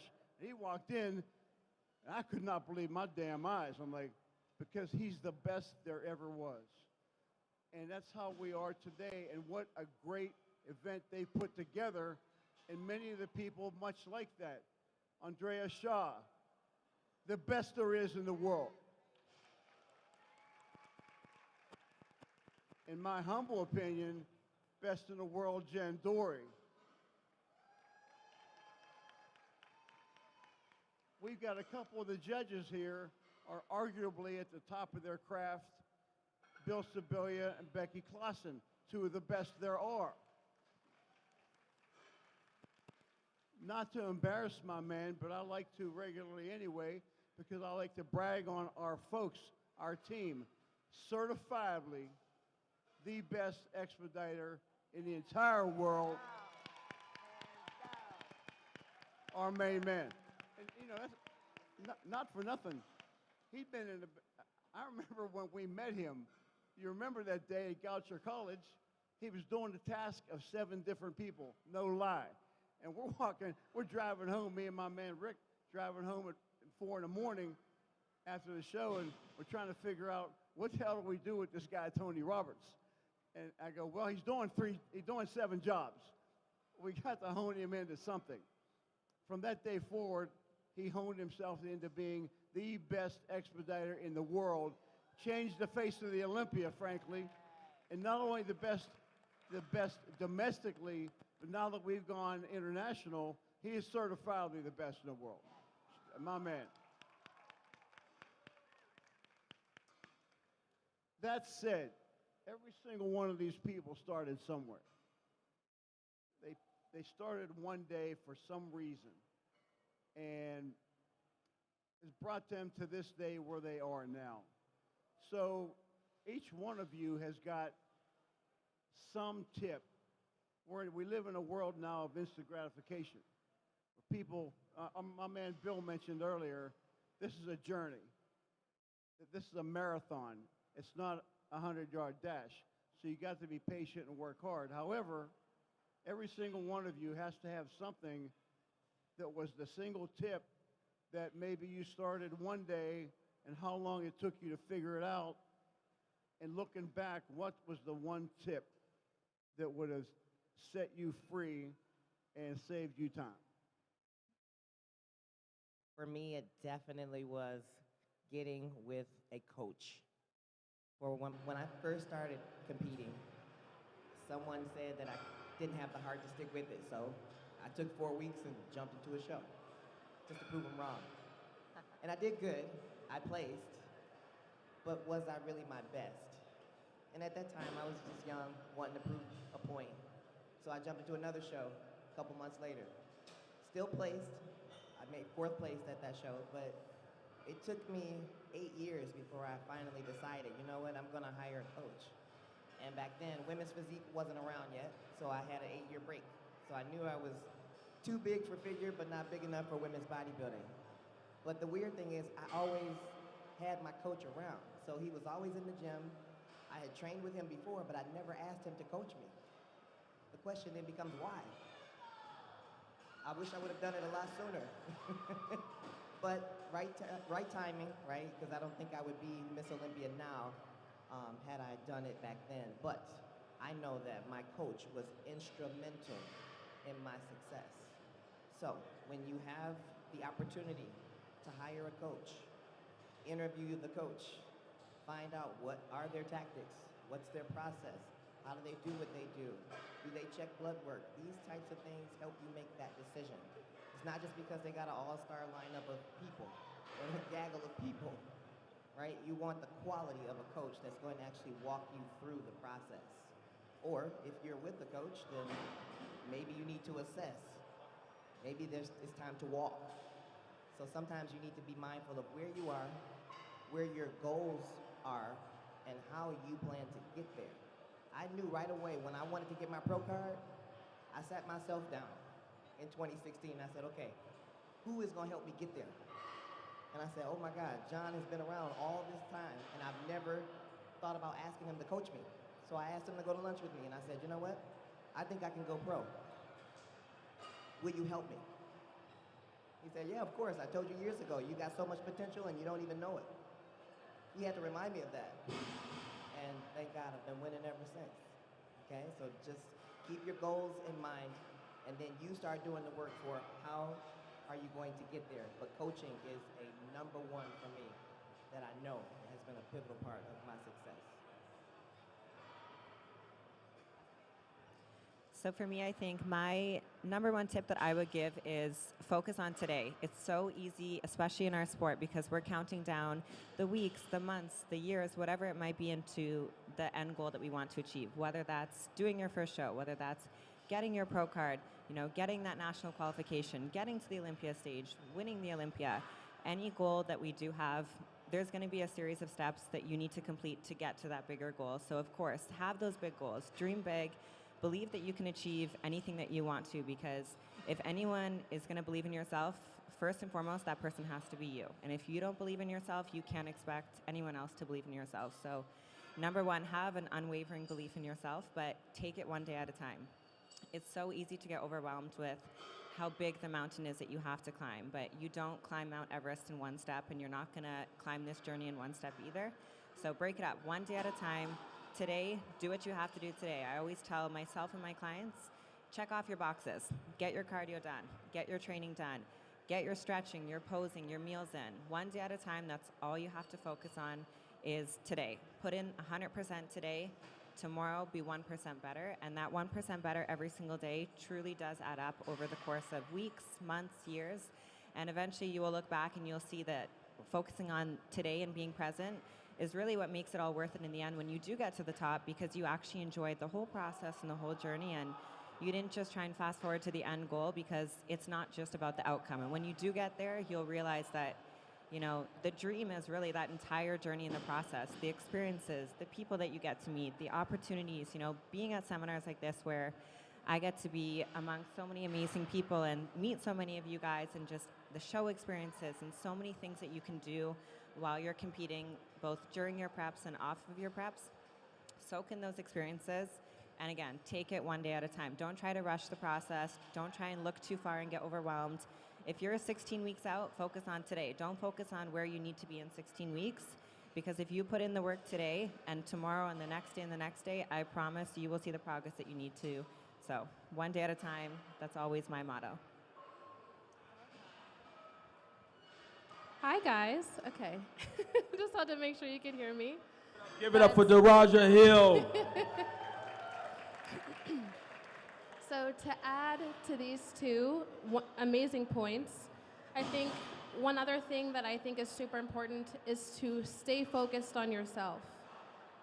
Stay focused on you, the race that you're running, and that race is not against anybody else. It doesn't matter who's next to you, because if you ever run track, I used to run track in high school, and that 100-yard dash, if you stay straight focused on here, you will do just fine. The second you start looking left and right to see where your opponents are, that's what starts slowing you down. You start changing things that don't need to be changed. You start doing things you don't normally do, and you lose sight of why you started, probably. So stay focused on yourself, and there's so much growth and opportunity for growth in that journey and in the race that you're running. Constantly trying to one-up yourself each and every single day, because that's where that real growth comes from, and allow that ambition and that drive to be your best self, not just for the stage and for your cardio, to prep your meals, to train, hitting PRs in the gym. That dedication, that ambition starts bleeding into other areas of your life, work, school, whatever it is else that matters to you. Being your best self, the best version of yourself as a mom, as a wife, as a sister, a friend, you start to realize how much of your life is changing by just this one goal. It's just incredible. And just the people that you get to meet. You know, staying focused on you doesn't mean that you have to be rude and, you know, snub people, right? You can still make friends, can still hang out with this community, because we all have a very common interest. Obviously, when we step on stage, you know, the battle is on. But it's so much to be learned when you're learning about yourself through your journey and the things that you're capable of. And you often find that you're capable of more than you thought you were. And I think that's pretty amazing. So focus on you. Thank you. Teresa Vanchuk. My bodybuilding career actually started the second that I opened up an Oxygen magazine, and this is going extremely far back. I didn't have the internet, I didn't have social media. I had to Google everything that I could possibly see. This actual entire industry saved my life. I was actually bulimic for 7 years, and I didn't understand anything on, you know, proper food and techniques of training. So everything was done by research of Google. I didn't have this, you know, in terms of what we have right now. Posing coaches didn't exist. Perfect posing videos from Gary was where pretty much we all started. You know, growing up, you know, not having a family support what I wanted to do, it was stupid. But this is going back to kind of where she touched. It's believing in yourself and following your own vision and your own path. Just because someone might see something dumb or stupid to what you're doing, I didn't care. I still kept going forward, and I kept doing what I wanted to do, because I had my own vision. I had my own ways of doing things. I had my own blueprint, basically. And I tell everybody we have our own story to be written. You know, we're all our own author. And every single day is, it's your destination, it's your journey, it's your dream. So with bodybuilding, like, again, it saved my life. It taught me discipline, it taught me self-respect to myself, taught me to get back to the sport and teach others not to fall in the traps that I had. And if I could reach down and help someone else up, that's what I was gonna do. And again, bodybuilding saved me. It probably saves a lot of other people too in the same time. We're all here, the stage is all up here, but what's really cool about this sport is we're all here for a total different reason. A reason why that we chose to choose bodybuilding to compete in. But overall, bodybuilding was it for me. It saved my life, and I can't thank it enough. Thank you, Teresa. Next up, Julia Waring. So kind of like she said, I feel like we all started for a selfish reason, whatever it may be, whether it's dealing with pain, dealing with self-image, more confidence, needing to lose weight, whatever it is. But it's the sooner you can find a purpose outside of yourself it makes this journey so much more beautiful, right? So much more beautiful. You know, it can consume you, your time, your resources mentally, and it can actually make you a negative person. And we don't want to do this. So use this sport to make you a better person, and then sow into your family the things that you've learned. Inspire people around you. You know, whatever you learn about dieting and working out. You know, if you have people in your family that are struggling with, you know, illnesses, diabetes, high blood pressure, or even if it's just talking life into a group of little girls and letting them know, like, you can do whatever you want to do. You know, being strong is beautiful. Being healthy is beautiful. So I think the sooner you can find your purpose outside of just yourself, it really makes this journey so much more beautiful. Thank you, Julia. Next up, Joy. Hello. So unlike everyone else on this panel, bodybuilding for me started really quickly. I've only done 6 shows. So I went to Olympia on my 6th show. And you have to have patience. I realized that I need to give myself grace. I am very, very hard on myself. I try to make every meal. And I had to realize that everything is not going to be perfect all the time, but I do give 100%. And you also have to realize that life happens. I hear a lot of people, they'll say, well, I couldn't do this, and they make an excuse about everything. But life happens. I literally lost my father doing prep. I lost 3 jobs in COVID when I first did my first show. And I continue to keep pushing because it was something that I wanted to do. I've wanted to do a show since 2012, but I never got a chance to do it until I met Morgan Rice, my coach. Coaches are important. My first show, before we even got on stage for the first show, he says, okay, well, give me a year, I can turn you pro. But my initial thought was, okay, well, I just want to do a show, but I gave him a year, pro. Second show, national show, then pro card, then Olympia. So it is a journey, and it has been a beautiful one for me because I just always wanted to do this. And you will enjoy yourself, you will meet new people. And my tip is give yourself grace and patience on your journey. And it's your journey alone. Don't listen to anyone else, only listen to your coach. I've had several people try to steal me away from mine, and I am not leaving him at all. He's the perfect person for me, so just keep pushing and give yourself grace. Thank you. Shanice. So the biggest tip that I would possibly give, just touching base on everything that everyone has already said, make sure that you are taking care of yourself. But I did not realize, like, I was a professional track and field athlete. I did CrossFit as well. But the biggest component that I learned in the bodybuilding piece is taking care of yourself. For example, body work.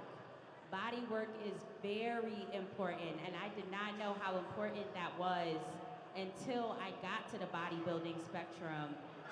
So between making sure, like, getting your meals in, cardio, that's understandable, but a lot of times taking care of self does involve getting your blood work done, regularly getting physicals done, getting your body work done, going to see a chiropractor.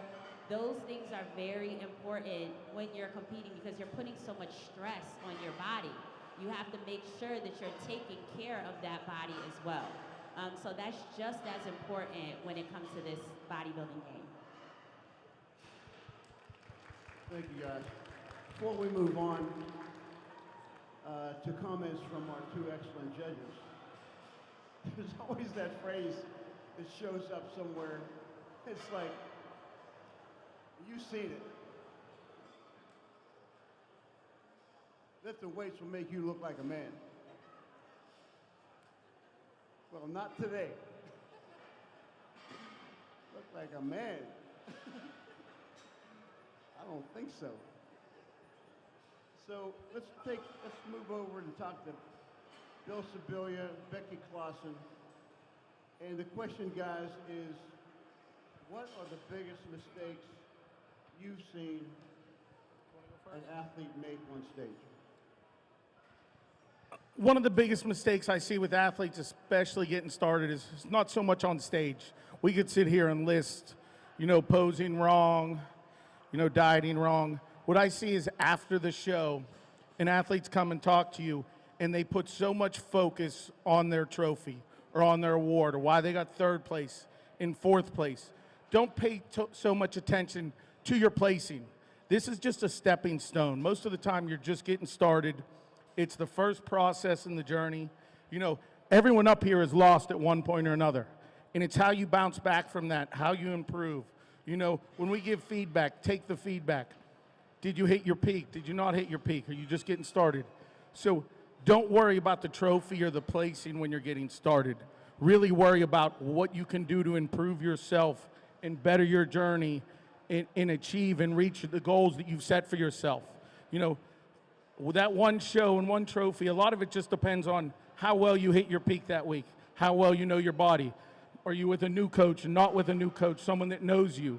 You know, and athletes hit their peak one week, miss it the next week. You know, so this is a long-term endeavor for most of you. So have fun with it. Try and reach your goals and achieve them and realize you're going to have setbacks. And don't worry about one trophy if you get third place, fourth place. You know, sometimes the best body on stage got 11th place at Toronto Pro. You know what I mean? A couple weeks later, she's second in women's bodybuilding, just being in the wrong division at the wrong time. You know, she was the best body on that stage that day, but she's in the wrong division. So really focus on what you can do to reach the goals and improve, and don't pay attention to a placing at one show. You know what I mean? So try and focus on the long-term goals. I think that's a really good point. And in this time of instant gratification, that's something that's kind of lost on people. And you see these phenoms like we see sitting up here who just do well out of the gate and shoot right to the Olympia and start winning. Well, for a lot of us, me included, that was not the case. It's more of a slow, steady climb, but it can still be a really satisfying and successful journey for you, no matter where you end up in your career. I say, as you progress through the ranks, control the things you can control. So you control the details, everything we're telling you here, posing, suits, hair, makeup, all of that, and do your best to be 100% on your preparation. And you've left nothing on the table. You've done everything you could to be your best at that show. And then the chips fall where they may. It doesn't necessarily matter where you place, because if you're in it for the long term, it's about continually progressing, learning your body, getting the feedback, having the experience. Myself, I went up and down in placings. I could place, fifth at a local show and then third at a national show. You just kind of got to go through that, build your resiliency, and take it more as a long-term process, I think, just like you said. And all along the way, control the little things you can control. So how many times, I think what we need to do next year, Tone, is as you start to line folks up to do this, ask them to send us a photo from before. So many of us, I must admit, I fall into it. Partly because my genetics were the worst. I was behind the door when they handed out genetics. I should punch my father in the face. But I used to look at people and think, damn, those genetics. People come, and they come to me for posing, and I'll say, who looks like this in your family? And it might be an uncle or a grandfather or an aunt. It's generally someone, but not always. And maybe some of you have seen this.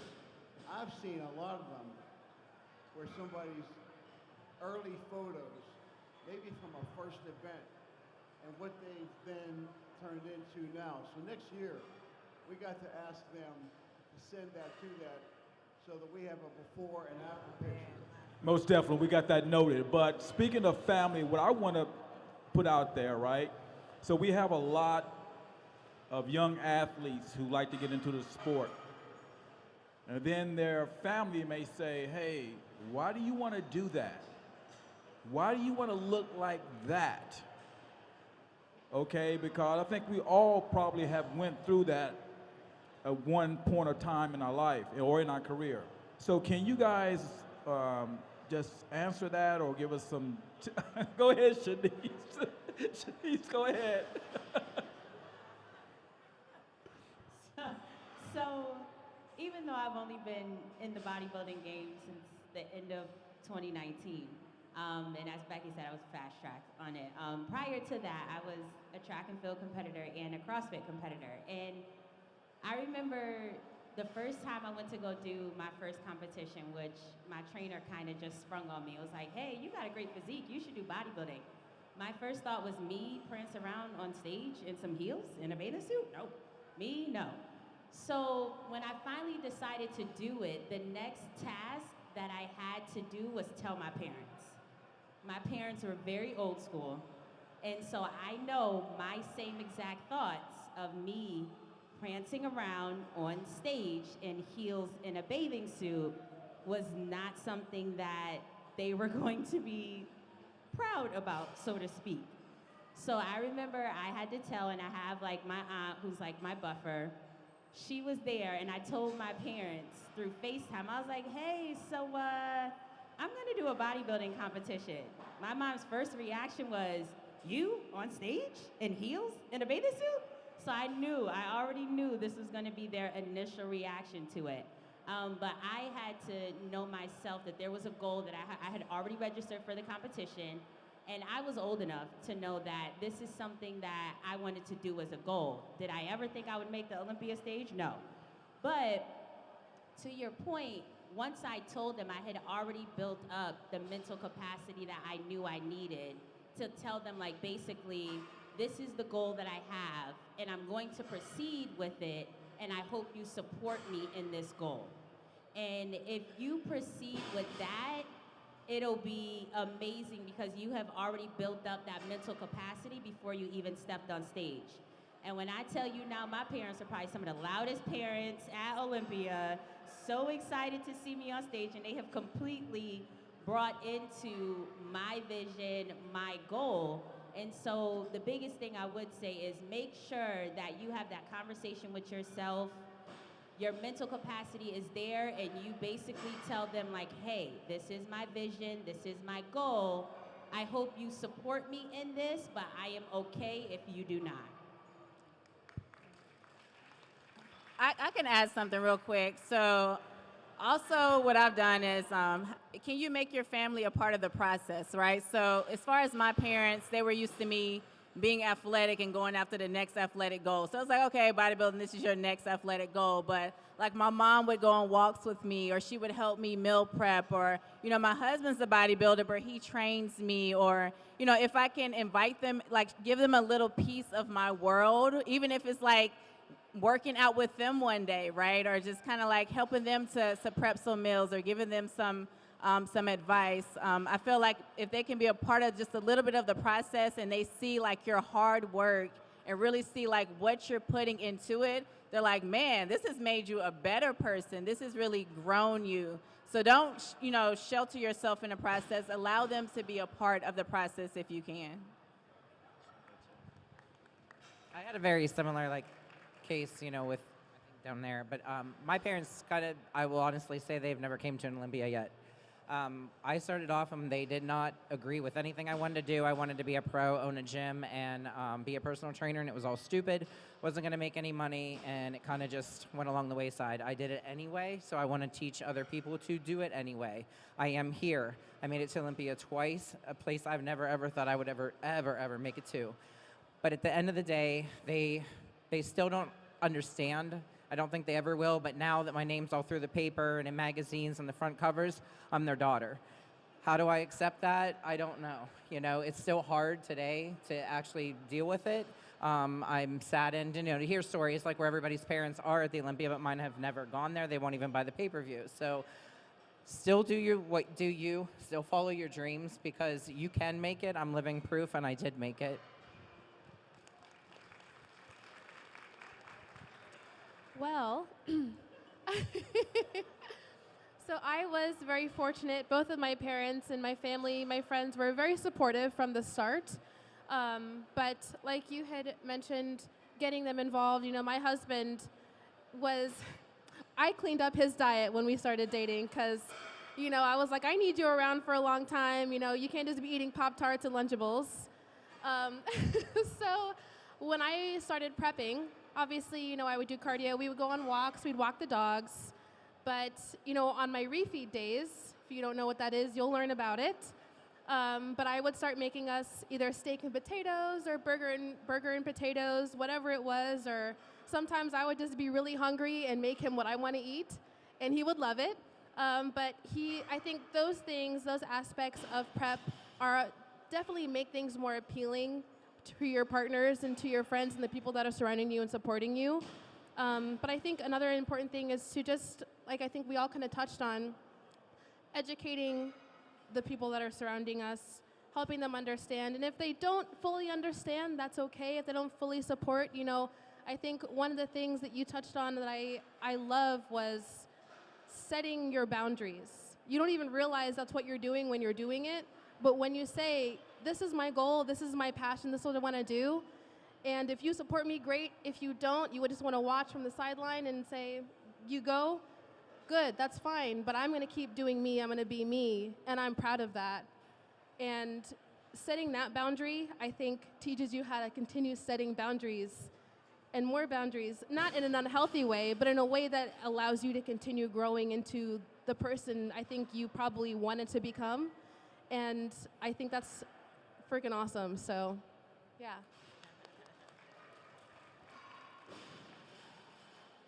So for me, similar to Daraja, my family was always super supportive of me. My twin sister would come to the gym with me every day and we would train together. My mom would help me meal prep all my food. So I was very fortunate in that sense, but I know not everyone has that type of support from their family. But I think, kind of like all of us have mentioned up here, you just have to remember that at the end of the day, it's your goals and it's your life, and you have to be the one who has to be happy with the life that you live, the choices that you make, and the goals that you set for yourself. So you can't always live by the rules of someone else, whether that's your parents or your friends or other people's opinions and judgments. Not everyone is always going to be on board with your goals, and that's okay. They don't have to be. You can do your best to explain to them why it's important to you and that you would appreciate their support and give them opportunities to show up for you and show their support. But if they choose not to because for some reason they don't believe in that, don't let it get to you. Instead, get involved in your community. We have so many amazing things going on in the NPC and the IBB Pro League that there's seminars like this all the time in whatever state you live in whatever country you live in internationally. And you can meet a community of people who will be your, NPC IPB Pro League family. And I seriously have a family within the IPB Pro League and the NPC that I've made so many friendships and relationships that I have so much support through those people. And I think we all can relate to that if your friends and family don't support you, then still be normal. You can still go out and enjoy stuff with them, and you don't have to be miserable just because you're in prep. And I think that's kind of a misconception. That might be why people have a bad idea of prep. But you can still be social, you can still go out for dinner and maybe you don't eat, you have a black coffee, or you can still go out to someone's birthday party. You just aren't going to partake in the drinking or the eating, but you don't have to completely isolate yourself from having social activities with your friends and families. And you can also have that other community of bodybuilding friends and families as well. So just get involved in your community and find your tribe of people who are going to support you, and just stick with those people. Good point. I think that when you do get involved into the culture, right, you do find people that you connect with, and somebody's in the gym, you're both in prep, that's an opportunity to lean on each other. But you do have to be comfortable telling parents, like, okay, I know you don't necessarily agree, because my mom was just, okay, well, why are you doing this? Are you sure you want to do this? And the more I explain to her, so you have to exercise patience. Be patient with them. They don't know. You have to educate them. They really don't know because they're not going through it. And so even as the journey continues, I have to just kind of, say, Mom, you haven't been through it. I get it.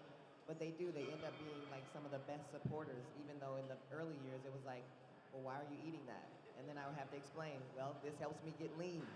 And then she's like, okay, well, why are you taking 2 multivitamins a day? Well, because I'm not eating the food that you're eating today, so I have to supplement, right? So again, when you can be patient, and sometimes when you're in prep, it's not easy to be patient because you're hungry and you're snappy and you're tired. But you have to really be patient with them because they need to be educated about why, how, and then what it does for you to make you happy. I think over the years now, like my mom, she comes and does cardio with me. She's my cardio buddy at 2 in the morning as a sacrifice. So now she's like, she's in it, she's vested, right? She knows who Gary is. She watches the Olympia now, she knows all the team players. She's like, and she really has immersed herself into it. So the more you are around the people that love you, again, just talk about it. Be okay with talking about it. Sometimes it can be easy to just shut them out because, you know, they're nagging or, you know, they're talking too much or she just wants me to eat this so I can make her happy. But just have a conversation. And sometimes it's having that conversation more than once. It's like, yeah, well, hey, I know you maybe forgot, but let me remind you. I have to eat the fish because I got a show in 4 weeks and I have to get as lean as possible. But yes, I mean, that is probably the most challenging when it comes to competing, is navigating your social network and being able to implement those boundaries with people that you love and care about, but do it in a friendly and loving way. Thank you guys for all of that. Are there any questions out here? Any questions? Yes, sir. For women, I would like to know if any of you can give a reference for PED dosing for women.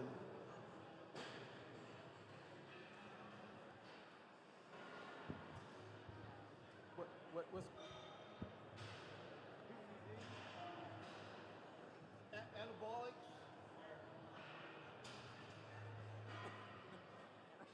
Anabolics? What do you want, a reference? A reference. I see a lot of dosing references for men, but not for women. We'll talk offline about that, okay? Next question. Yes. Hi, this question is for Shanice. I heard you earlier, you said that you do suffer from stage anxiety. I suffer from stage anxiety. So basically, what tips can you give me, you know, to assist with that?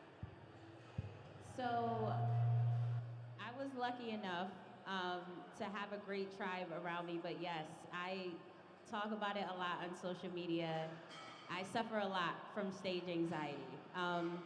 Like even coming up here and speaking, sometimes I've gotten a lot better with it. So some tips that I have learned along the way, like one, my posing coach and good friend, Sydney Gillen, she dealt with stage anxiety as well. And when we say stage anxiety, it's like before we go on stage, we have a brown paper bag backstage. Like I can't believe I'm about to step on stage. So she said her last thought to herself before walking on stage was she would close her eyes and she would just say, it is what it is. And then just go out there and see it. So I kind of have adapted that. That's one of the things I adapt is like I just have a saying to myself where I take a second when I'm standing at the wing on the top before I come out on stage. I breathe and I'm like, it is what it is at this point. Also, I prepare myself now. Like I touched on it before. I need my posing to just be repetitive. I need my posing just to be like I'm going through the motions, like this is just another stage, but I practice this all the time. So I practice my posing going to the Olympia 5 days a week. Right after my fasted cardio, I was practicing for 30 to 45 minutes. So that when I got to the O stage, in my head, it was just another stage. It was repetitive. I had the muscle memory. So it looked on stage like I was not freaking out, even though in my head I probably was freaking out a little bit. So those two things are big, like just taking a breather right before you go on stage, having some sort of saying you say to yourself. And then the second thing is practice. Practice, practice, practice so that that muscle memory and everything taps in so that you don't have to think about it. Shanice, that was great. You're doing awesome, all right? So are there any more questions? Any other questions? Yes, ma'am. Hi, everyone. It's such a pleasure to be amongst champions and ambassadors of the sport, so thank you. So my question is for any of you. How long did it take for you to come up with your own personal split? When do you do upper? How often do you do lower? What time of day do you do fasted cardio? If you do fasted cardio, any tips for someone just beginning and entering the sport on how I can learn my body and what works for me along with developing that team who can support me in my journey? Thank you. That's a good question. I think that you have to just start off with some basics. So the more you compete, your goals are going to change, and how you do things is going to change. So you definitely want to just go into it with the mindset of, I'm going to do as many shows as I possibly can, obviously as long as you're still in a good headspace. But your split kind of is decided for you based on the things you need to bring up or the areas you need to work on. So let's say for your first show, you do the show, you get feedback. Oh, we want you to work on your legs and maybe work on your midsection. Okay, so you know now, okay, maybe your split needs to be something that gives you the time to really build that in. Okay, so it really is dictated depending on what you need to focus on. So that's going to be varied by a person-to-person basis. But when it comes to fasted cardio, I think that rule still applies, right? The more you compete, you get to learn your body. That's the whole point. And I tell people, you invested in a NPC card, get the most out of it. Do as many shows as you feel like, and financially you think you can. Because I had a year back then in 2018 where I did the first 2 shows with no fasted cardio. I did the last 2 shows with fasted cardio just to see if I could see a difference. And personally for me, I did not see a difference. I was just as lean and I was just as conditioned as I was for both. So you just have to really figure that part out. And then there's so many other variables, right? Are you going to do steady state cardio? Are you doing it at what point are you doing it? Is it HIIT? Are you doing some sort of blend of both? I mean, what's the duration? These are things that, I mean, if any of these ladies have, done it in the past, I actually still do it. I still write things down. I need to be able to log and track, right? So again, like my coach asked me, my off-season prep coach, we actually have the same off-season person for a meal for me, asked me, okay, well, how high are you getting your heart rate up? Well, let me look, right? I have a reference, okay? So again, it's tedious, but if you can put the time into it, then you will absolutely know how to really kind of schedule what's going to work best, or schedule something new to try to see if it works. Between you and your coach, you'll come up with the right mix, but it may vary from show to show or from season to season. Yeah, and just to add to that, to really make it easier, get a really good coach that can help you through that process, right? So your coach is gonna assess your body and tell you, right, this is what we need to work on, and they will most likely give you a split, give you some exercises. My coach, I have the same coach as them. It's like, okay, what does your day look like? So where does it make sense to put in your cardio? If you're waking up at 4 o'clock to be at work at 5 o'clock, then maybe you have to do it post-workout. So I would say collaborate with a coach. If you don't have a coach, get a coach. I'm just gonna be honest. And just to add to that, you need a coach 365 days a year. Like, you don't need a coach for 12-week prep or a 16-week prep. If you're serious about bodybuilding, you need a coach off-season, on-season, life season, competition season, whatever it may be. But definitely, everything she said is correct. Also, a coach can help you, walk you through that process. Yeah. Hey guys, we got time for I'm gonna let you go, Daraja, but we have time for about a few more questions, and you're gonna wrap this puppy up. Go ahead, Daraja. Yeah, just to add very briefly to those 2, also just make sure you get a split, your training split, give it enough time to work, and make sure you're actually putting in the effort into each and every set, each and every rep, each and every session that you go in to milk that whole entire program. Even my clients now, I hear it all the time too. It's like, okay, well, I've been on the same program for 4 weeks, 6 weeks. When am I gonna get a new split? Not enough time. To be honest, I've been doing the same training split. I have 2 on and off for 2 years straight, the same exact 2. And I just flip-flop them because they work. They work. If it ain't broke, don't fix it. The other thing too is just learn your body. Like she said, be a student of your body, be a student of the exercises that you're performing. Learn what muscle is that working, where does it attach, where does it insert, how does it operate, external rotation, internal rotation.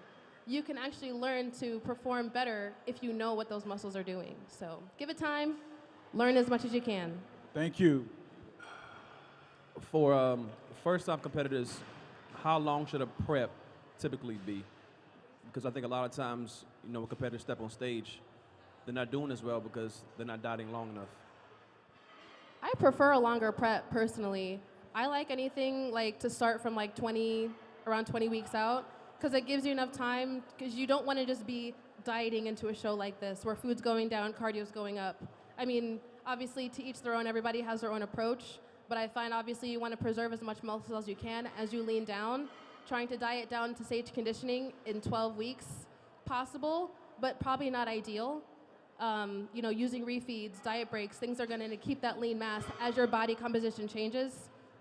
That I think, that 20-week window is my preference. I'm a 12-week to 14-week girl. See? I hate 20-week preps. I loathe them. It's just a long time for me to be in prep. But then, I have the most muscle, right? So there's something about what me and my prep coach, we figured out. Once I start adding in that cardio and I'm at an hour, it starts happening real quick. And then he has to watch me, right? That I don't get too lean. So we figured out that 12 weeks is good for me. I always add on an extra 2 weeks just to give myself a little bit of a buffer. But then, unlike maybe some others, I only do 2 shows a year. So I also have to configure that, 12 weeks before my first show, and then usually add on an extra 5 weeks, but that's where my 1 week break in between gives me the much needed, reset that I need. So yeah, 14 weeks for me. I think it probably also depends on how far out you start. Like if you're 20, 25 pounds above stage weight, 14 weeks probably isn't going to work for you. So. We have a question over here. Hi, everyone, and thank you for coming. I don't know how many of you work 9 to 5 jobs outside of like personal training or a gym, but how do you balance the rigors of training and your job? So I'm going to answer that. Personally, I can't say I have balance, to be honest, but I work from 2 p.m. until 10 at night. I get up, do my cardio, 5 a.m., 6 a.m. cardio. I go home, eat breakfast, 8 o'clock. And then I have to be at the gym by 9 o'clock so I can get to work by 2. And at one point during my prep, I worked 2 to 10. I had an hour of cardio in the morning, then I got off at 10 o'clock, didn't get home till maybe 11:30, 12. Hour cardio, go to bed 12 o'clock. And I did that for several months. So you have to fit in time and figure out what's going to work best for you. Because there might have been times that I had to go to the gym at 10 o'clock or 7 o'clock at night. You just have to figure it out because you're constantly going to be moving, you're constantly going to be busy. And I'm also a very isolated prepper, so I don't hang out much with friends. I don't know how other people do it, but for me, I am very isolated when I am in prep. I don't call anyone, I don't go anywhere. I'm just gym, home, work. So it is very hard to manage, and I do everything mostly myself. I also have a teenager, but you just have to find time and what works for you. But I was in the gym 3 times a day, working a full-time job, so it can be done. Yeah, I think the same thing is just like finding balance is just like taking a breather and knowing that it will eventually get done. I'm a business owner looking to expand my gym. I'm an online trainer. I'm an in-house trainer. I'm trying to prep for, my next pro show. So it can be done. You just can't get overwhelmed at times and just have to take a breather and know that eventually it will get done. Just space things out. Don't put too much on your plate from day to day, and you can do it. Yeah, you got to manage the minutes. I mean, I worked 40 hours a week, did my pro debut, still trained clients. You have to manage the minutes. So you probably have some area that you could potentially take a fine-tooth comb through, whether it's talking on the phone, right?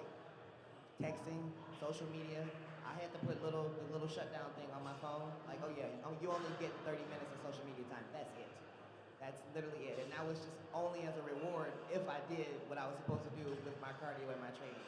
So my day would start as early as like 3:30 in the morning, get up, go lift, and then go to work from 8 to 4, get off, either see clients or I went right into doing cardio. And then making sure that everything was packed for the next day. So again, managing the minutes, and most of my people knew, like, okay, I'm telling them ahead of time, I'm getting ready to start prep. That means our conversations are probably gonna be far and few in between. If you need something, you better text me. Don't expect a response to an email. I set the right expectation, right? You can get Said routine and have a schedule. Block off your time and know what you're doing with every minute of your day. Like you have to have structure in order to work 40 hours a week, get the cardio in, work out. If you have kids, spending time with your kids, you know, from this time to this time, we're gonna work on homework. From this time to this time, I'm gonna spend a little bit of time with my husband. From this time, like you need to have every minute of your day accounted for, and you need to get your sleep. You cannot compromise your sleep to get everything else done, otherwise you're gonna go against the process. And if you don't have a calendar that is like that, and I actually had my first one. I used to be a loan originator when I worked in the mortgage industry. We literally had a calendar. Outlook has them. I mean, Microsoft has like templates where hour by hour, and it's segmented off into like 30 minutes. You need to be accountable for what are you doing and where are you supposed to be going within the next 30 minutes, the next hour, so that way you know exactly where you are with your day. So I would like to ask the last question. I want you guys to think about it. I want you to think about, in one word, what have this sport given you? So just pass the mic down, baby, and let's get it. What this sport has given you in one or two words.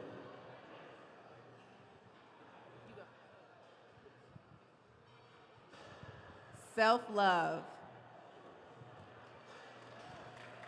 I just say gratitude. Those are my two answers. Can we come back to me? I would say confidence. I would have to say confidence and long-lasting friendships. I would say memories. I was going to say confidence, but I'm going to have to say patience. All right, Daraja. I would say empowerment. And I think it gave me who I am today. And that's what I'm grateful for. Hey, give it up for these ladies. Guys, on behalf of TSG, Victory and Posey, we want to thank you guys for coming out, spending time with the DMV family, supporting what we're trying to do here, and that is to build the NPC IFBB Pro League family. Thank you very much. Thank you, guys. Also take the time to thank you all, though. You all for putting on this amazing event, because you all don't get thanked enough. You and your wife, Victoria, if you please stand up. Can you please, so everybody can see? Yes, please, no, stand up. These people take the time to put this on every year, and thank you all so much for having us. All right, we have wellness next. Wellness next. Yes, let's do wellness. TSG, can you help me clear the stage real quick, please?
All right, all right, all right, all right. Let's get this wellness division started. Of course, we have Becky and Bill, our Olympia judges on stage. We also have Joy Bay, one of Olympian Wellness. Alexis Adam, who is competing in the Arnold in a few weeks. And we have Miss Jasmine Quadzilla, who's also one of our Olympians. All right, guys, it's on you. Well, I'd like to ask you guys, first of all, did you start in wellness?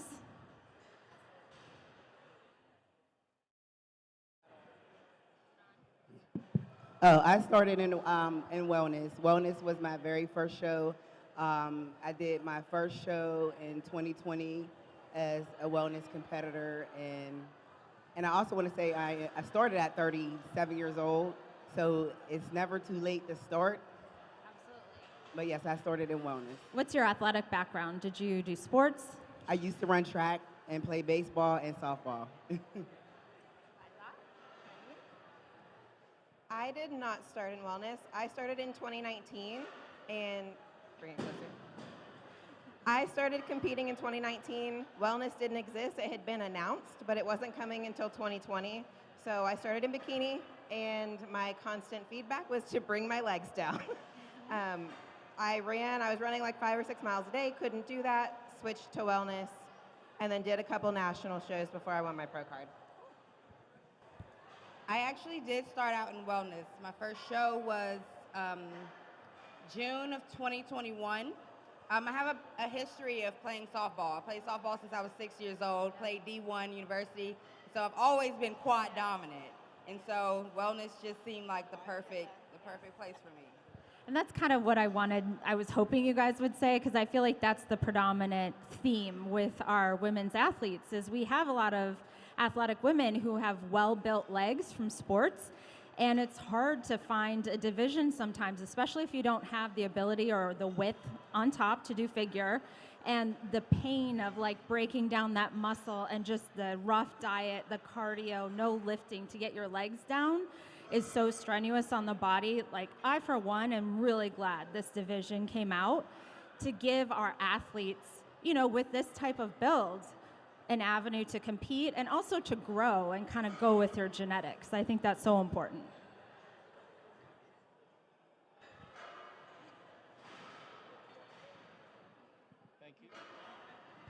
With this division and all the other divisions, we usually talk about balance. Balance is one of the most important things. Top to bottom, front to back, left to right. This is the only division where we do not want balance. We want leg dominant, the upper body, almost in between bikini and figure. We don't necessarily want the tapered lats or things like that. Conditioning-wise, we want it more conditioned than bikini, but not quite as much as a women's physique, close to a figure. We want to see nice, clean, tight lines through the hamstrings, but we don't want striations in the glutes. We don't want striations in the quads, but we want that separation, the separation between the quad muscles. So this is the only division we don't look for balance. And it being such a new division, once we get to the Olympia, it's pretty easy for us to judge, But when we do the amateur shows, this is where it's really difficult, and you get a lot of different bodies that don't know which division they're in.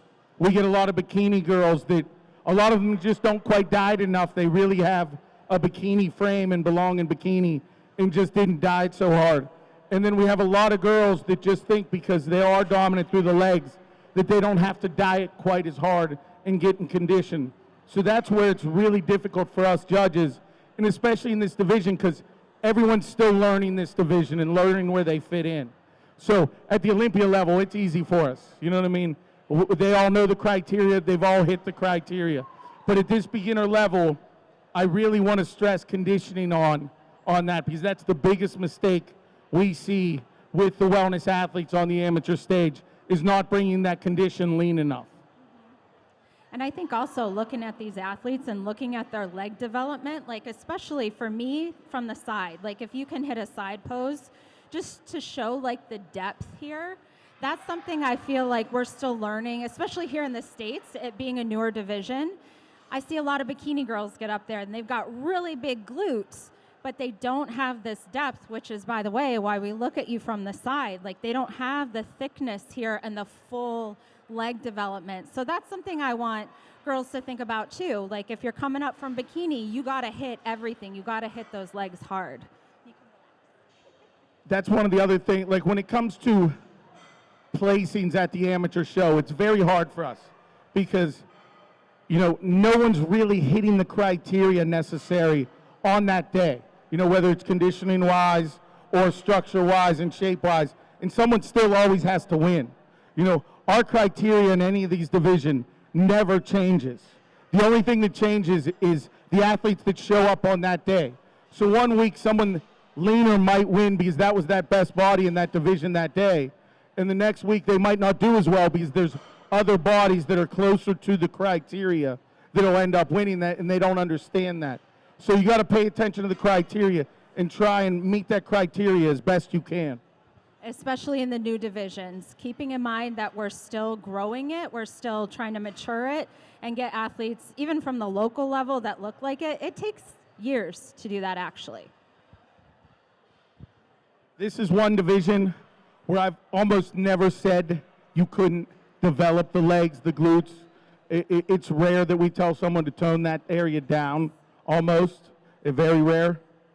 Yeah, and training legs for this division, if you watch any of these girls on Instagram and stuff, it's serious. Like, they scare the guys away. They train so hard. So if that's the training you like, it is a good division for that, for sure. And speaking of that, what do you guys do for your training? Like, to keep your legs or to build your legs, what did you guys do? So for me, I do a lot of leg extensions. I do a lot of lunges. I do a lot of squats to build my legs, but I was already quad dominant. So for me, I build quads faster than most people. I'm still working on building more glutes, but I do a lot of leg work. My leg day is very intense. I actually did legs today with my coach, and right now I do legs. I have 3 times a week for leg day. I train my legs very frequently. I do a lot of squats. I squat twice a week, barbell squat, leg press twice a week, different placements for hamstrings versus quads, a lot of hip thrusts, leg extensions, curls. I do 3 heavy days a week and then a pump day, which I did this morning, which is like a little bit of shoulders and then everything lower body. My parents have blessed me with amazing genes. Yes, and so when it comes to how I train, I take on the statement that every day is leg day. I get an upper body pump from holding the leg extension machine. And so every single day, people in the gym see me and they're like, it's deja vu. You just did this yesterday. And so I do a lot of squats, deadlifts, hip thrusts, every single leg machine in the gym. I touch that thing every single day. And we do a lot of splits, heavy days, conditioning. Conditioning is really important when it comes to toning the legs, bringing out the lines, and all that good stuff. So.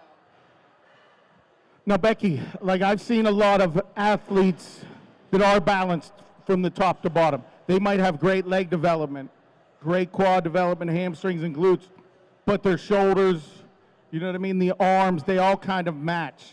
What do you tell athletes that you see that happening with, you know, that are trying to move up to that pro level? Yeah.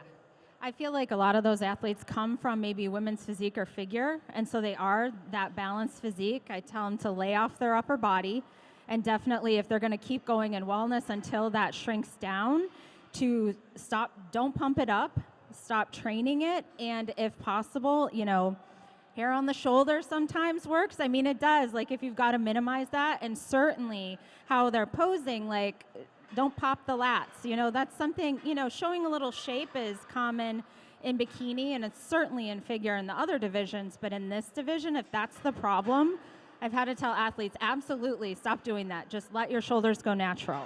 Right, maybe not pump certain upper body areas up before getting on stage. Learn to pose smaller. You know what I mean? With that upper body, don't flare the lats out. You know what I mean? Don't lift up so high, kind of keep everything down. Yeah, because that's, as soon as we see that, we think figure. You're just figure doing wellness posing, and that's not what we want in this division, so that will definitely. Now, let's talk about suits and everything else, just like the other divisions. You don't want anything that stands out too much. You want us to notice the physique, not the accessories. You know, hair-wise, with this division, we do quarter turns. Do we want to demonstrate the quarter turns with them now? So we're going to start with a front pose. Yeah, hit your front pose, and you will have to face totally front. And in this pose, there's a couple of things. See how she's standing up straight.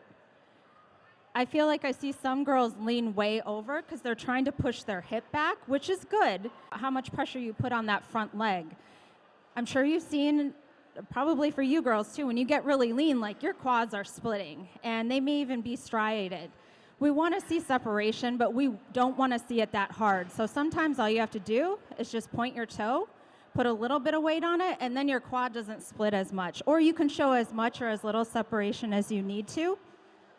Based on conditioning and how you are that day, that dry, everything like that, depends on whether you flex that quad or you just set up and hold it.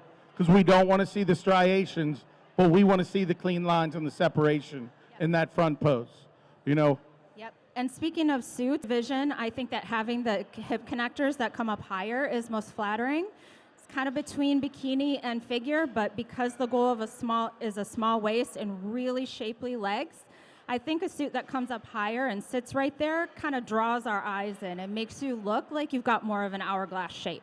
And we definitely see it in this pose. Quarter turn to the right.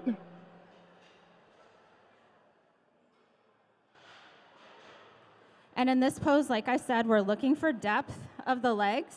I think a couple of mistakes we see in this pose is collapsing down too far on your body. Like when someone's really sitting in their hip, into their hip to show their glutes, they can kind of collapse down, or the real bent leg in front. Like if you guys, I don't know if you guys pose good, so you probably can't even do it, but yes, like kind of like that, and yeah, collapse down, and they'll kind of bend the legs like this, and it doesn't help at all, let's say that.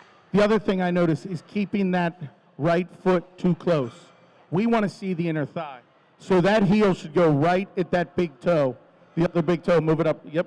Because that way, if you bring it back here and they're almost even, you're leaving out that whole inner thigh, which is an area where we want to see the development in that inner thigh. You know, we necessarily don't want to see that thigh rod etched out, but we want to see if it's there, and, you know, based on the conditioning. So that's a good, we want to see that area. You know what I mean? Because we can tell a lot about your conditioning and your development from seeing that inner thigh. So you don't want to hide that. Quarter turn to the right.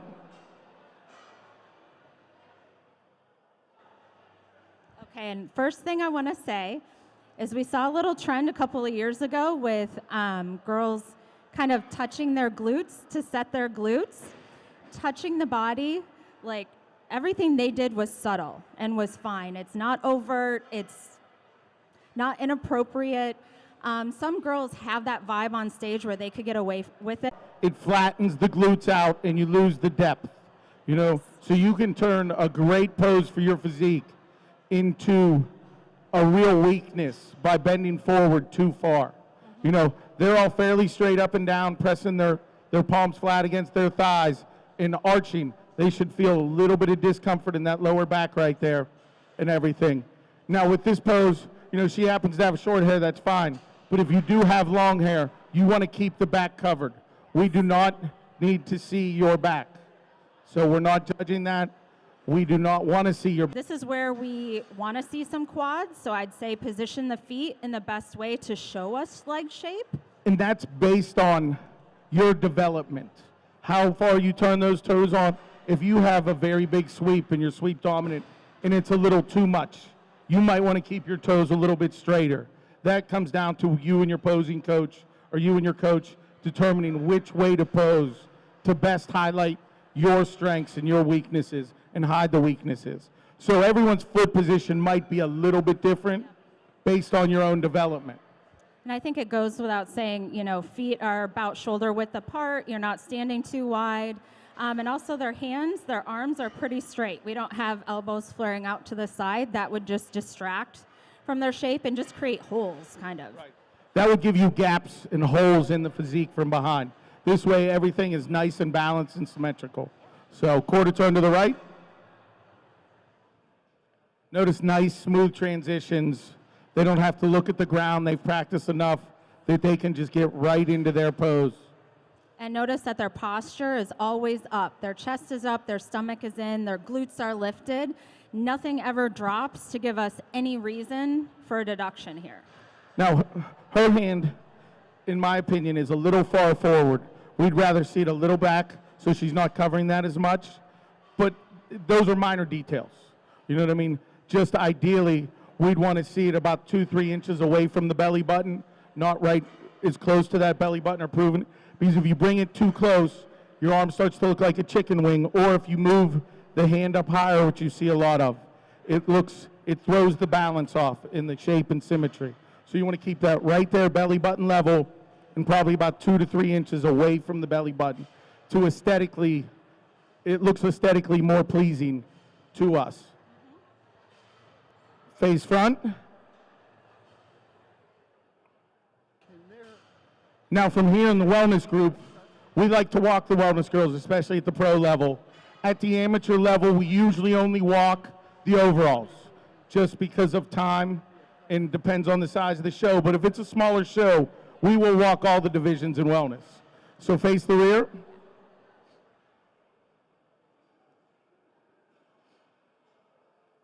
Walk to the back line and hold. Notice how they all bring their heel together to add movement to the hips. Yep. And they're walking slowly.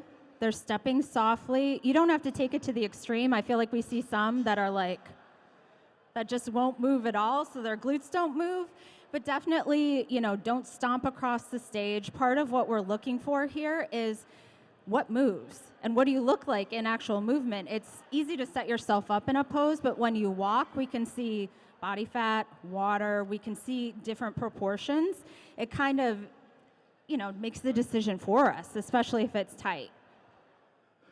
Now when you walk away, you want to go slow and methodic, and when you walk back to the front line, you want to walk back with a purpose, okay? Now, when I'm head judging, I have them face front and hold, because I like to see them, their silhouette from a further distance. Go ahead and face front. And this is the idea you should kind of get in your head. It doesn't have to be super complicated, but you don't have to just do quarter turns up there. It can be specific to you, something that shows off strengths, hides your weaknesses, and also feels right as far as your style.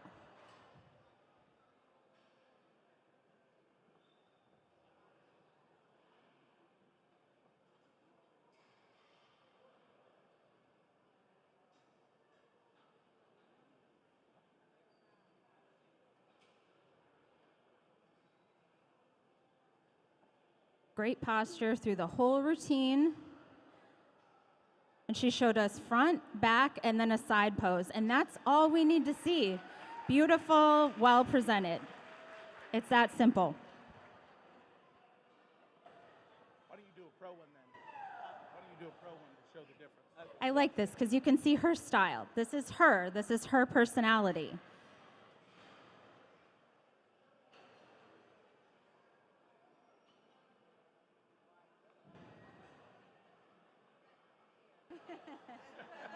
She's posing for her hair, which is good. You always want to practice that. Becky.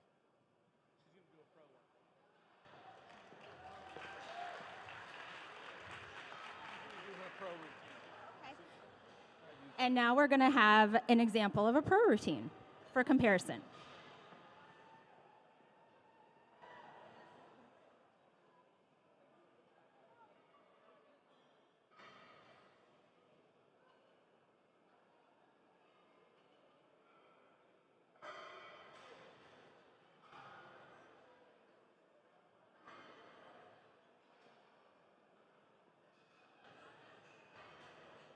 And the pros will usually walk to the back of the stage. They'll go back and forth. For amateurs, we suggest you stay in the box.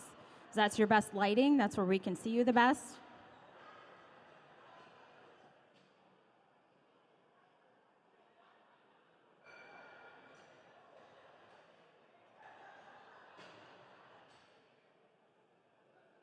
Very nice.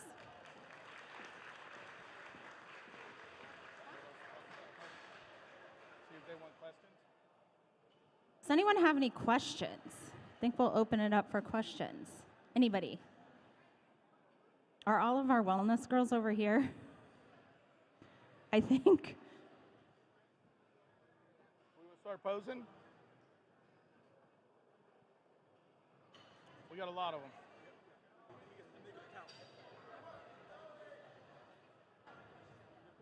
Question?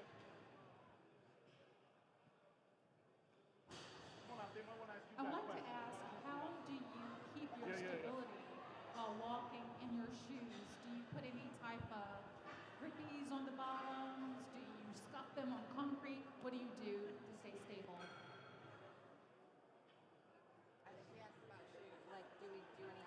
Oh, okay. So it's possible that you just might slip on stage. You just have to take your time. I honestly almost fell at least twice from just moving too fast, but it's possible. But I don't, like, so for instance, these shoes, these are the Olympians from Shoe Fairy. There's nothing on the bottom, but I do have a, like a piece right here, for less slipping. So, but I want to stress this enough, practice in your heels. I see too many women coming out on stage, they're walking like this. You should not be walking like that at all in heels. Heel toe is a very good, but I don't put anything on my shoes, but I do practice in my heels. One trick that I learned, so before bodybuilding, I actually did pageantry. And one thing that I learned is if you wear your shoes on concrete and scuff up the bottom, it'll texture it a little bit. But keep in mind that every stage surface is completely different. So I tell my girls to practice on carpet, on tile, on hardwood. I've been on a stage that was kind of like rubbery, almost like a gym flooring. So it's not super predictable of what the floor is going to be like, but practicing in your shoes as much as you can will get you the most comfortable. And one thing that I've seen, whenever you're wearing your shoes, sometimes your toes have a tendency to push to the front. And my mom always told me growing up, if you take a picture, those toes better not be over the top of your shoes. So one trick that I learned when I'm backstage, after they've glazed me up, I ask them for some bikini bite. And I'll take my shoe off and I'll spray it right at the sole of my foot. And that helps me to kind of stick into my shoes a little bit so that my toes don't reach over. So now I'm not worried about inching my toes back as I'm posing because they're stuck in place. Now afterwards, you gotta rip your foot off, but at the end of the day, you're safe on stage. No, it works. Do we have any other questions? Anything at all? Any more questions? Any more questions? We got time. About Don't be anything. shy. Any more questions? Prep, dieting, training, posing. We're good? I think we're ready to pose. All right. Ready? Okay, so we're going to bring up 12 athletes at a time. We're going to put 6 on each line. And then you guys can do your thing. Cool? Cool. Oh, come on up, ladies.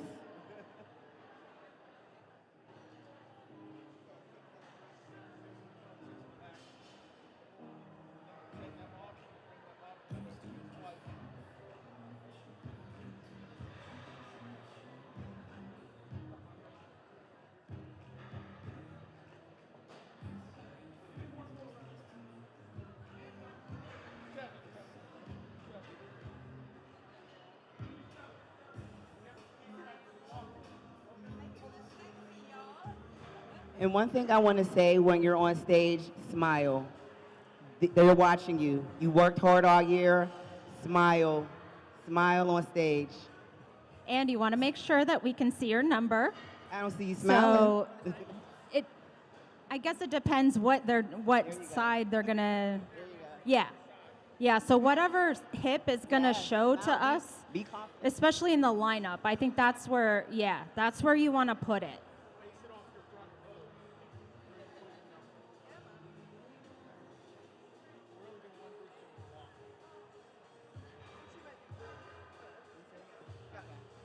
Let me see your smile. Okay, ladies, quarter turn to the right.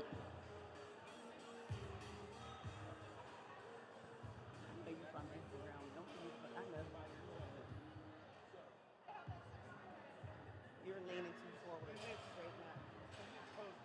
Like, We want to see that development. Bring that right foot out. Heel to toe. Yep. We want to see your inner thigh. that looks better. But it takes practice. Like, nothing about this is easy at all. And you'll feel very awkward at first. And then, I don't know if you know what a vacuum is, but, you know, can I? Okay, ladies, turn to the back.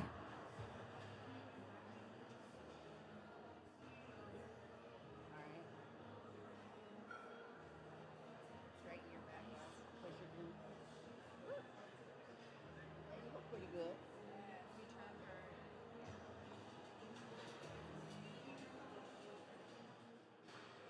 Push your glutes out as far as you can. I look pretty good. They're actually doing pretty Okay, good. quarter turn to the right. They've been practicing for the clinic.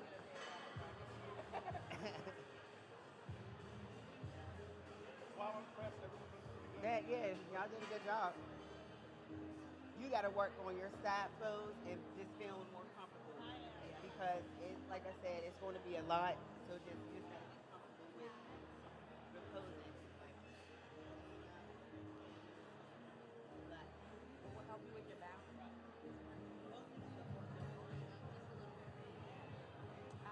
Very, very, very, very important. I think I follow you on Instagram. Don't I? You're your boyfriend. You made the new little Okay, ladies, videos. face front. Yeah, I was here last year. Yeah. I didn't know that too much. And you look good. Face front.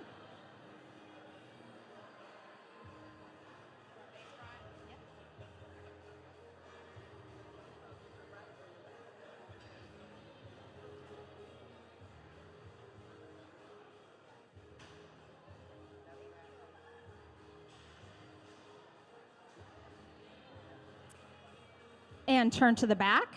So turn all the way around to the back.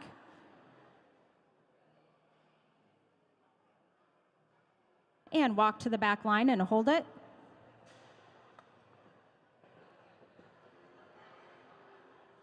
Make sure you never tuck your hips under. Always keep I'll your get it. glutes popped.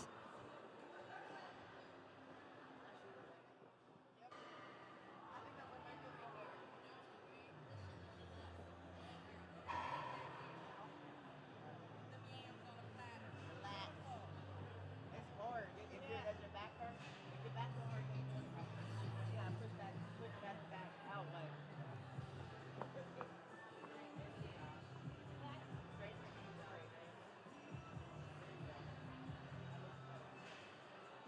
Another good point is that you don't want your knees bent so much that it looks like you're almost squatting. That really doesn't flatter anyone. Okay, ladies, face front.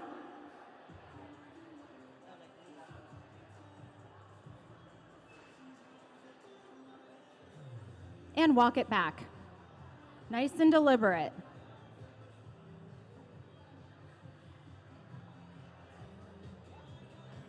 All right, thank you, ladies. You can file off to your right. Good job. We'll probably do individuals too, so hang out.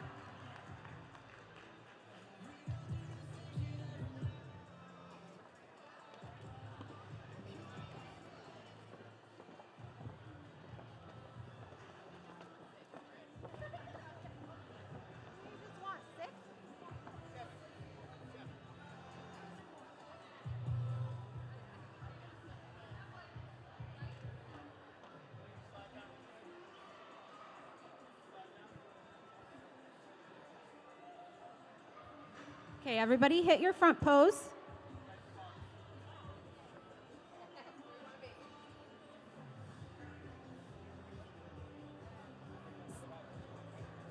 And you would want to put your number here.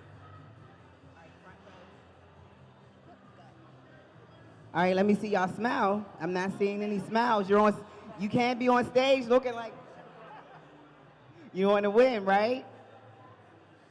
And 12 o'clock. Twist your wrist a little bit. Up straight. So, are you posing with this leg or are you posing this one? I know. You're doing your front pose, right? Put this foot back here. Sideways. It's supposed to be a T, right? Foot right here.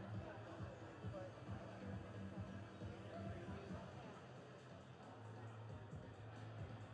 12 o'clock. Turn your belly button. Okay, ladies, quarter turn to the right. That looks better, but go ahead. Quarter turn. You're going to do your side pose now. That foot forward. And I don't know if you guys know about vacuums or not, but that's why it's also, like we were saying, important to have a coach, because I didn't know what a vacuum was. So a vacuum is holding your stomach in. You're going to hold it in because you have to learn how to breathe and hold that stomach in while you pose and while you smile. And you don't know how long they're going to keep you up here standing. They might keep you up here for a while. So it's important to practice vacuums every day, every morning. Practice holding that pose because they're going to keep you up here. You're going to have to turn and walk back. It's going And to be keep a in lot. mind, you're not only posing for us on the line, you're on the diagonal. And we're still looking at you. We're looking at you for call-outs, so you have to be in your posture and your pose at all times. So consider that when practicing. All right. Okay, ladies, turn to the back.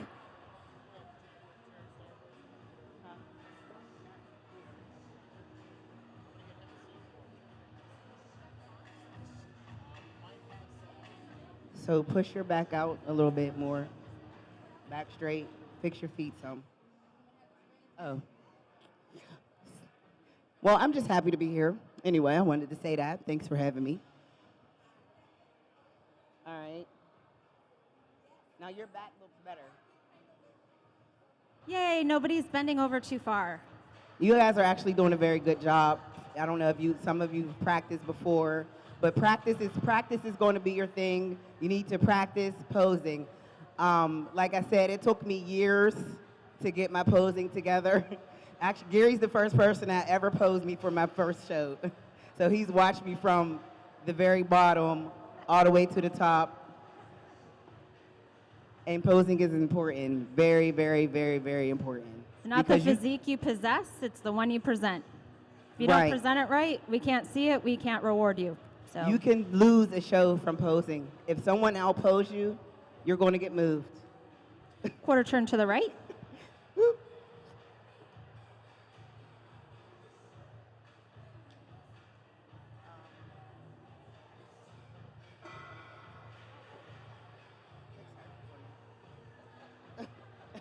I mean, because I was about to walk down.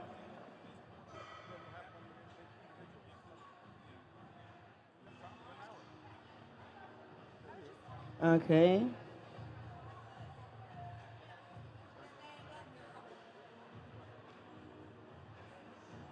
When you do your side pose, you're going to want to sit on your hip. I'm used to having a mic. I got one strawberry and one Skittles. So sit on that leg that is in the back. Sit on it. See, I don't have the biggest glutes, but I have to push those out. But like I said, I'm working on getting bigger glutes. That's one of my goals for my next season. So you have to attribute the things that you might be lacking. You might have to bring it out more if you're lacking something. So for me, when I do my back pose, it's glutes. I have to push my glutes out. If you don't have the flattest stomach, you might have to learn to vacuum very, very, very hard. You have to, that's why it's important to pose, because during the season,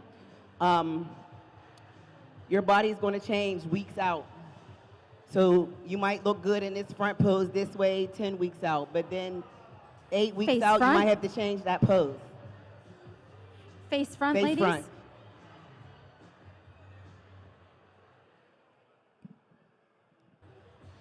Another tip for you guys to make sure that you're smiling on stage. Put yourself in the mind of a snake. Inhale through your nose. Sip the air. Exhale out of your teeth. If you're exhaling out of your teeth, we can see your teeth.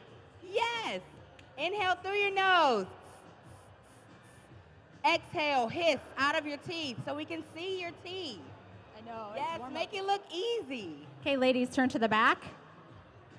Turn all the way around to the back.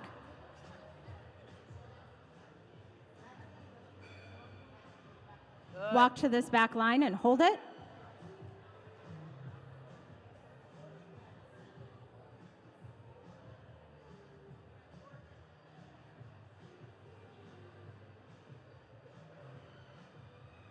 Face front.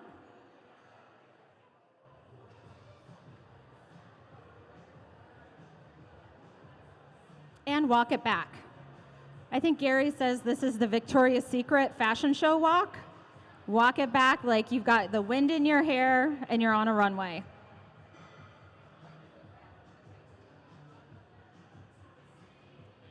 All right, thank you, ladies. Head off to your right and circle back around because we will do individuals.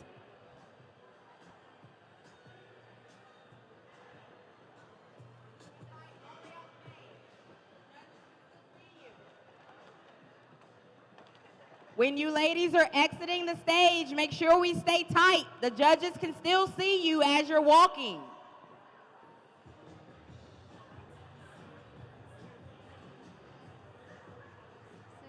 We need one more.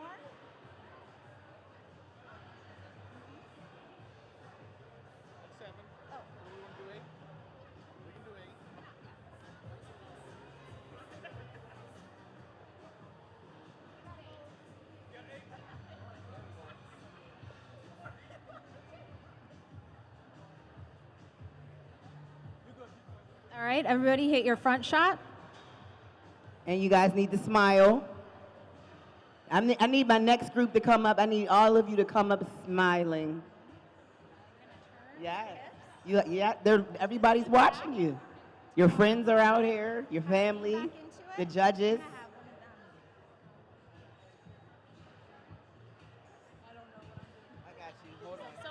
The group that just came off stage, I want you back around here at the back of the line, please. Uh-huh. You got it, girl. Yes. Good. Hide the belly button. Beautiful. So you see where that back toe is? If you could point your belly button in the same direction as that big toe is pointing, that makes your waist look so much smaller. Beautiful. Push back into this back glute. Yeah. You want to make it real cute. Good. That's a really good tip for posing, like the foot position to kind of twist the hips and get her to sit back on her hips. That's good. The majority of your weight should be on that back leg. You should be pushing into that back glute. Your front pose, you should be pushing into without tilting.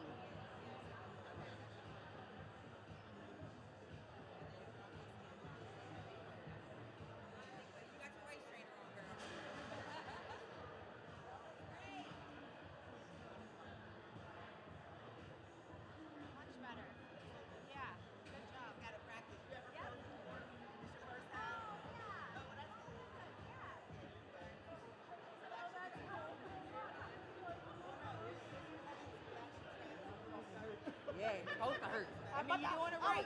Don't give up on me, girl. You back in that front pose. Don't give up on me. Everybody wants to be sexy. Okay, ladies, quarter turn to the right.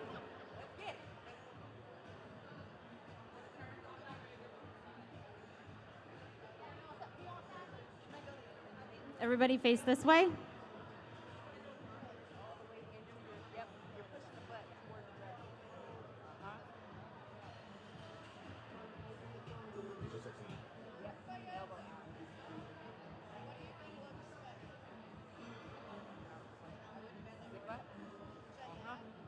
Take this foot. Yep, But don't turn the toe back. Keep it, yeah. Pop that heel.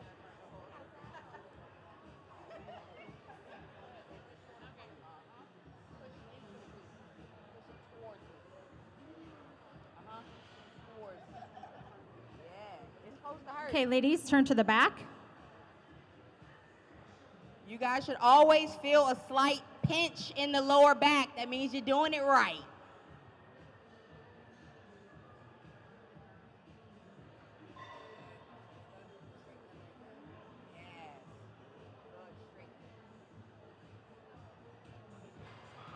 Beautiful. Push the hands into the thighs. There you go. Keep your chest up. Put them yams. Okay, quarter turn to the right.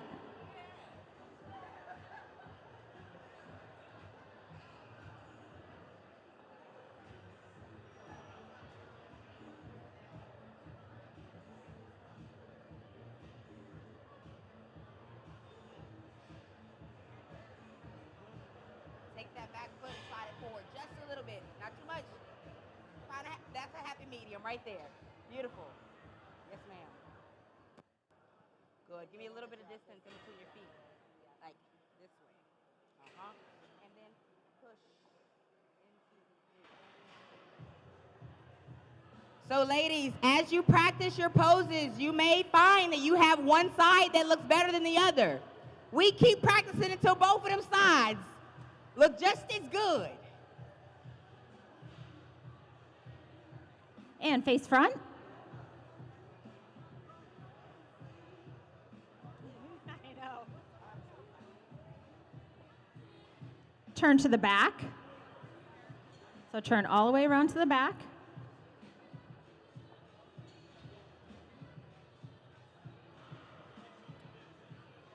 And when you do pose, like you said, you want to stand up straight. Do not arch your back too forward.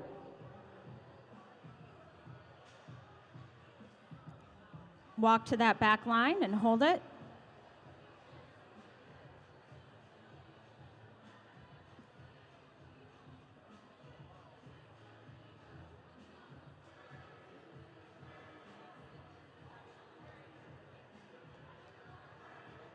Face front.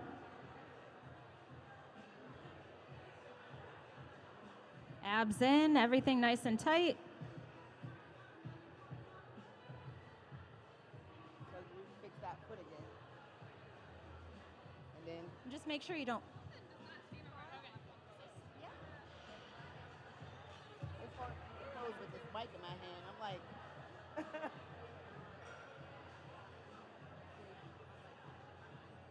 your stomach should be at, what is that, 1 o'clock? Facing that way.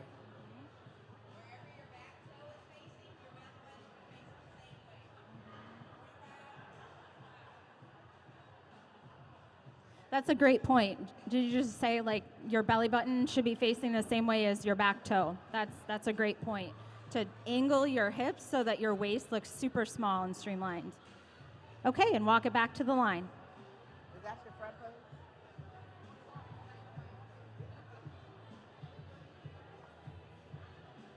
You ever competed before?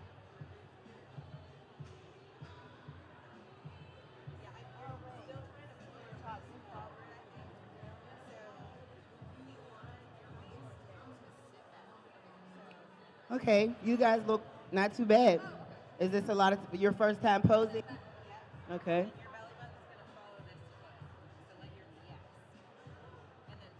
Yeah, see, when you're doing it right, your back is going to hurt. All right. Yeah, so you keep putting your foot this way. Just remember that this thing is supposed to go that way. There's a few different front poses. One key thing, one thing that will help you ladies with your balance is to always keep your belly button pulled in. This is your center of gravity. If we keep the belly button tight, then when you go to rotate around, you won't feel like you're losing your balance. Even when you walk, If you keep your chest up and your core tight, then you won't feel bogged down when you're walking in your heels. All right, so stay zipped up. Okay, thank you, ladies. You can head off to your right. Come back around in line for individuals.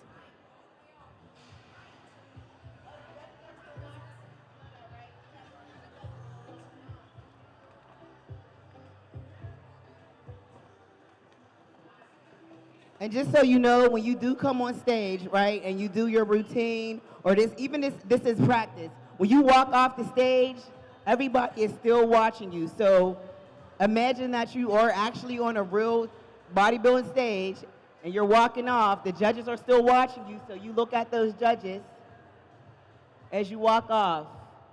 And on that note, when you're walking away, we look at your glutes. And we look at your glutes. So don't keep drop 'em. your hips, your glutes nice and high. Don't tuck them under, because we could think, oh, she did a great routine. And walking off, all of a sudden we see something we don't want to see that will affect you. Yeah, so to piggyback off what she said, hold your glutes. You're going to want to hold your walk and hold your glutes as you are walking. You don't want to let them drop like this or let your body drop. I'm looking for smiles with this group.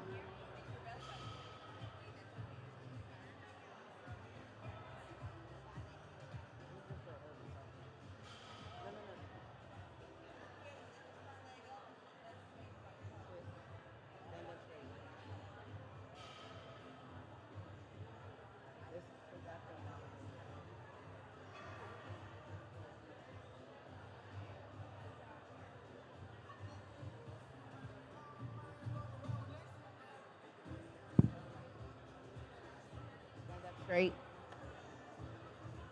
Okay, ladies, quarter turn to the right. Sit on your glute. Stand up straight, and you're going to want to sit on that glute. Sit on that back glute. All right, so we're going to Okay, yeah. relax.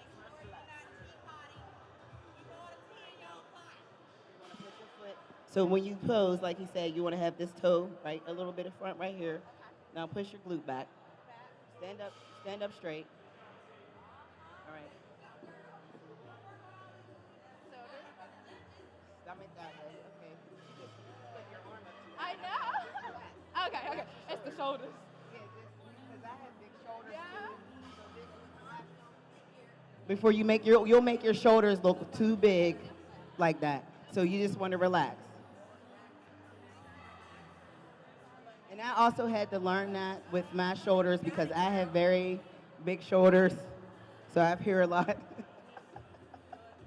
That looks better, but you still look a little, you just need to relax. You're sitting. It's the way you're sitting. But I can help you. So like, don't even try to bend your legs. Just stand up straight.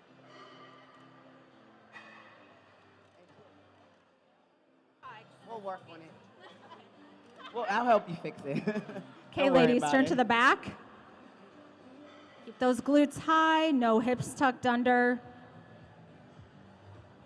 Now your back pose looks pretty good. For you, you really want to keep your glutes high when you turn. You have nice round glutes. Always show them. Stick them out. Yeah. Push your glutes back as far as you can. You're right here.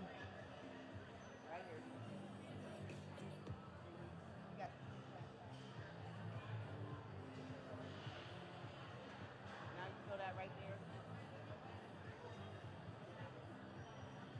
Nice. Quarter turn to the right. Oh, you've been practicing.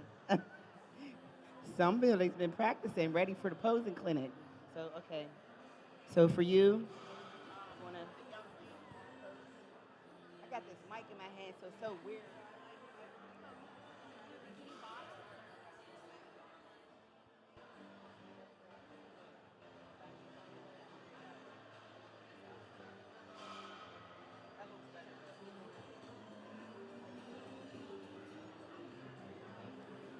Stand up straight. Huh? Oh yeah, I fixed her. She couldn't, then she moved it back. It's hard to like try to pose with this mic in my hand. Yeah. Another thing in your side pose, ladies, be sure you're not punching your stomach. You don't want to create any rolls that aren't there. All right, so lightly place your hand. What I found, sometimes I even pinch. And so as I go into my side pose, I'll take this hand and I'll pinch. But I won't push into my skin because that creates ripples. So allow the hand to rest. Take that elbow, open up. Face front.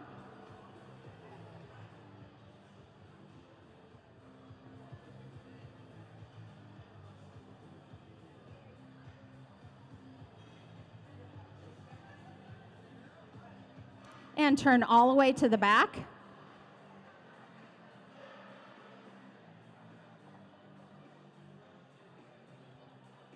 Walk to the back line and hold it. Glutes up, nice and high. Keep that back arched. Yeah, I'm good. Face front.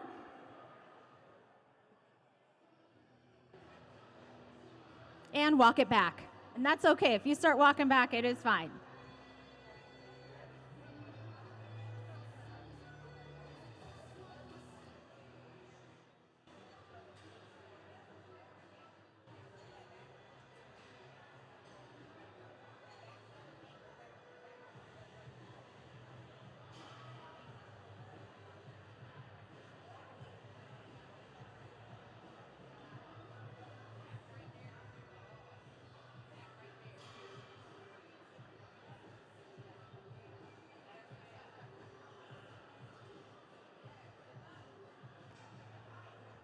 All right, thank you, ladies. You can file off to your right and just head back in line for individuals.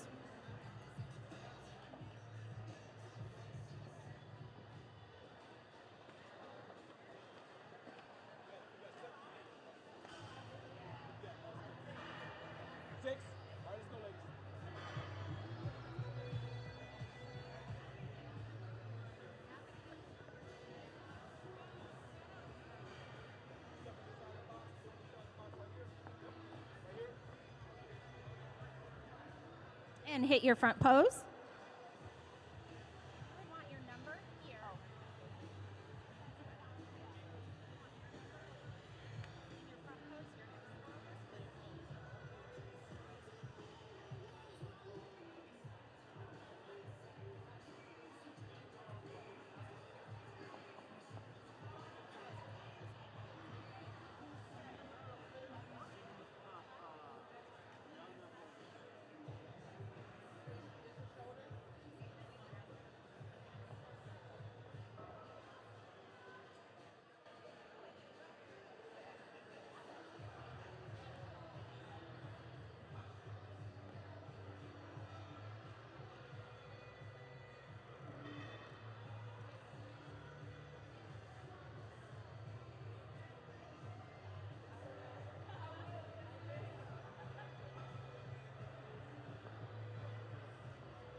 Testing.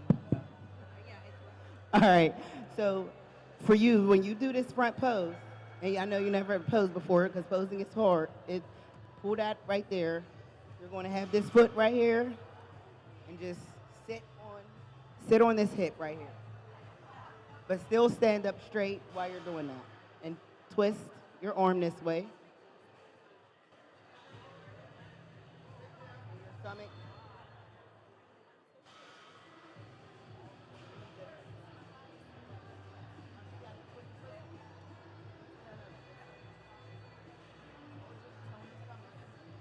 That's going to be a vacuum. You got to have to learn how to do those, but that looks better. Okay, ladies, quarter turn to the right. This is going to be your side pose.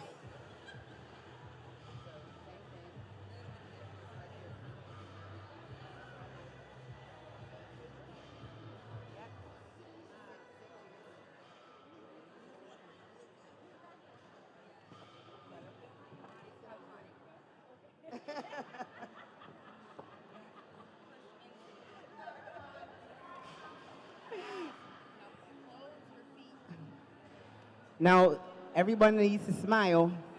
We're watching you. I need everybody to remember to smile. That is very important. Your stage presence is everything. When I walk on the stage, I try and own it.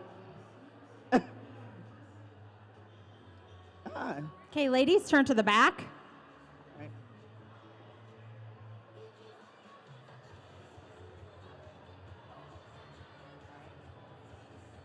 Now I'm gonna help you with this first. So for your back pose, I gotta look. For you guys' back pose, for those of you that don't know how to back pose, yet again, push your glutes back as far as you can. And keep your hands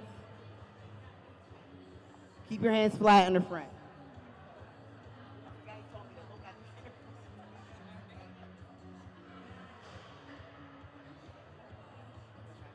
They look good.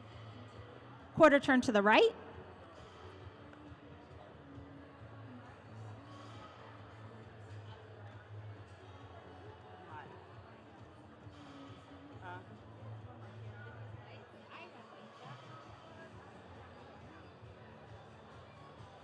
My water though. Sit. I know. So I never did this before, so I'm like nervous. I don't know if I should still be like talking and saying stuff or. Okay. I think just like it's gonna be really cool when they do individuals because they're gonna get your attention and you can kind of talk them through things and stuff. Right? Happy to do that. They're psyched. I'm nervous. I'm like, should I still be talking? Or should I just be watching? I don't know. Face front.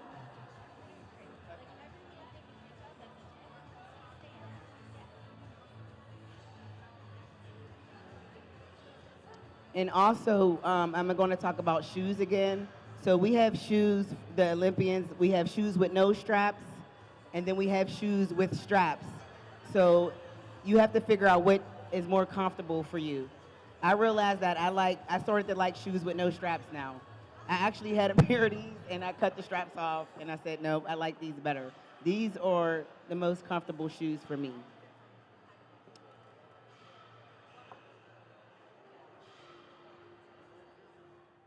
Okay, turn all the way to the back.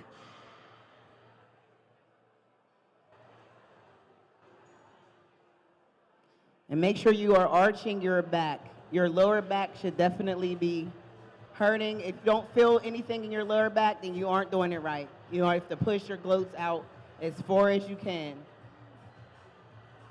Walk to the back line and hold it. And don't drop your glute when you're walking to the back. Keep that back arched.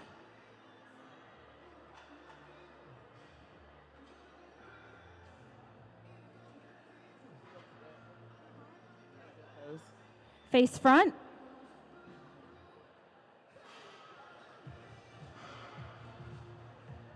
Front pose. And walk it back.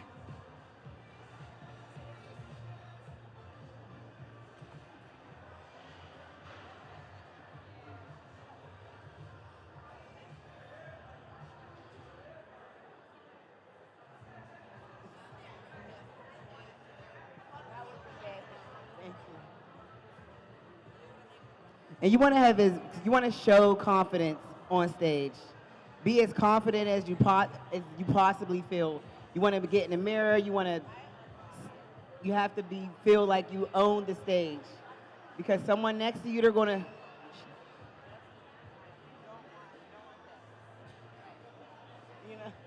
Well, it's going to hurt. Posing is very important in this sport. That's why we say you need to be conditioned for it. It's like a workout. You need to get your body in posing shape to hold those isometric contractions. You'll be sore when you first start, but the goal is to be able to make it through, 30 minutes of posing, because really could be as long as you're on stage. So, yeah, posing is just like working out. That's why I do vacuums every day. Hold it in for 10 seconds, hold it out. 10 sets of 10. All right, thank you, ladies. You can head off to your right, but come right back in line. We're gonna have you do individuals. And Yes, Tony, yes. We want to do individuals, but I want to ask one of you ladies, one of my pros, to do an individual routine first. So these ladies can try to get their head right. You understand what I'm saying? All right, because they were doing the Go ahead. charts and everything, so let's do the individuals. Ladies, watch the stage, please. You ready, Jasmine? Huh? Yeah. NBC, please. We're going to have Jasmine do a pose for you guys. Oh. Go ahead.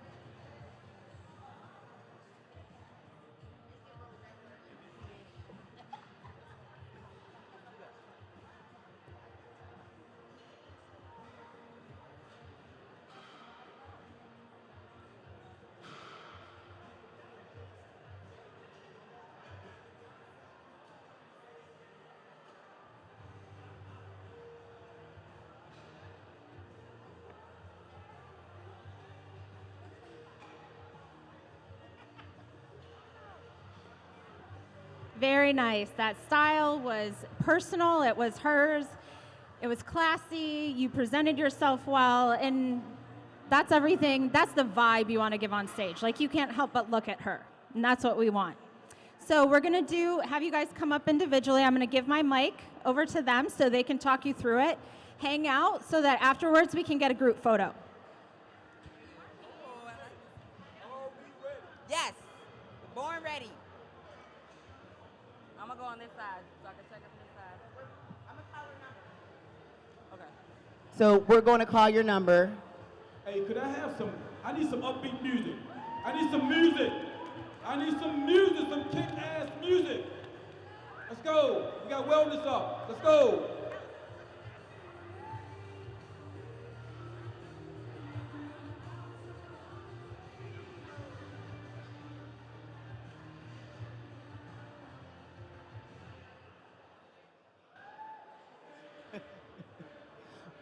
All right, so I'm going to call you guys' number as you come out. So we have number 248, and when they call your number, come on out, walk to the middle. Hold your smile.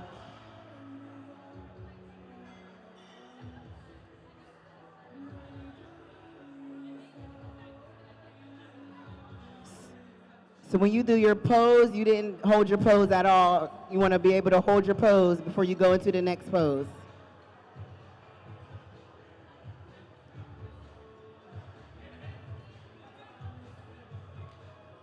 So same thing, before you walk off, hold your front pose and look at the judges as you're walking off the stage.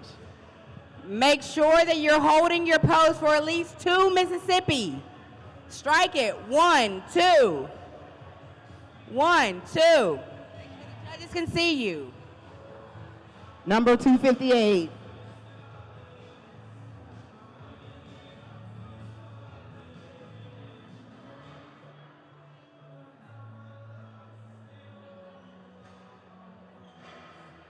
All right.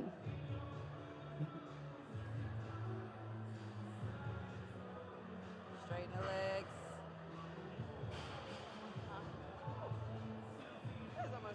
Girl, you better get time. Should I help them or just let them do their thing? Okay, we don't got a number. So number 10, come on. Oh, 39. I didn't see your number.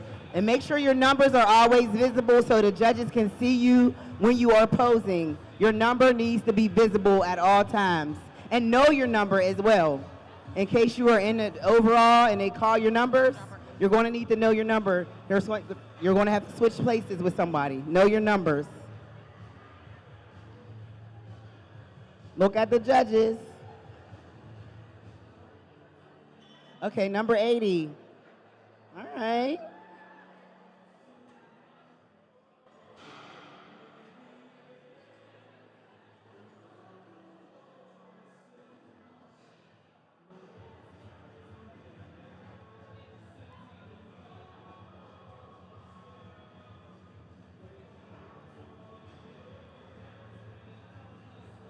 Good job.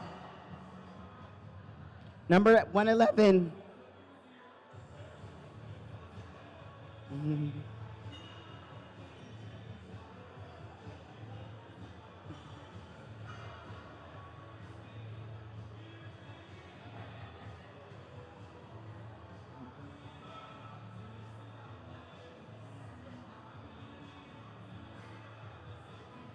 Okay, good job. Look at the judges while Look you at walk your off. judges as you walk off. As you're walking off, you want to look. There you go. Number 19.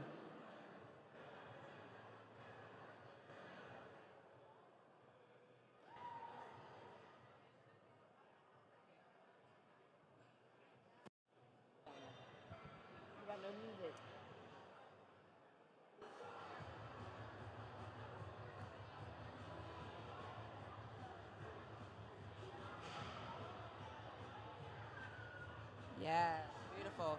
Ladies, be cautious as you're walking. Number 20. Be cautious as you're walking, not to swing your arms in front of your body.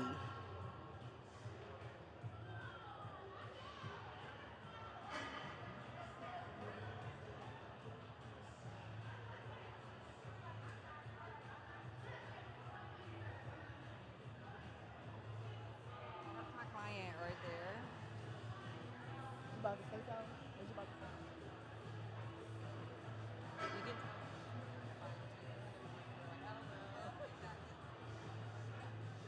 And always stay tight when you're up there and when you're walking off. Stay tight. Number 254.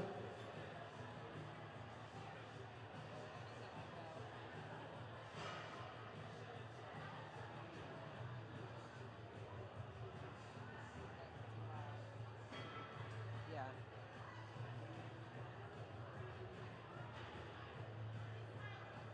Where are you based out of?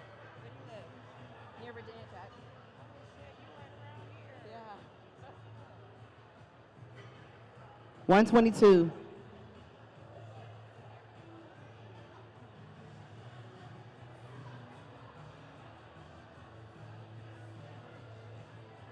There we go.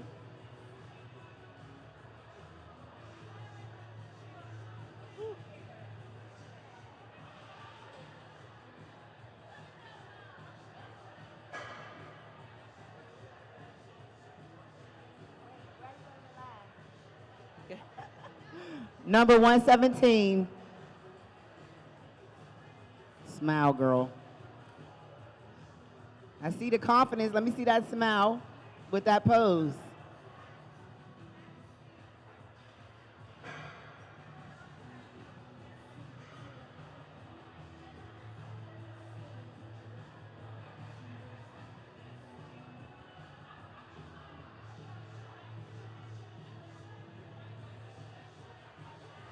Good job. Good, ladies. A good rule of thumb is to count to 3 in your head before transitioning to your next pose. 268.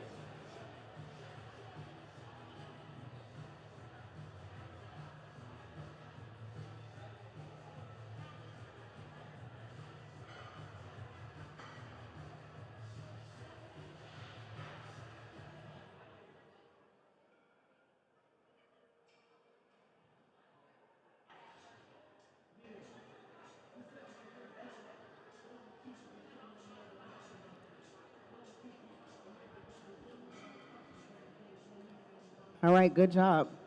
227. Jason, thank you.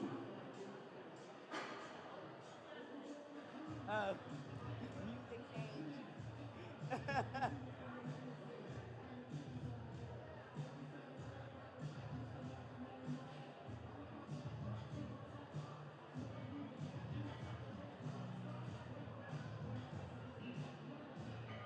Good job. 82.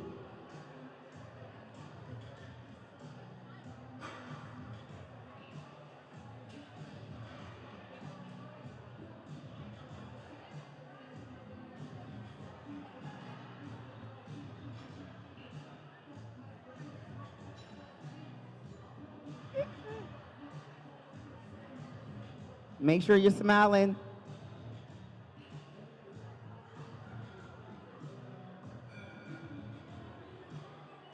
$123.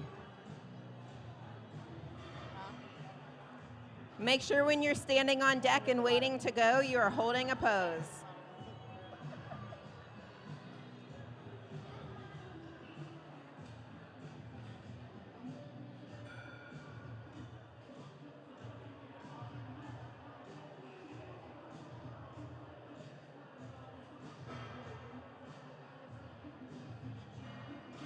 $170.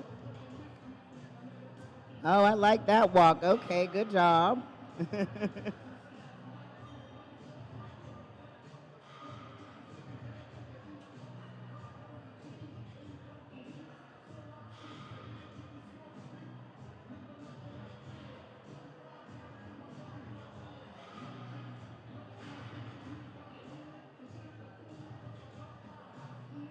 Wellness athletes, we are going to want a group picture at the end of this. Thank you. See, I can't see your number. Make sure your number is visible. 146. Come on up.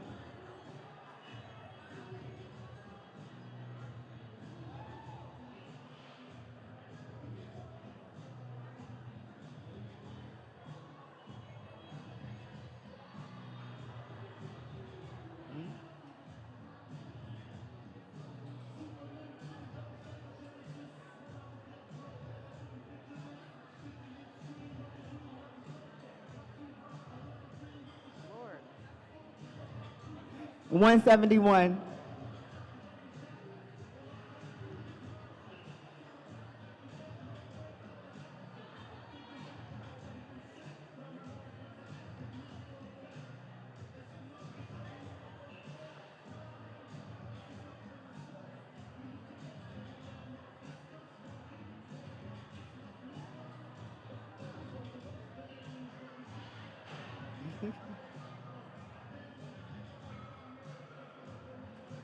All right. 128.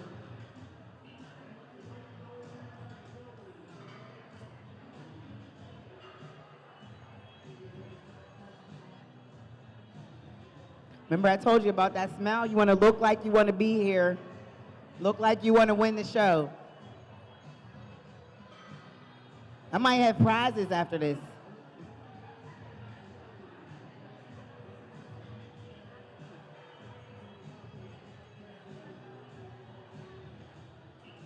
$226.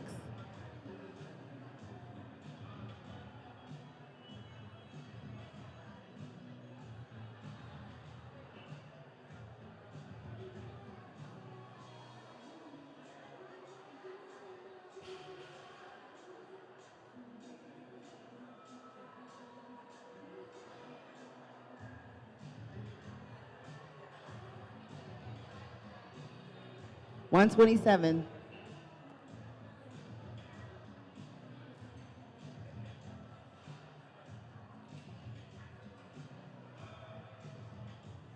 Hold that pose at least 3 seconds.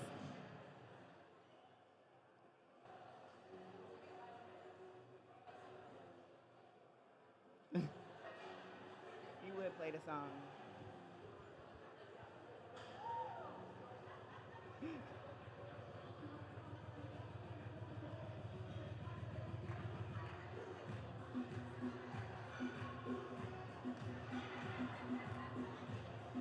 $283.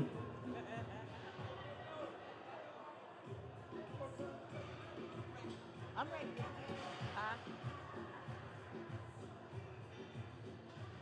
Yes, confidence. I like it.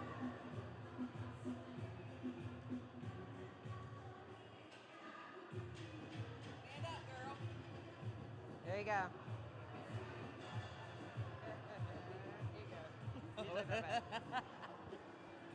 228.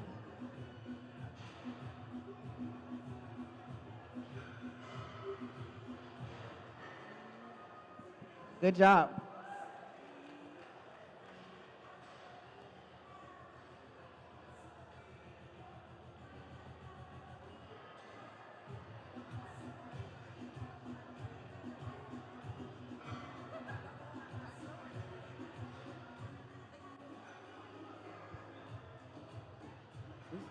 Still have to. Well, we go we will help. We'll work on that. But good job. 129.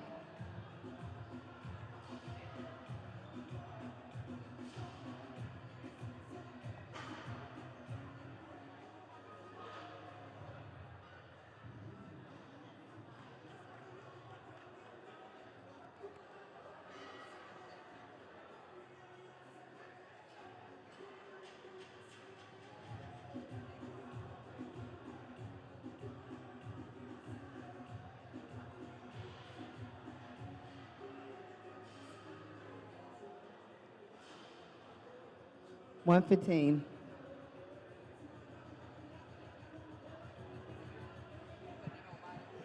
Good job.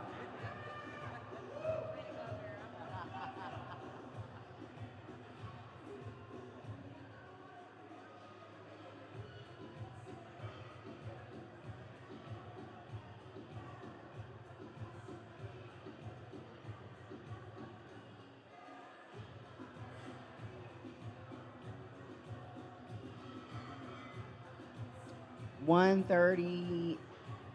138. Yes.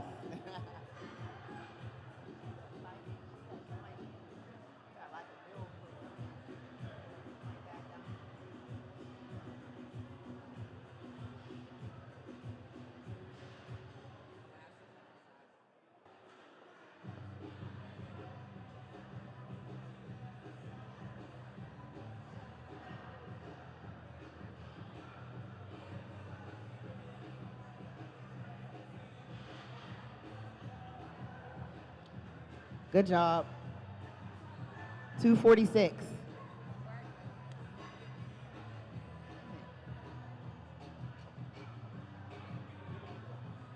The line. We're at the line. She's the last one, and then we start with the group photo. That's it.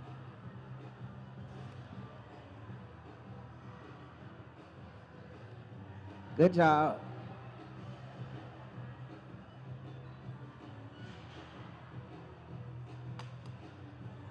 If your number falls, just pick it up when you're done, or we'll bring it to you when you get off.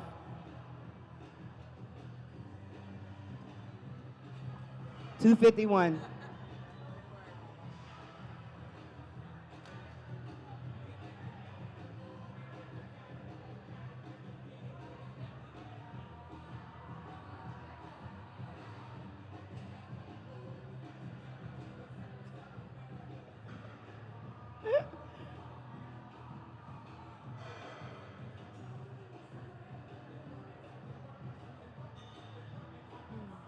Love the exception. 232. Go. Thank you. Okay.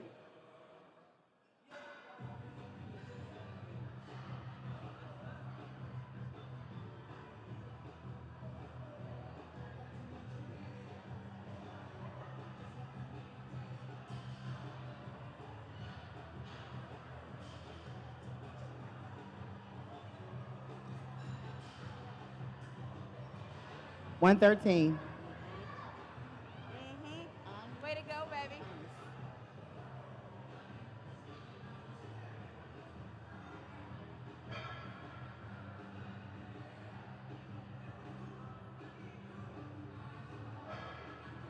Work it, girl. Push your glutes back. There you go.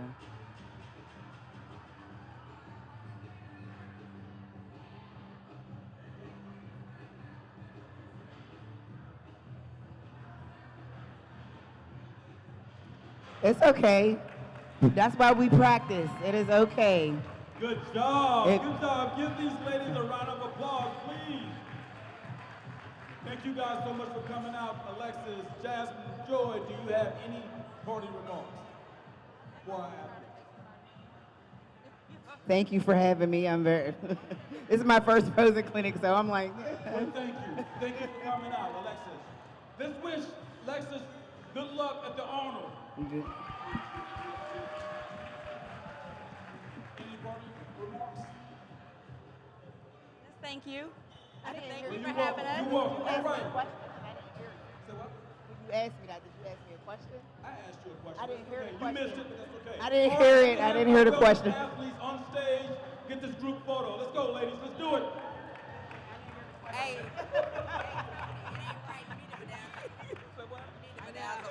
I did not hear the question at all. Where are my wellness athletes? Look, we had a ton. Let's go, ladies. It's picture time, and I know you like pictures, so let's go.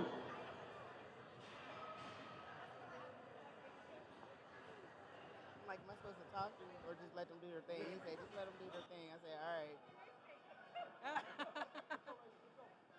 Start doubling up, double up, double up.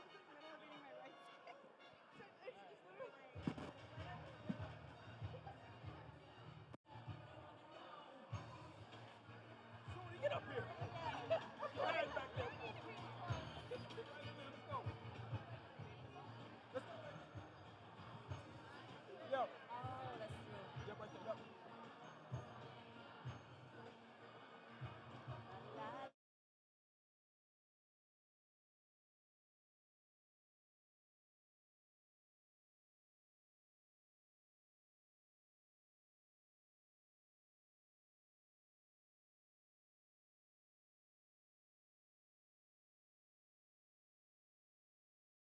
Come on up here. Come on up here.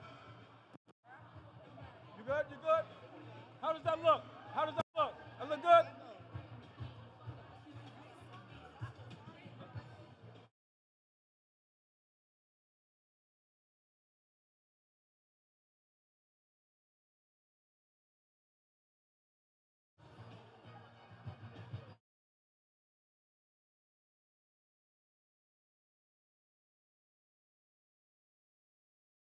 Thank you, ladies. Thank you. Thank you.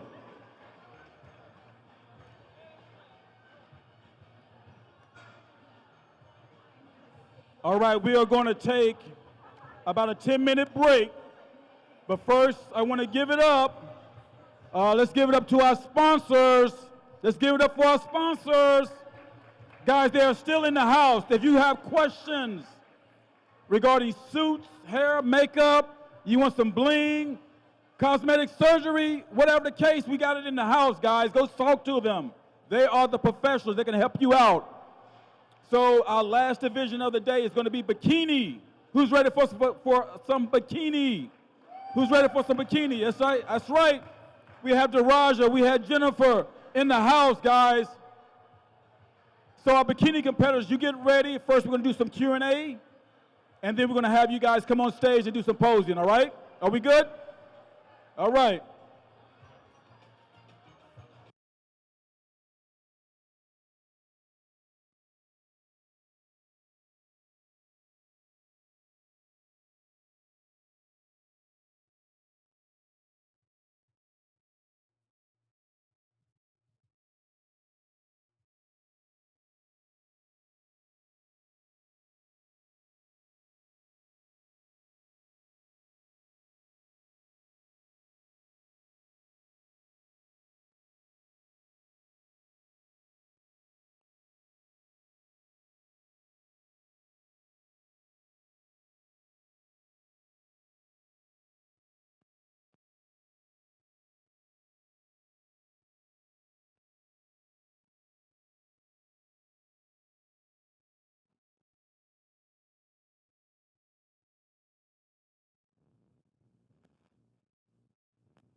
Sound check.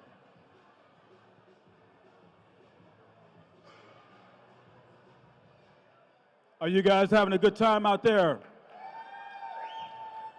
Man, I got chills today, boy. They gave me chills several times today. But just to reflect back on this morning, so we started off with bodybuilding. We had Andrea and we had Teresa here representing the IFBB Pro League in bodybuilding and women's physique. We followed that up with figure.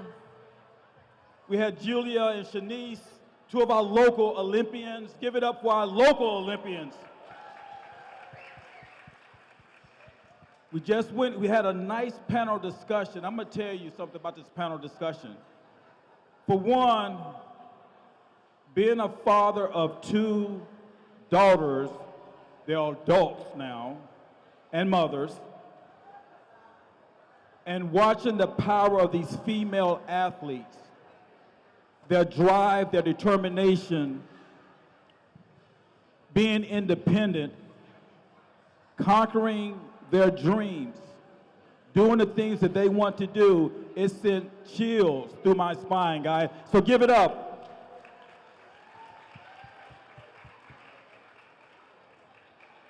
Our wellness pros, Joy, Alexis, and Jasmine, they did an outstanding job. We're gonna finish up. We're gonna finish up with bikini. We're gonna bring up Jennifer. We're gonna bring up Daraja. They're gonna give us some little information about that. Also, Becky and Bill, a little Q&A. How many bikini athletes are out there? I can't hear you. How many bikini athletes out there? We say you for last for a reason, all right? So, without that, I'm gonna bring up Becky, bring up our Olympians. Bill, come on up. Let's get this party started, guys. Let's give it up for Jennifer, Daraja, Billy, and Becky, guys.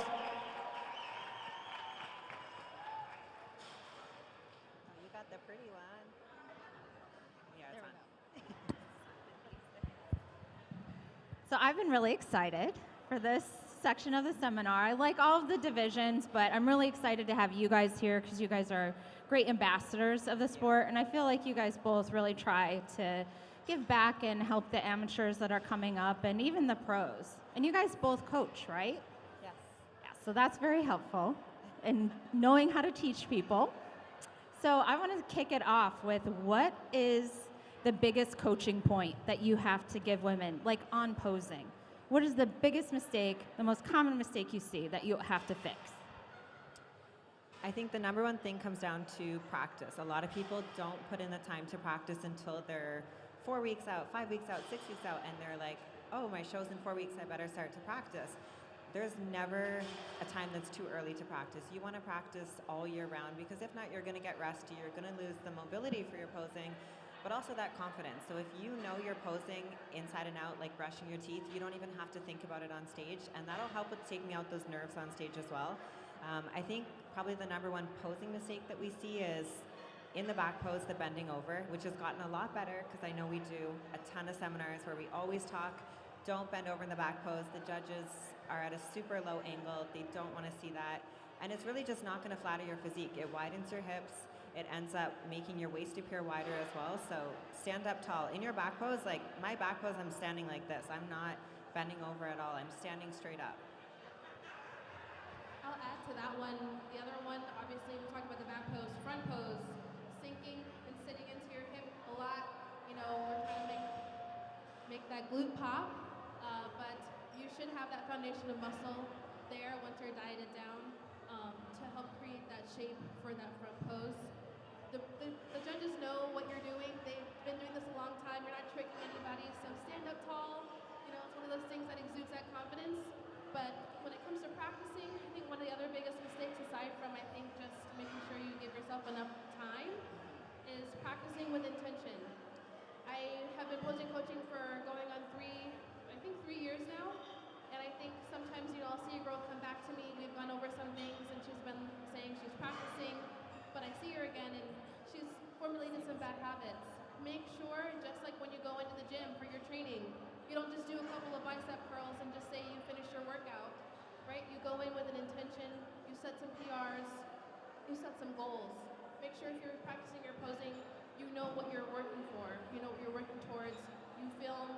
go back, you watch it, you fix it, critique, and work with a posing coach that can help you, because that second eye is important. Being Miss Olympia and being a top 5 Olympian, thinking back to when you guys got started in your journey up here, how much has everything changed since the beginning? Whether it's training, you know, the posing, the presentation, the physiques, how much more different is your prep now and your going into a show as compared to when you were just getting started? I think really the basics are always going to be the basics. So the training, a foundation of training, the basics work. You don't have to get so fancy with it. I know a lot of people see all these fancy, cool exercises, but if you just stick to the foundation basics of training and lifting, that's really what works. That's how you built that body. That's how you're going to continue to maintain it. So in terms of how things have changed, I think it just comes down to refining those little small details as you continue to rise up the ranks, because you've already perfected that foundation. Now it's just about those little small details, you know, maybe little tweaks to your posing, little tweaks to maybe you want to work on bring up your core a little bit, or a little bit more roundness in your glutes, a little bit more roundness in your shoulders. So it's just a little bit more targeted to your physique, and it's just those little nitpicky details that you might not be looking at when you first get started. And to add to that, you know, every prep is different. You know, once you have that first prep under your belt, you're thinking, okay, I did it once, I can just do it again, the same plan, same thing, same starting point, same end point. Not the case most times. Usually there's going to be different obstacles. You're usually in a different phase of your life when you start a prep, and then another prep, and another prep. So it's important to, yes, accumulate some knowledge in your first go at it. That knowledge will help you have a better starting point, hopefully, once you decide to prep again after you've had a good off season. But every prep is a little bit different, and you can use those different challenges as an opportunity to learn a little bit more about yourself. So don't be stubborn. Yes. Be willing. Yeah, be open, be willing to try new things, because like Draja just said, every prep is going to be different. You know, even a prep that you did from, you know, maybe 6 weeks ago might be different to now. So don't be so stuck in what worked for you once or what worked for someone else. Be willing to try new things and allow your body to continue to see what works as you continue to change, because it's not always going to be the same. With bikini especially, the difference between first and fifth is really small. You know what I mean? You see a lot of the bikini competitors, they compete a lot more often than some of the other divisions. So they really have to learn how to peak week from week. Talk a little bit about the difference with your peak and how you make sure you always nail that for the competition, and how sometimes you might miss that, you know? I mean, last year was a perfect example. You know, that was a tough one for me because I like to nail it. You know, this is what I do, this is my career, you know, in some aspects. So it was a tough one to step on stage feeling like I wasn't at my best, which is another perfect example. Like I just mentioned, every prep is a little bit different. That being said, I did decide to prep and plan a wedding. So don't recommend you do that. It is stressful, but I did take it in stride. But I think when you learn what helps dial in your body in those last 3 weeks, it's really important to keep those things consistent. You know, keeping your food sources consistent, kind of being in your prep bubble, right? Making sure that you're marking all the boxes, leaving no stone unturned. That's what also gives you peace of mind when you step on stage, knowing I did everything I could. You also might think, okay, well, I nailed this peak, but you might get feedback and the judges are saying, well, we actually liked you a little bit better this way. You know, just because you felt like you nailed it, you're not the judge, right? So, and our eye is a lot different. It's not objective, it's very subjective. So make sure, even if you feel like you nailed that peak, you didn't get the placing you wanted, get the feedback, take the critique, work on it, come back better. I agree. I think the biggest thing is just getting your judges' feedback. Whether you placed first or whether you placed last, the most valuable thing that you can gain from a show experience is going to one of the judges after the show, getting their feedback, and asking them, what can I do to improve and get better? Whether you have a long list of things or whether it's just one little thing, there's always something that you can learn to get better and to improve on from every single show. No matter what level you're at, no matter who you are, there's always something you can improve on. So I think being able to take that criticism and that feedback and not take it to heart, but just take it as constructive criticism, because the judges are only here to help you get better. They're not saying something to offend you or to hurt your feelings. They just want to see you succeed. So you have to kind of have a little bit of thick skin when you're taking criticism and know that it's not personal. It's really them wanting you to be your best. And you have to look at the criteria that's outlined for your division and then take that and apply that. So when it comes to peaking, I think just giving yourself a little bit of extra time when you do a prep is, especially as a female, always the best thing. So you have a little bit of buffer time that in case fat loss stalls or things don't go according to plan, you have that extra time. And if you can be ready early, it's always going to be a bonus. It's a lot less stress, and it's easier to peak if you're already ready conditioning-wise. Yeah, peak week isn't a magic thing where you're just all of a sudden stage ready. Change you know, you yes. should be kind of peak week starts. Food starts going up, we're coasting in the show, cardio comes down typically for most people, so it shouldn't be this, you shouldn't hope that some magic's gonna happen, you should be ready. Yeah. So I'm really glad that you guys are here as an example for bikini, because I think something that we've dealt with maybe over the last couple of years, especially in the States, women coming in really conditioned. I think that athletes look at the photos, which always look sharper than what we actually see in person. And it's too much when we actually see you on stage. Like striated shoulders, no, we don't want to see that. Overly capped, full, round shoulders, no. What I like that you guys both have is that beautiful shape, that hourglass shape. It's not like a wicked V taper, it's just curvy with a tight waist. And the glutes, their glutes are not etched in. The criteria says no squared off glutes. That doesn't mean like the shape of a square. It means we can see the entire outline of the glutes. That's too much. The hamstring glute tie-in, that's too deep. That is too much. Both of these girls are great examples of getting tight, and we can see the development, the fullness and everything, but you never go too far, like over the line. How do you guys think you do that? Is it just like getting feedback like from your coaches? Because I feel like, you know, I've seen your Instagram stuff, you know, your shoulders might be really ripped, but you come in on stage looking the criteria. You always are what we expect and what we want on stage. Thank you. Yeah, so I think it just comes down to knowing the look that you're trying to nail on stage, and what you see, you know, a week out isn't necessarily what's going to be shown on stage, because in order to have that look of that perfect balance of conditioning and roundness and fullness, you do have to lose the body fat first. So inevitably, you're going to have to deplete down and get lean enough in order to fill back out. But I don't ever cut my sodium or my water whenever I am peaking, so I have that full round look on stage. I know for me, I have pretty thick skin, like literally, like actually my skin is thick on my hamstrings, around my glutes. So for me, it's actually harder for me to get super grainy or dry. I don't even really think it's possible even if I tried that hard. So it's a blessing and a curse, and I think we both have that. But that's what helps to give us that rounder, fuller look on stage, that even when we do get pretty lean, we don't look grainy or hard, because we still have that little bit of body fat underneath the skin. Yes, and make no mistake, we do not want that graininess, that thin skin, vascularity, striations. That is not for this division. You know, you may see some of that on the lower levels or even in masters, of course, just because that's the nature of an older competitor who has some maturity, but that is not the ideal. And these two girls exemplify the criteria for us. A perfect example is I judged Daraja a week before the Olympia at the Texas Pro, and she got second. And her coach came and he said, I think that's the best package we brought. And I'm like, I still think she's holding a little film of water from the front. She needs to be a little bit drier. She came in a week later at the Olympia, nailed it, and you could noticeably see the difference. You know, so sometimes you have to take, you know, you need a more objective eye and get in a more objective opinion than just your coach at the show, because there's always going to be a little bit of bias. And then your own eye looking in the mirror and even looking at a photo can distort what's actually we see.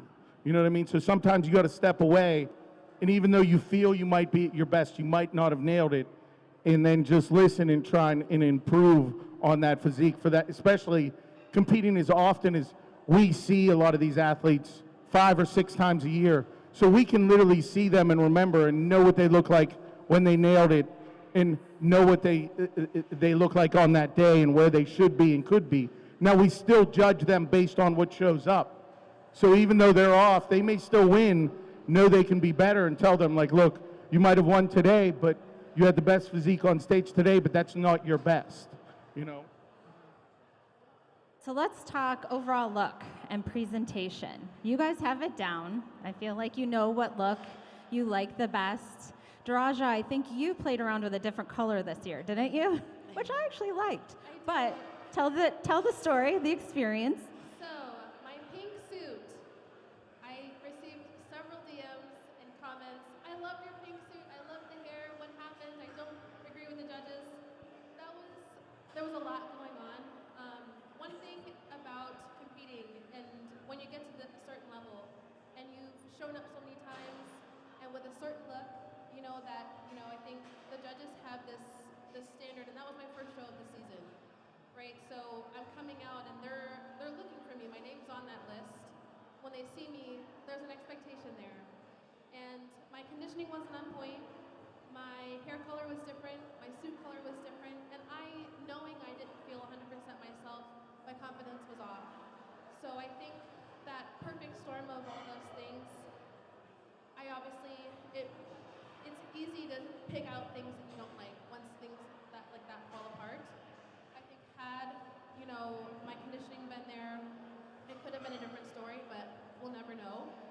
But when you're playing with suit colors, obviously it's important to make sure that those suit colors contrast well against your tan. And I actually did think the pink looked nice. I might try it again. I liked it. I did. Yes, I might try it again.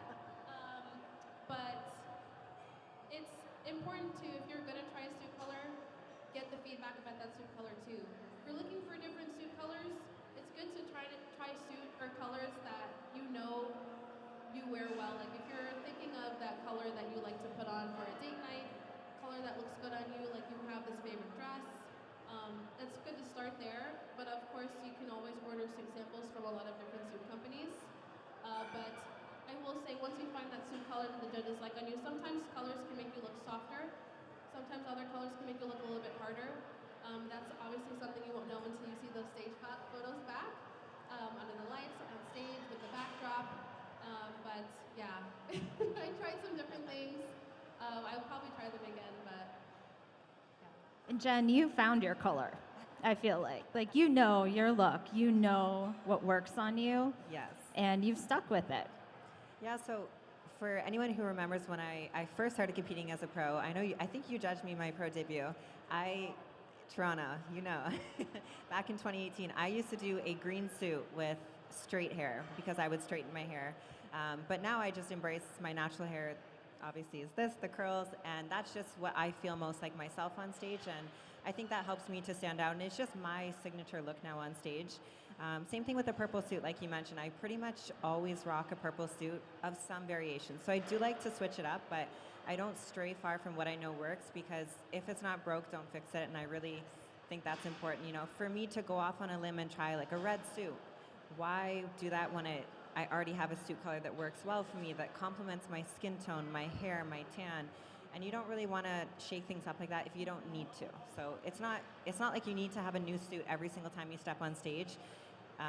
You can just choose one suit that works for you. You can change some of the stones if you want, and just stick with what works and get the feedback. If Becky told me, Jen, I really don't like the purple on you, it doesn't do you any favors, then I might look into going to another suit color. But if she's saying purple works, then purple it is.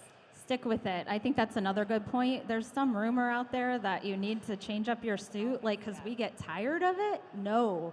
If it's working for you and you've gotten no negative feedback about your suit or no constructive criticism, stick with it. You can wear that suit to death. I know people who have worn suits from turning pro to the Olympia, it's practically falling off them. But if it fits your body and obviously you're doing well in it, stick with it. There is no need to spend that much more money on continually replacing suits. And if I remember your suit, it's probably not a good suit. We should remember your body, not the suit, not the accessories, not the hair. You just want everything to accentuate your physique, and that's what it's about. So we're looking for the best body, You know, if we remember a suit, usually it's not the best suit. And there are safer suit colors. Like there's a reason you see blues, greens, and purples. And usually those are the three colors that contrast well if you have a yellow undertone like myself. That's why the blue works so well on me. If you have maybe a more red undertone or a more green undertone, olive skin, you know, those contrasting colors. You can start with those safer tones. If you're feeling adventurous and you're just like, I don't care what the judges say, I don't care what anybody else thinks, I love yellow, then wear yellow. If that's what makes you feel like you're shining up there, then do it. Just know you might get feedback saying, hey, I think you might look better, and maybe a blue suit might compliment you better. But take that feedback for whatever it means to you. Let's talk suit cut, specifically bottoms. I feel like forever we've talked about like bottoms being too small. We say no thongs, it's got to be appropriate. And really, if you go too small, it doesn't always flatter your glutes. Like it can do you a disservice. I think there's that aspect. And then lately, I've been seeing really low cut suits in the front, which is also not flattering, I might add. It elongates your torso and to the point where it's almost inappropriate. And I don't know if girls are like pulling their suits up far in the back or if it's a borrowed suit or something, but those are two things to stay away from, I think. What do you tell your clients? I agree. I mean, I actually have my suit sponsor, Toxic Angels. I actually get them to add to the front of my suit because I do have a longer torso. And I had noticed that with the suit bottoms being so low, it actually made my torso look longer. So I have them do an extra high hip coverage, with an extra inch coverage at the top. So it doesn't dip down too low. And for the back, you really don't need to go too small because a lot of people think that the smaller, the better your glutes are going to look. If you have larger glutes and you wear a really small suit, they're going to look even larger. So it's going to be disproportionate. And on the other side, if you have smaller glutes, you might want to opt for a little bit smaller of a cut, but not something that's too thin, or sometimes it looks like almost like a T, the suit cut, and it's not rounded enough or doesn't dip down into that V at the back, and it ends up losing that roundness in your glutes, especially the fullness at the top. And I've seen that where it's just too thin in the back. So you really want to make sure that you're going with a reputable suit designer and look at the top athletes, look at their suit cuts, and make sure that it's one that fits you. And try on your suit before you step on stage to make sure that it's the proper fit for you, because a suit cut can really make or break the shape. It's crazy, the shape of your glutes can change just based off of an improper suit cut. I'm the opposite of Jen, where my torso is a little bit shorter, so I actually prefer one that does have a little bit of a dip, but not so low that you're like risking falling out of your suit, because that's obviously not really a concern you want to have when you're on stage trying to hit your poses. Those suit cuts, make sure, honestly, I work with CJ's Elite Suits, love her, great high quality suits. I do love Toxic Angels also. I have a couple clients that work with them as well. They will work with you on what is going to work best for your body. If you just communicate with them, set up a call, talk to them, ask questions, especially if you're brand new to competing and you don't really know where to start, they'll definitely help you and steer you in the right direction. Yeah. I forgot what I was going to say. Tops, suit tops. That's what I was going to say. So luckily it's died down, I think, in the last few years, but it was always the myth that you needed implants to compete, especially in bikini. That's not the case. I know that you competed at a high level without them, and I'm always amazed, like when I see what these suit designers can do and stuff. And make no mistake, you don't have to do anything to your physique up top to make yourself like fit the criteria. There's nothing about that in the criteria, but it's not a requirement. And I just want to make sure that we make that absolutely clear. You know, there's a million ways to wear your suit to make it flattering, to make it fit, to make you feel confident. That's not a necessity. No, it's not. I mean, I competed the majority of my career without having implants. I ended up placing top 5 at the Olympia without having implants, and I don't think that me having implants is what made me win or anything. For some people, it might help balance out your physique if you are bottom heavy, but again, you can play around with your suit. Pillow stuffing is a game changer in your suit. If you don't have anything up top, you can stuff your suit in a certain way to make it appear like you have enough going on up there. And also just from your front pose, you want to make sure that you have enough just width coming out from your suit top that it's not too flat from the side, because then that can throw off your proportions. But if you stuff your suit properly, then it's not an issue at all. You don't need to have anything done to compete. Yeah, I competed. I won my pro debut. I won my second show, and then I qualified for the Olympia. Got invited to the Arnold. Competed at the Arnold without implants. So you don't need them. I actually had people think that I got them after I stuffed my suit so well. So thank you. But for me, I don't have the widest hips, but I have wide shoulders. So to have a smaller suit top wasn't as complimentary either, because it just made me look unbalanced. So I had them make me a medium suit top, and then I just stuffed the hell out of it. I've used pillow stuffing. Pillow stuffing is From the the best. craft store. Just get the polyfill stuffing. You can order it on Amazon. Yeah, that is a whole, honestly, surgery is a very personal decision. I actually just always wanted boobs growing up. Puberty never gave them to me. They gave me a lot of other things, but it wasn't boobs. And so I decided to buy them. You got them now. Nothing to do with competing. Another thing, you're both coaches. Have a lot of knowledge in the sport, a lot of knowledge, but you both still have coaches. Talk about what were some of the reasons why you still decided not to coach yourself, and why it's beneficial to have another coach and some other eyes on you. I do not want to sail this ship. I just want to go. Just tell me what to do, and I'll do it. Honestly, we both prep ourselves. I think you've done that before. My husband and I do it together, but he thankfully is my second eye, because when it comes down to, of course, I know what works for my body with training-wise and nutrition-wise. All of us do once we get to that level where we're so in tune with our bodies. But it helps to have that second eye to refer to when we start to get a little bit crazy in our heads and not see things as they really are, especially those final few weeks where, we might think we look flat, but we're not flat, or we might think that we're full, but we're not full. So having that second eye, especially when it comes to peaking you on stage, who can take a step back and see your physique from an unbiased perspective, because we have a biased perspective. We're going to be our own worst critic always, and that can sometimes usually work against you if you're coaching yourself and you don't have someone else to refer out to. So especially if you're just starting in the sport, having a coach is going to be the best thing, because they can help guide you along the way and really just help you refine your physique and learn what's going to work best for you and take the thinking and the stress out of it for you. All you have to do is do the work that they tell you to do, and you can leave the rest up to them.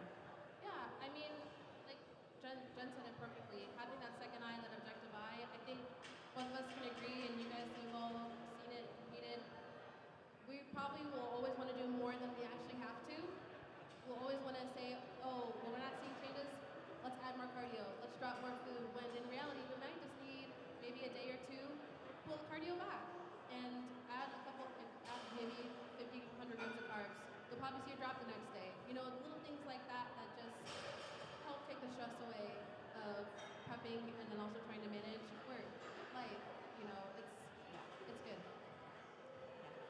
We have a lot of athletes here just getting started and everything, and want to talk about sponsorships. I know both of you guys have sponsorships. How you decide who to work with, how you went about getting some of those sponsorships early on when you were first starting here. A lot of these young athletes would love to get a sponsorship and love to get some supplements for free and represent a brand and things like that. How you determine which brands are beneficial to you and which ones you like.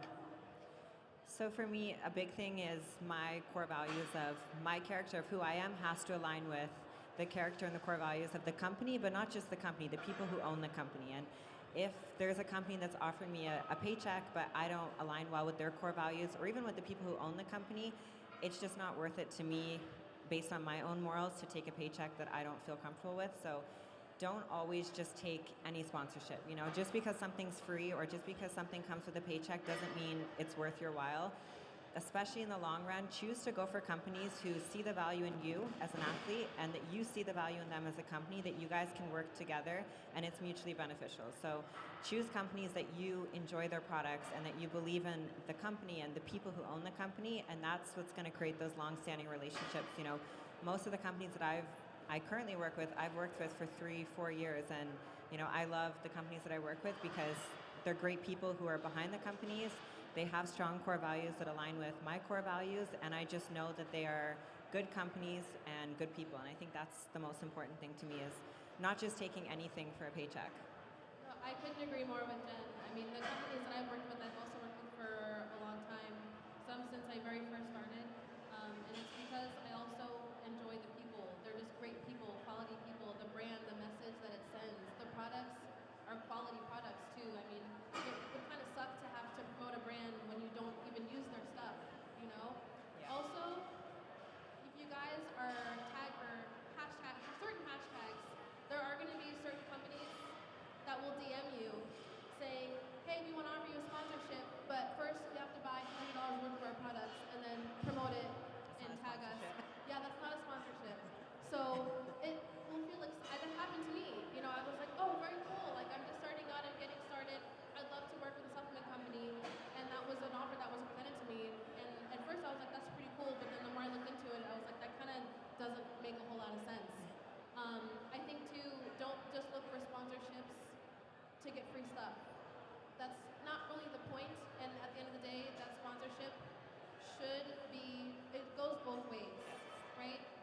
They are investing in you, whether it's through products, financially, sending you checks, making commission, you know, that has to be worth it for them. So, yeah, that's Just be genuine about the things that you choose to promote and know that you have a following, whether it's a big one or a small one right now. That following is listening to you, and they trust and they respect what you're promoting. So don't just promote anything, because it's really not worth it to mislead people and promote something that you don't genuinely believe in. So I will only ever promote something that I genuinely believe, love, and use. And I think that that's the most important thing. Yeah, and I will say for most of my companies that I work with now, I started out as an affiliate. I reached out to a supplement sponsor originally. I reached out to, I think, one of my other sponsors and started out just working as an affiliate. And obviously, as I became more successful as a competitor, my weight carried a little bit more, so I was able to not necessarily demand more, but my reputation and my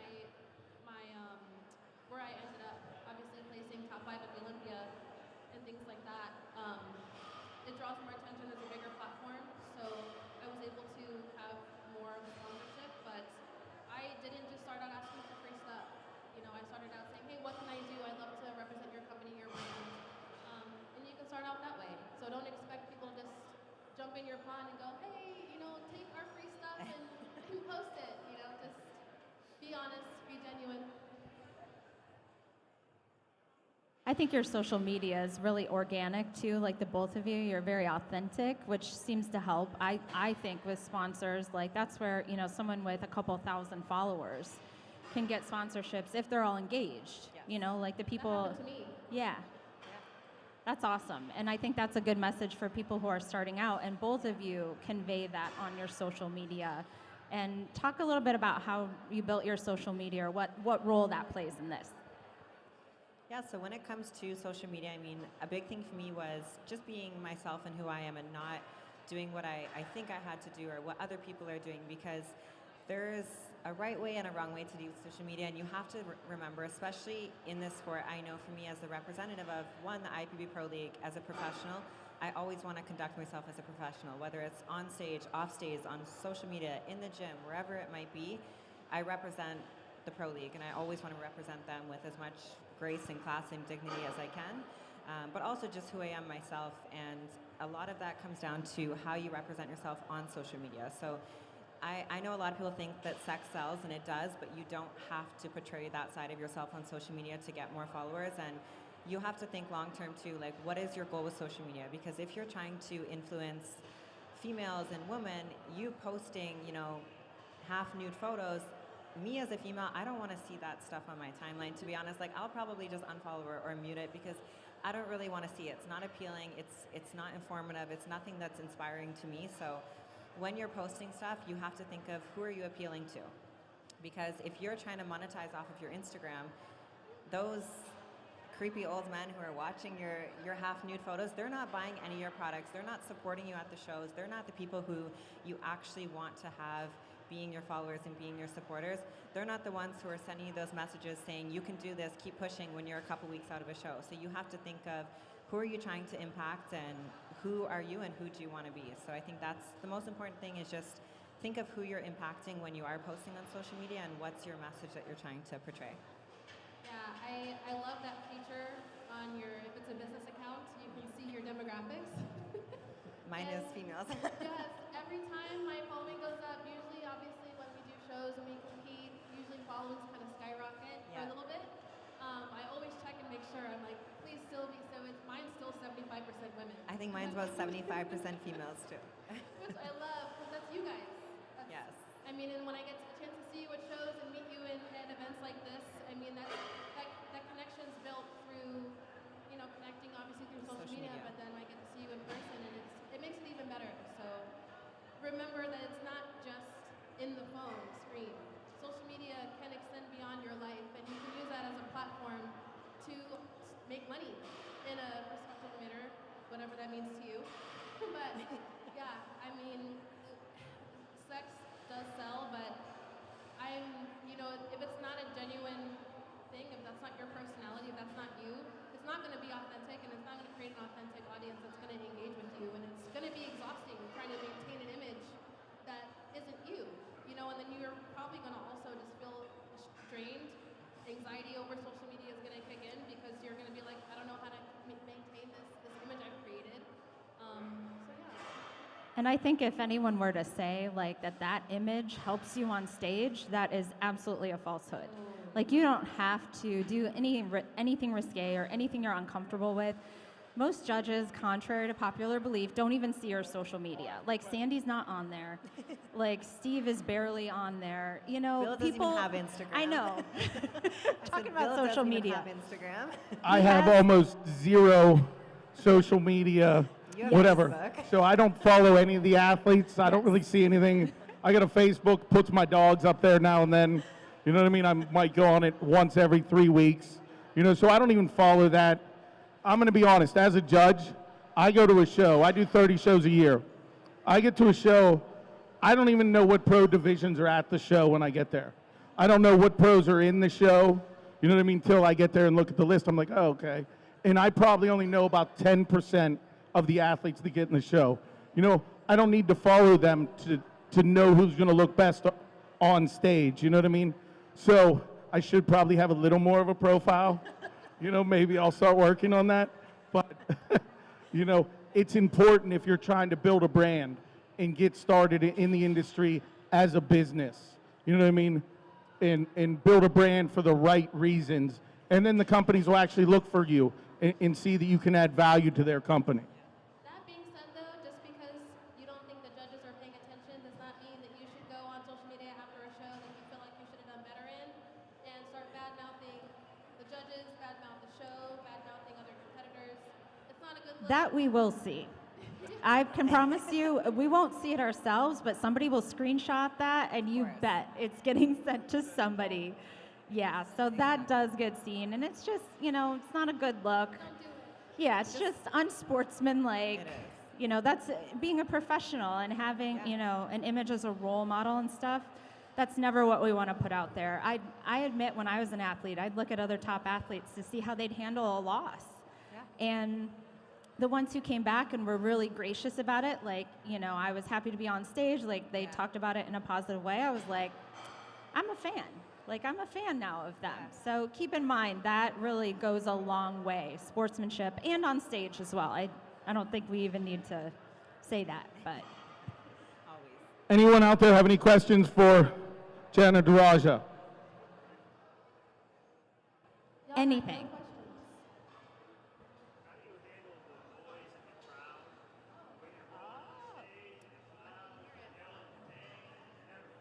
So Daraja said she doesn't even hear it. For me, my favorite thing ever is the expo stage. I know we talked about this. That going on stage at the expo stage at the Olympia is one of my absolute favorite things in the world because I just thrive off of that energy. There's so much energy in the crowd. You can just see thousands of people out there, and they're right there so you can see them.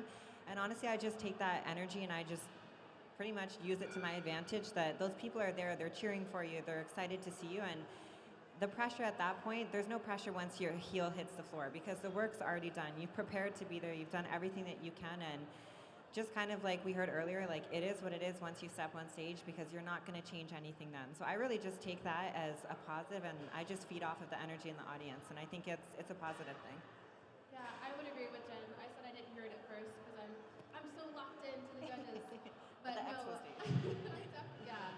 I mean, my first experience, I think, on honestly the Olympia stage in Vegas this past year was probably one of my favorites because you could see and hear the crowd so well, as far as the ones that I've competed at, and to hear the people like scream and cheer for you when that heel steps on stage and you walk from behind that curtain, like it's the coolest feeling ever. I mean, obviously I'm there looking at my judges and doing what I'm supposed to do, but it does just make you smile a little extra big. Goosebumps. Yes. Yeah, I was about to start crying.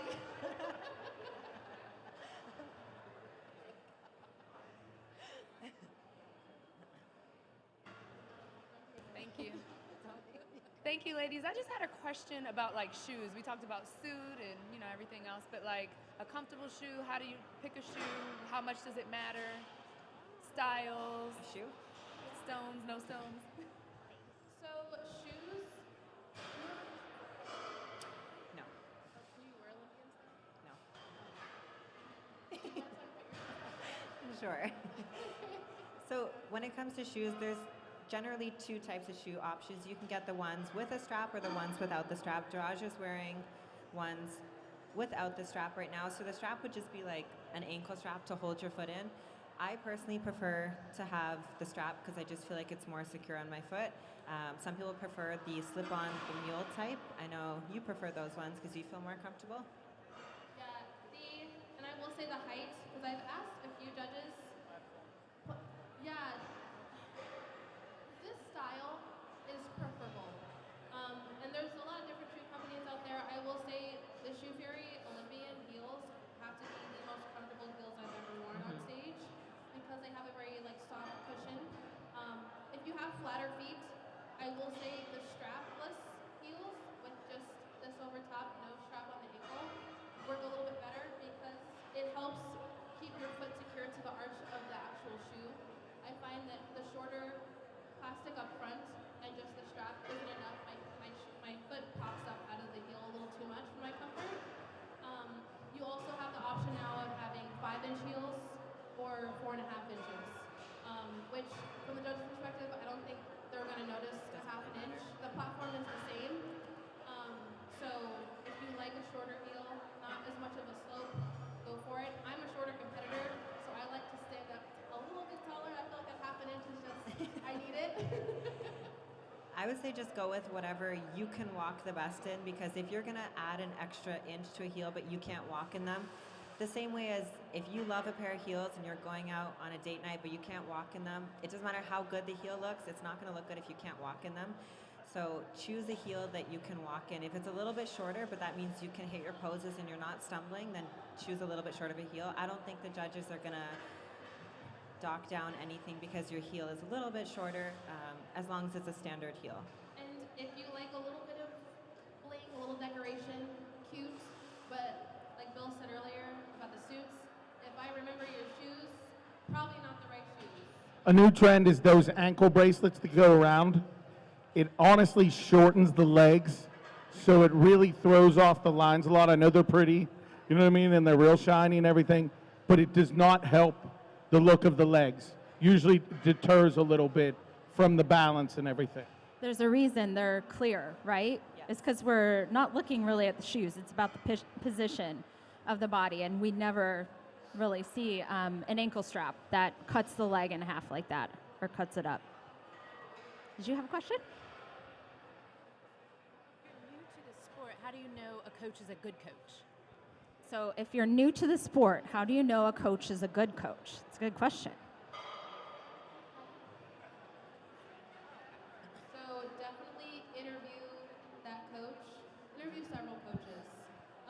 Obviously, you can look at their social media, but 9 times out of 10, coaches are usually going to post their highlights because that's obviously what draws business. So it's important, I think, the coach should get on a phone call with you and kind of talk to you. You can ask questions. Ask what their approach is like. Ask what type of prep they're going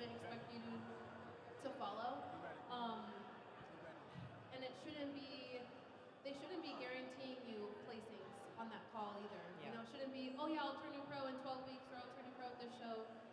It should be a coach that aligns with your values, like we've mentioned about values, core values, and what it is that is important to you. A coach that's going to take your health seriously, whatever that means to you. But definitely a coach that's going to pay attention to those details, regardless of whether it's going to be on a meal plan or you're going to do more flexible dieting or macro approach like myself. It's important to talk to that coach for sure. Okay, I think we're going to start posing.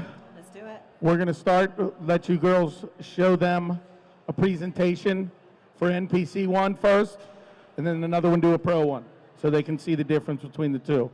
So whoever wants to go first, start over there. For MPC, you're going to walk straight to the box, no T-walks, don't walk to the back, and then up, go right to the box where the best lighting is.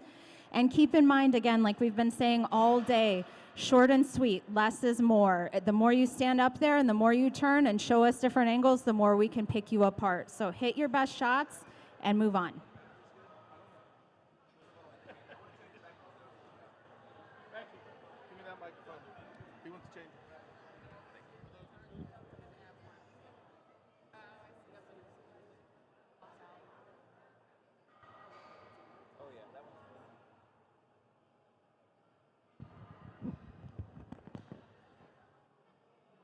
So she essentially did the front pose, transition, back pose, transition, front. That's it. And that's all we need to see from her. That was perfect. That's all you need to do for NPC. Now, in contrast, let's see the style, yes, of a pro posing routine.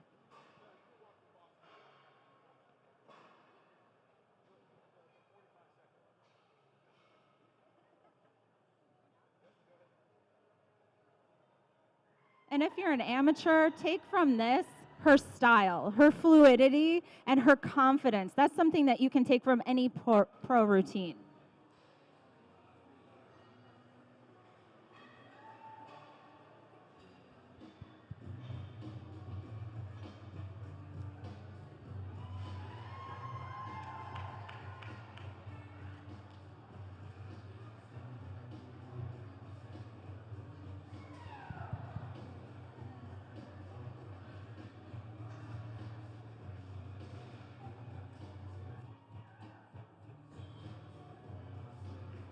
Very nice.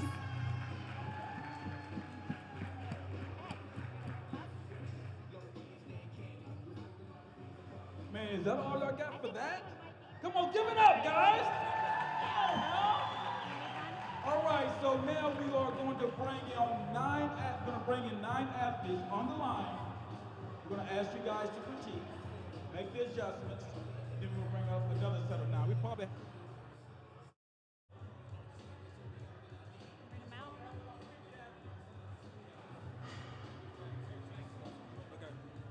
sound check. Yeah, we probably have about 50 bikini athletes. So we have time. We're going to make it work. Everyone's going to get their time on stage. Are we ready? First time, let's do it.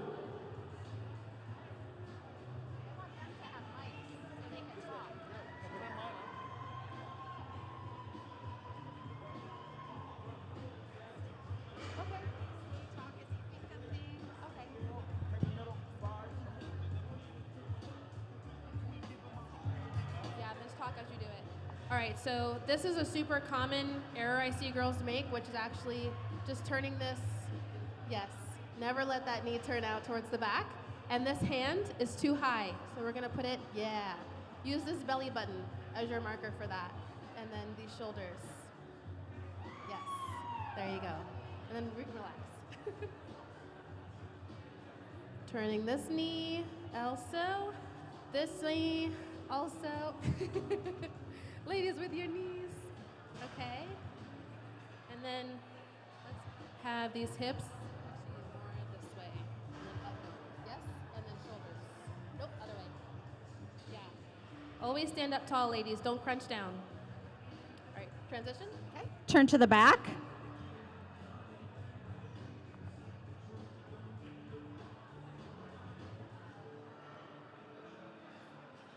I love that no one's bending over. Yes. Thank you, ladies.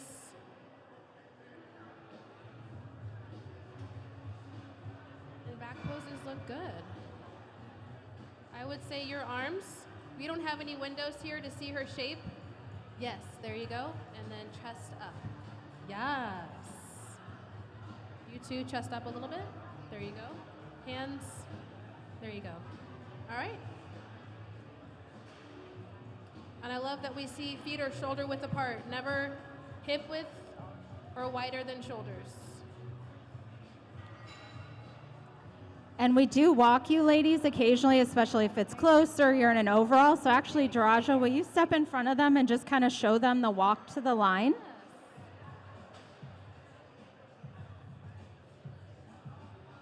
See, she's got a little turn to her hips. So, yep, and Jen does the same thing, so it has some style to it. But she's not stepping super hard. She's not walking super fast. There's not too much extra movement. And her position, both of their glutes are up nice and high, and their chest is up. All right, and then ladies face front. And walk it back. And the walk back is a little faster. You don't have to walk quite as slow when walking back to the front. All right, so let's have you ladies walk to the back line. The main thing is to keep those glutes up. Never drop your hips.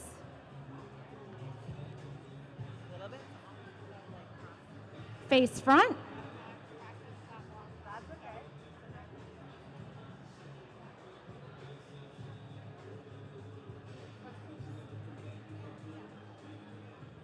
And walk it back. And walk back with lots of confidence and poise and hit your front shot.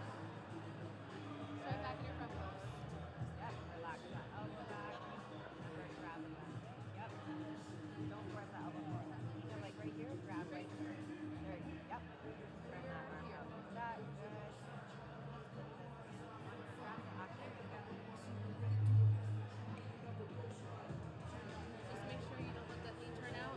Keep those hips up. And then shoulder forward. Shoulders. So not like forward, just turn. Yeah.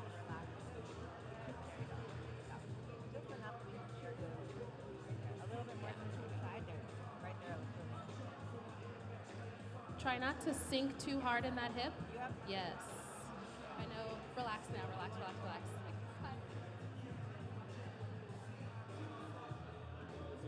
Okay, thank you, ladies. You can head off to your right. You guys can come back around in line, and we'll do individuals at the end. Y'all better learn how to hold those poses, ladies.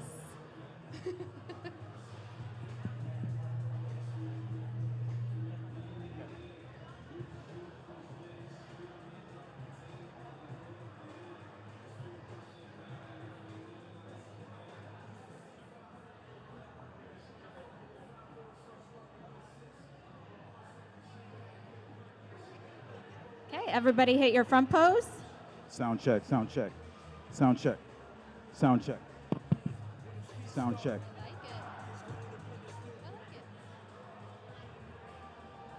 I would actually angle your right foot a little bit more. Nope, actually just angle it. Yep, and then this one you're gonna turn, yeah. Now we got a better angle on that front pose. Your feet are too close together, scoot that foot right there. Yeah, your front pose, this kickstand foot should sit right up under the shoulder. Draws a nice straight line underneath. Careful with this, yes. Drop this left hand right there, yep. Also too high. There we go. Yep. Pick Check, that left check, heel up check. off the floor. Check. Nope, that one. Yeah, there you Check. go.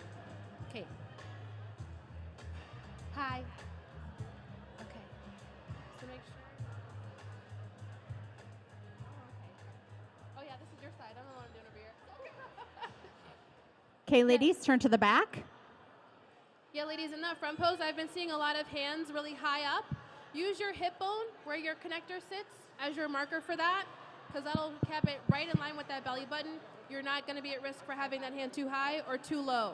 Yep, and then this front leg. I would bring your feet a little closer together. Right, not quite that close. Right there. Yep.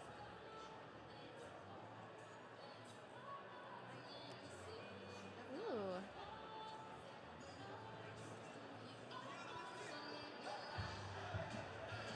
And I think this is about as far as I like to see feet turned out. I don't like seeing feet turned out much further than that. It starts to look kind of crazy.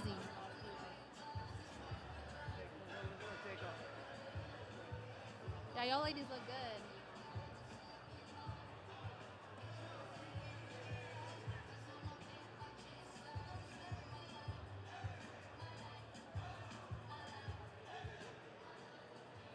Okay, ladies, walk to that back line and hold it.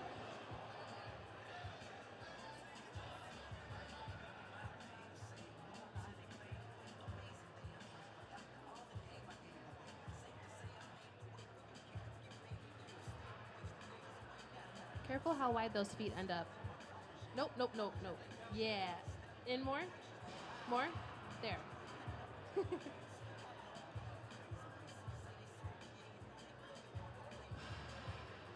And your feet are a little too close now. So step them a little bit. There.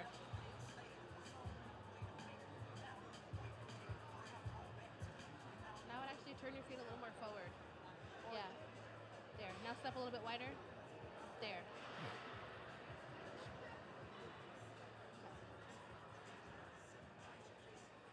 Okay, face front.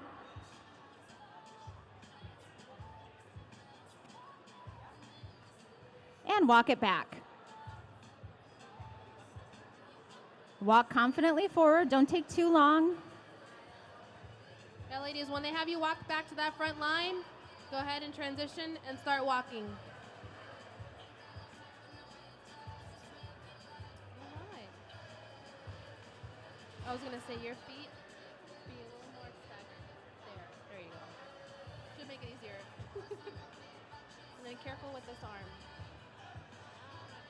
Yep. The crease, you can imagine the crease of this elbow faces out. This thumb also faces out. That'll keep you from having this, and it'll also keep you from doing this.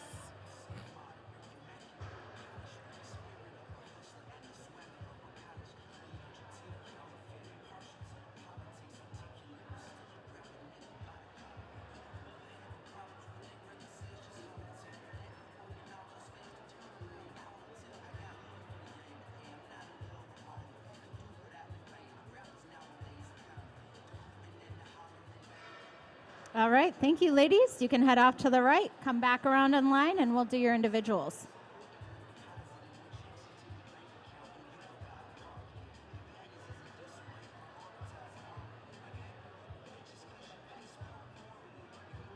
I always keep getting worried I'm going to like step off. Please don't fall. Yeah, please, especially you got to get back on stage in a couple weeks. Don't fall.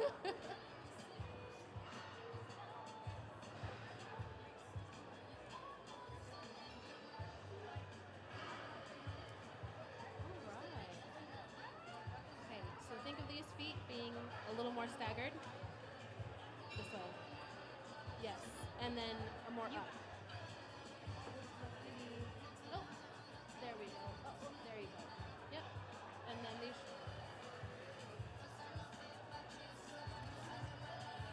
Oh. Body faces this way. Yes. Your feet too are two on top of each other. Needs to be here. There. Remember that thumb sits on that hip bone. There you go.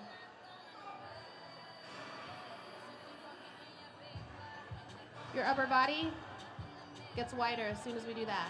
Hey, girl. Good,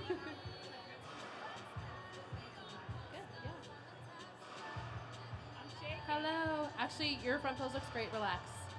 Just relax. Your front pose looks good. Okay. This one here. This foot. And then turn this one out more. There. Yes. That was it. Perfect. You're welcome. Your front pose looks awesome. Don't All right, ladies, turn to the back.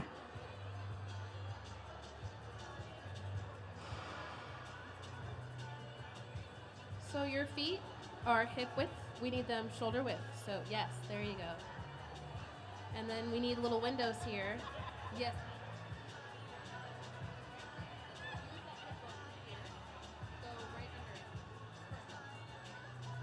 Same thing with you. We need windows. Yep.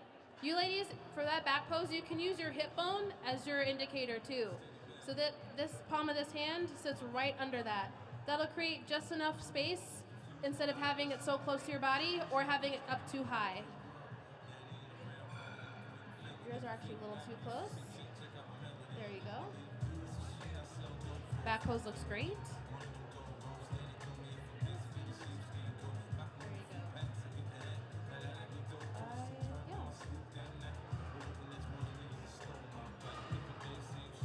I would actually soften your knees just a little bit. Soft, yeah.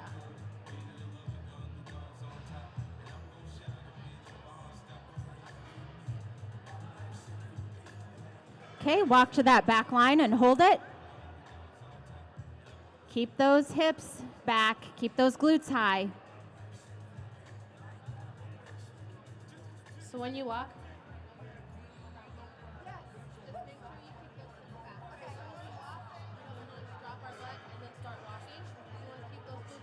we have them in our back pose.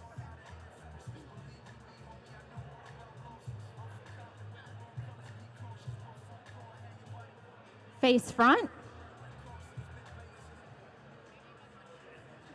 And walk it back. Keep that posture. Keep everything nice and lifted. I would practice crossing your feet when you walk, just as a note for later. Turn, try and open up a little. Yeah, and I like yes. Good feet. One of those items are going to be flat. I would keep this turn just a little bit more. Okay. Yep, and then up. Yes. You poor thing. Sink a little bit lower. Yep. Yeah. And I would have this 45. Yeah. It should make it easier to angle your hips. Doesn't more comfortable, but it's easier.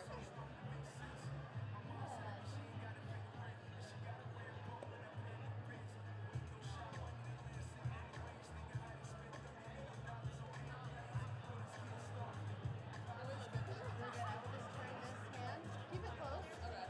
And I would just turn it like that. That way this doesn't go back this way. Yeah. And then keep out this more, a little more. No, you're good. You're good. There. Yes.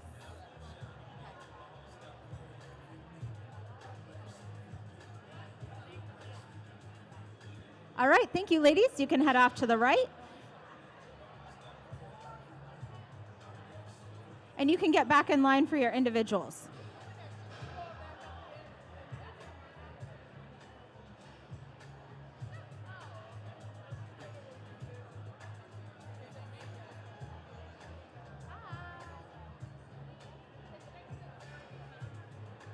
Hey.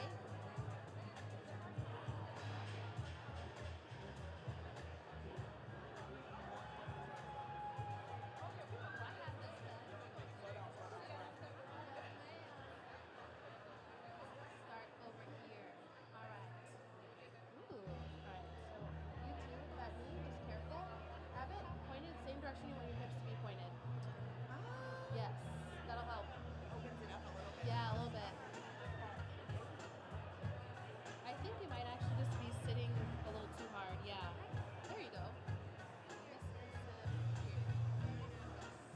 Yeah.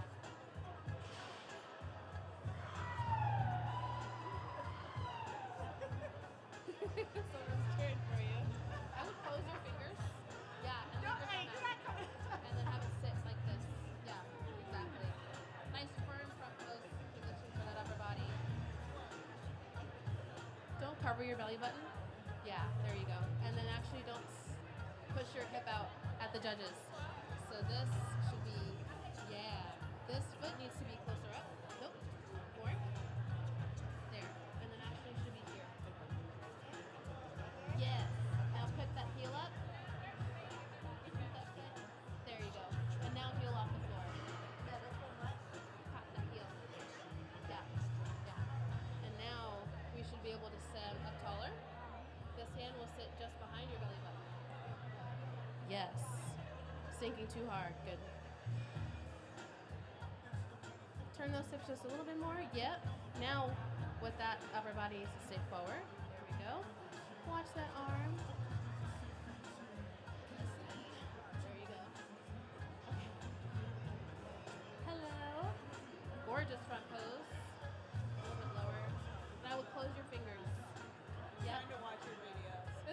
You're good. Leave that thumb out. It'll Okay. give you a nice grip on that waist. We'll sit here. All right. All right. Good. Okay, ladies, turn to the back.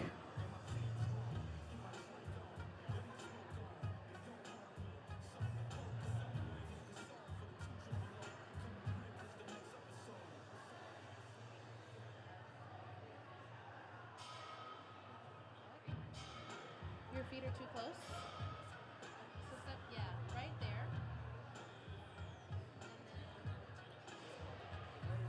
Don't pinch.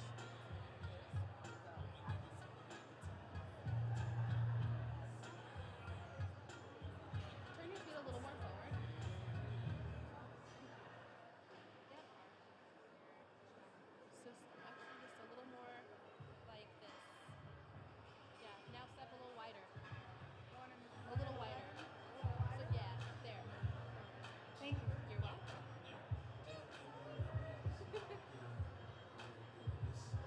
I like it. Just don't turn your feet on any more than that. Looks great.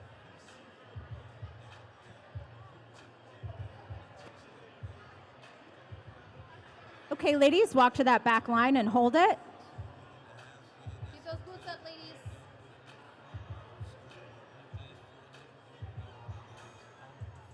Yeah, that was good. That was a good one. That was good. Okay, face front.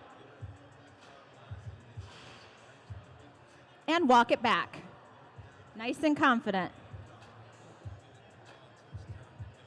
Beautiful. That was a good one.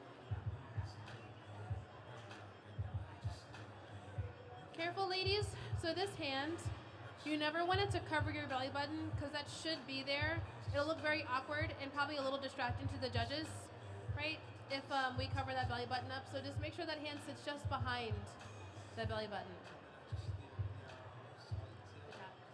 Good job. You're not the only one. You're not the only one.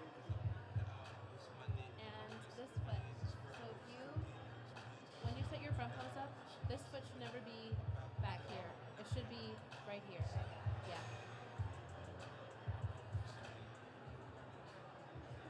All right, thank you, ladies. You can file off to your right. Jump back in line for individuals.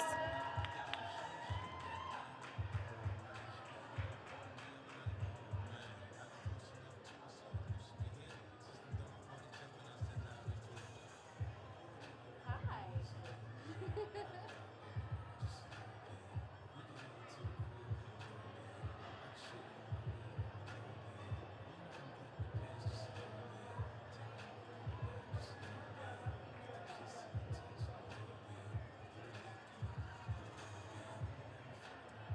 All right, all right.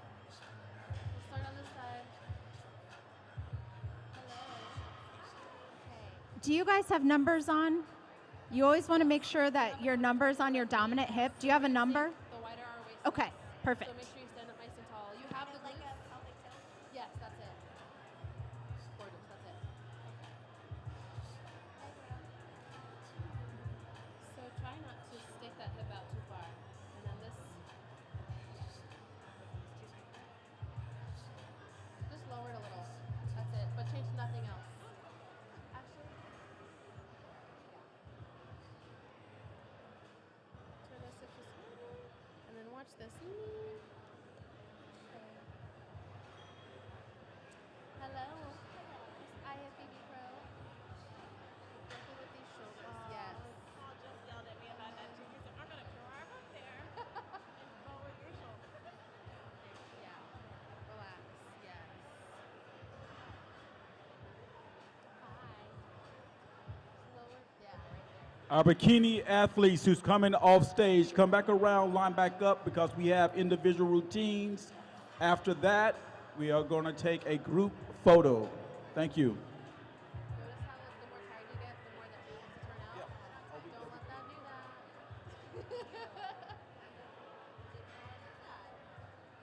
Yeah, no one knows until someone says something.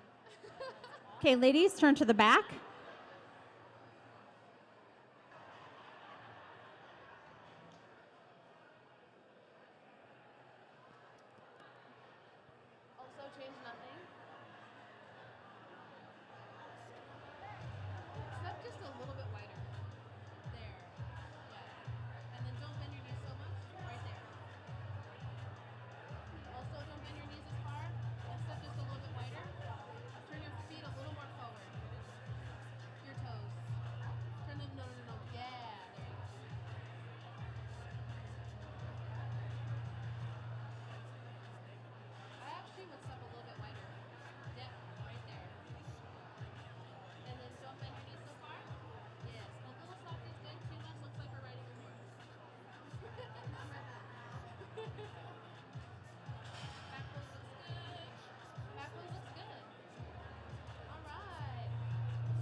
Okay, walk to that back line and hold it.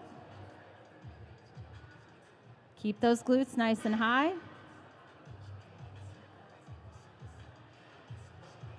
You guys did a really good job of keeping your glutes up. Face front. And walk it back. Yes. Yeah. Yeah, for you, I would just make sure practice your back pose a little bit till wrong feels wrong and right feels right. If that makes sense. I feel like I have no idea what I'm doing today. I Oh, you're practice fine. posing all the time. Sometimes we just have to here, I'm brain like, set. I don't know what I'm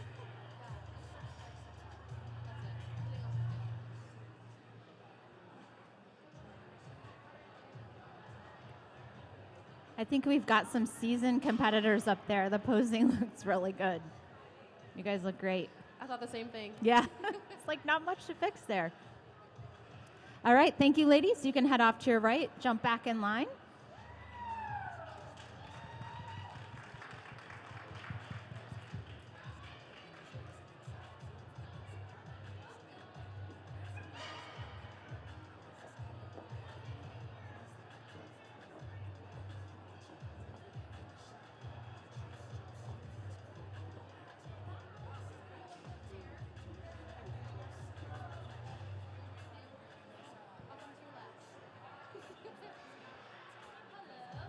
Alright, I will start with you. So left hand, a little lower.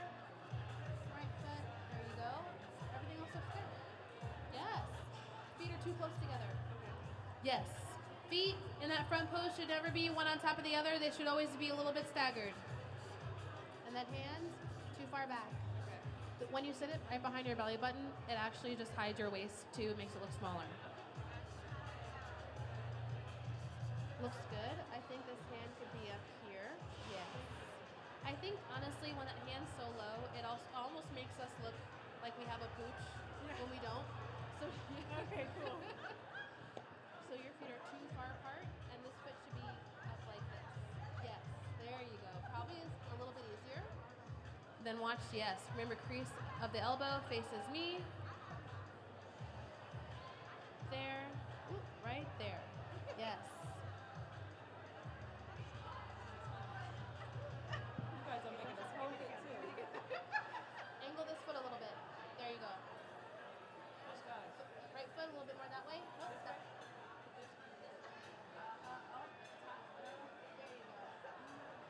And then here. Okay. All right. And then this. Yes. Everything else looks really good. Careful not to sink too far into that hip. And then relax. I know you're tired. Just drop it. Okay. Move to that front pose. So, this hand right here. Yes. Okay. And then close those fingers into a fist like this. Like you're giving a thumbs up. Okay. And then it sits right here. Okay. Now this upper body has to stay forward. It can't go anywhere. As long as this stays, these fingers stay glued to your waist. Oh shit. Okay. Now, there. That heel is off the floor. There. Sorry. You're good. Okay. Don't apologize. All right. We got a base. You'll notice it'll feel different in your heels.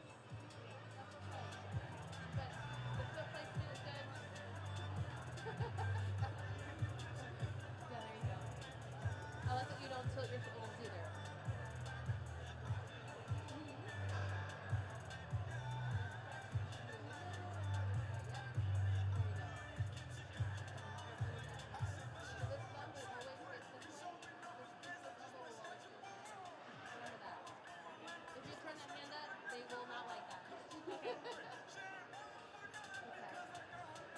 Okay, ladies, turn to the back.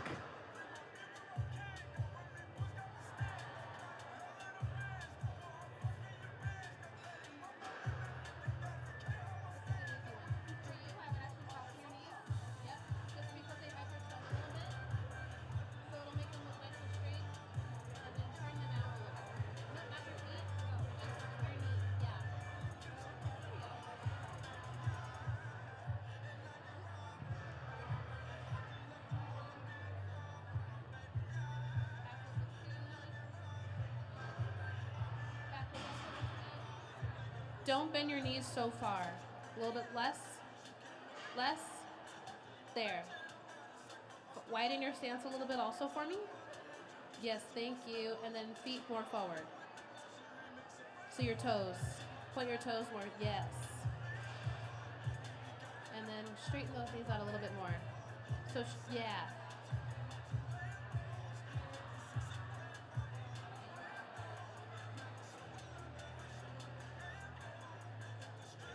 I would soften your knees a little bit. Soft, yeah. There you go. Good. Okay. I like your tattoo. Thank you so much. All right.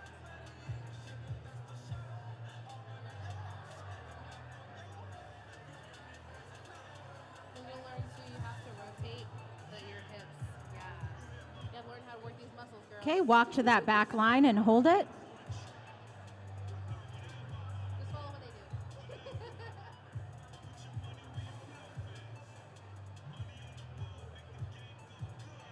Yeah.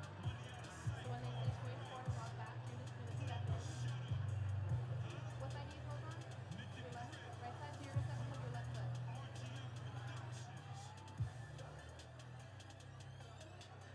Exactly. We're waiting. Face front So step in, step, and turn. and walk it back. And now you're treading. That was good. And then you're back in your front pose. Back hands up. Yep. Yes. Good. Other way. Other way. Yeah. There we go. Yep. Perfect. Yeah. Y'all gonna be sore tomorrow. Okay. Yeah. Just watch that knee. Nope. Other way. Other way. Other way. Turn it. Yes. Yes. Good. Okay. All right, great job, ladies. You can file off to the right and jump back in line. Welcome. Good job. Lots of bikini girls. Two groups left. Okay. Welcome.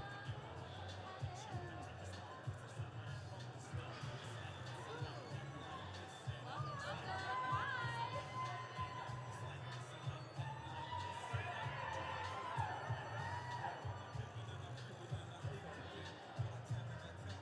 Alright. Actually, I like it. I would scoot your foot in a little bit more. Nope, other way. Yep, and then just scoot it in a little bit. Closer to you. There, yeah. Turn these hips. Yeah, we want to see all of this. So you're going to turn a little bit more that way. Yep, this has to come to relax, relax, relax. Practice a little bit more of that. Here. I like it. I like it. Hello. I would bring this down. Yeah, excellent. Yeah, okay. Careful, the shoulder I think probably pops up a little bit too much sometimes. Just be mindful of that. I like it. I ain't touching nothing.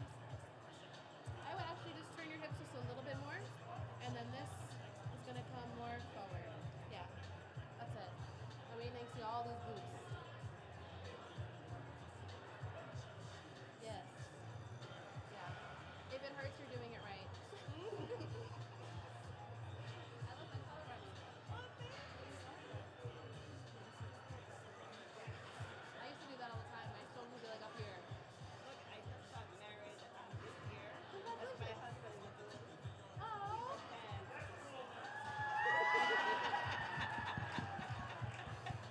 That's awesome. Okay, ladies, turn to the back. Beautiful transitions in this group, ladies. Back pose looks good. Back pose looks good.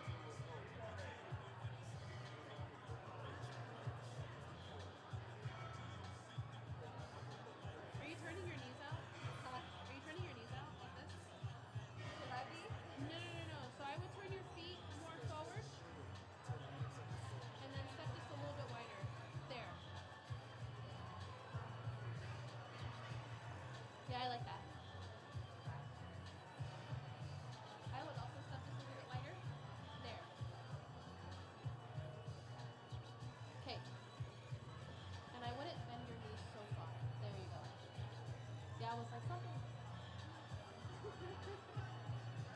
Okay, walk to that back line and hold it.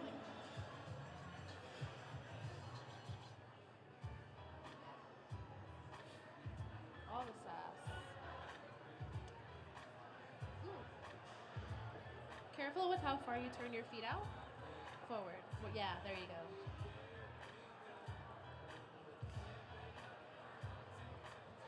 Face front. And walk it back. Yes, attitude.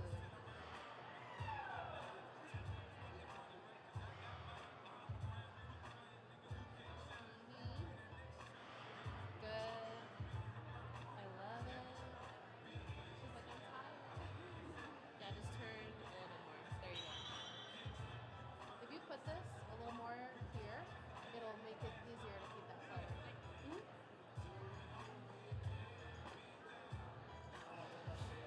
Great job, ladies. You can file off to the right.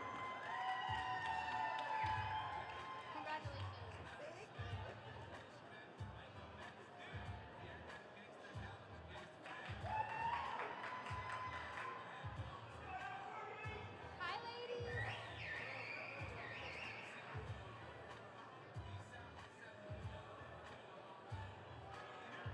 You can probably stop right now. Thank you, Tony. All right, let me see it. Okay, switch hands. Yes. That's right. Yep. And then this. Where's my book? That's okay. I would just not let these. Yeah, there you go. And then turn just a little. So don't stick it out like that. You want it to be. So don't think push out. You want to be up. Yes. So those hips, when you're dipping, make sure they are next to there. Yeah. So pick that heel up off the floor. That'll make it a little easier. Okay? And then stay still. There you go. Hello. I would just have your feet further apart. Yep. There you go. I like it. Miss Goosey Bell.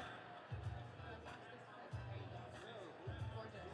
Hi. Hello. Okay. Ooh, nice shoes. We're twinning. Oh my God. 2.0. Yes. Okay, I would put this here. Usually like an inch or two behind the belly button is a good spot for it. So it doesn't have to sit right behind your waist. A little bit in front is good. And then, yeah, I like everything's turned. I would just make sure we can keep these hips, yes, up nice and tall. So if you're sinking a little too much, make sure we're up tall.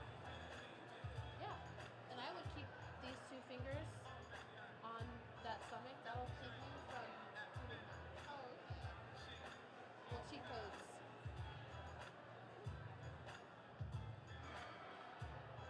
Ooh, watch that knee. Scoot that foot up a little bit, actually. There, and then a little bit more that way. Nope. Just scoot it that way. There, yeah. Never turn that knee out. Okay, ladies, turn to the back.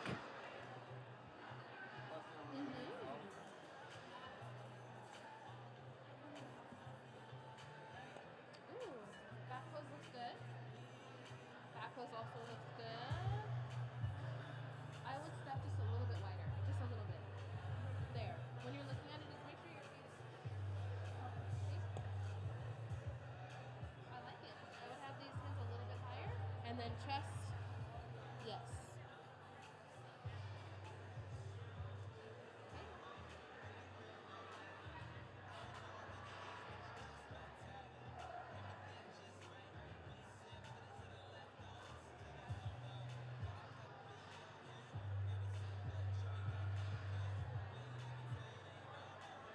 All right, ladies, walk to that back line and hold it.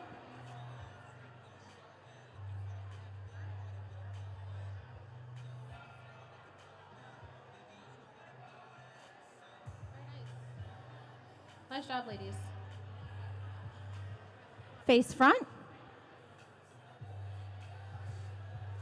And walk it back.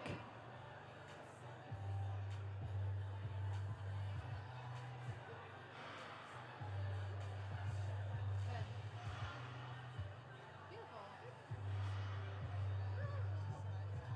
Oh, so you didn't have the button on the right hand. You had it on the wrong side.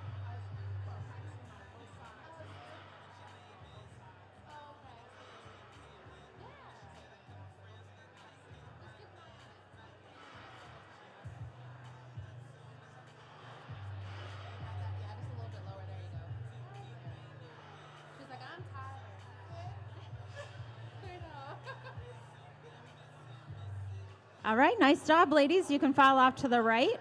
And now we're going to start individual routines. Oh, yeah, but before we start, hold up, ladies, goodbye. Thank you, ladies, thank you. Give it up for our ladies, our bikini competitors. Hey, guys, listen up. We're going to close out the evening with individual routines from our bikini division. Before I do that, let's give it a round of applause for Daraja and Jennifer Dory for coming out. Ladies, these are the top bikini competitors in the world, all right? Come on, DMV, give it up. All right, tomorrow, hey, we're not finished, baby. This was day one. This was day one. We're not finished. Tomorrow, let me pull up the schedule for tomorrow. We got our guys coming out tomorrow. We're going to start off at 9 a.m. with men's bodybuilding.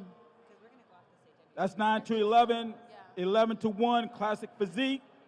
We will have a panel discussion with the guys tomorrow between 1 and 2.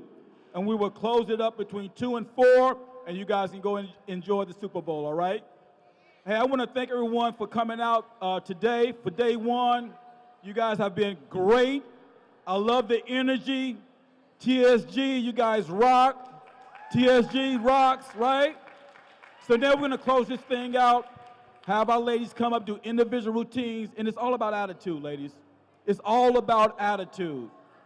All right, so let's bring it. I'm going to call out your number. I need to see your number. If I'm sitting down here, I need to see your number because I'm going to call your number. You're going to come out and do your thing. Our Olympians are going to make a couple critiques. We're going to send you on your way. Come back around for the group photo, all right? Are we good?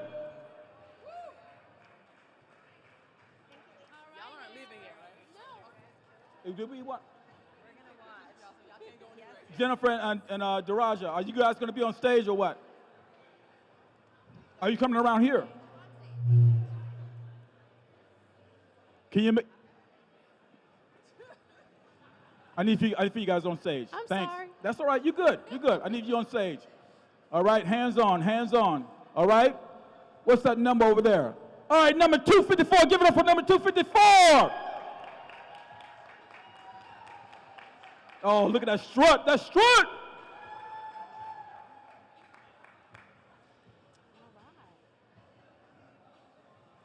All right, so I would honestly hold her front pose a little bit longer. It was a little too quick, but I love the flow. Yes. All right, give it up for 254. We got 117, 117.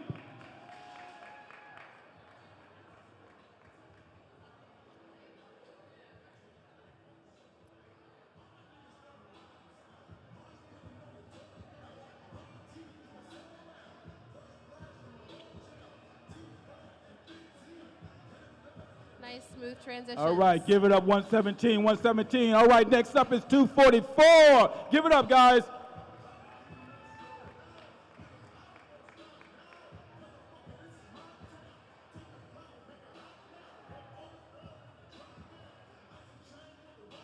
Nice, taking her time.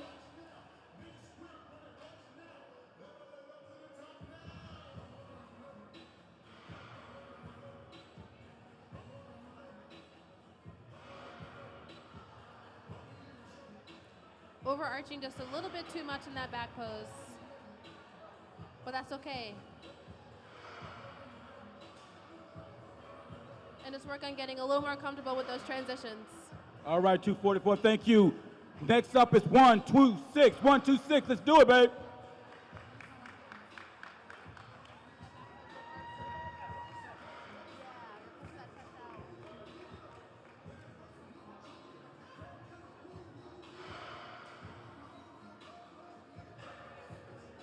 Back pose looks good.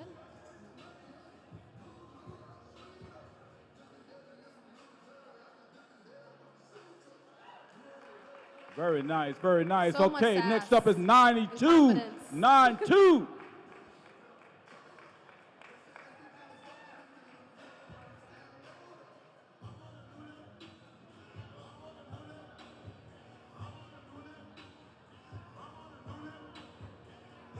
What I will say, ladies, is be very careful of the jump rope hands, what I call them. We're not doing these.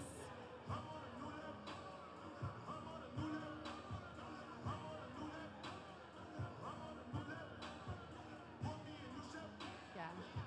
All right, When thank you're you, number practicing, 92. Make sure you can hit that front pose over and over and over again and nail it.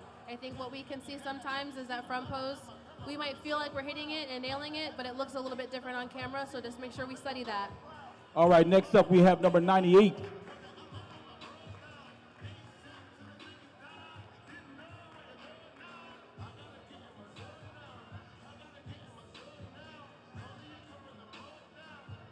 What I like about her transition to the back is her steps were nice and short and small.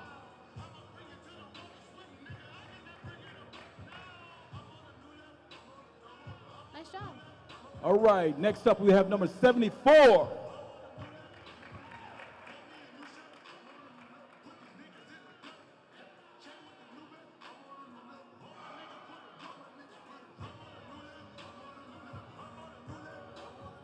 Beautiful fluid transitions.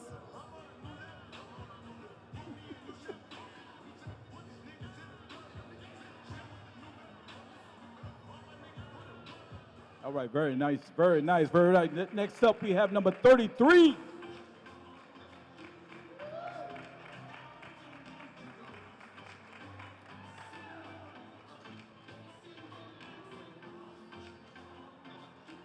Don't forget to smile.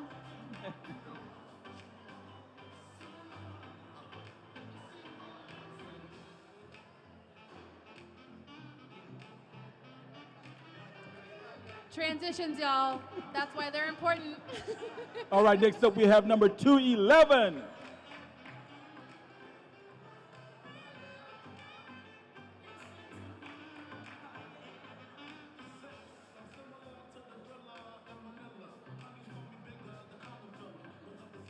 And if you do mess up on stage, just play it off like that was your plan the whole time. The judges don't necessarily know, so just keep going. Don't just stop. Great job. Next up we have number 53.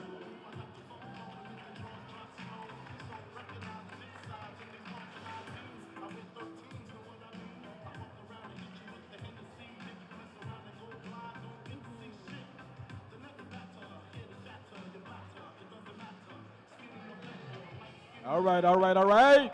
Next up, we have number 241.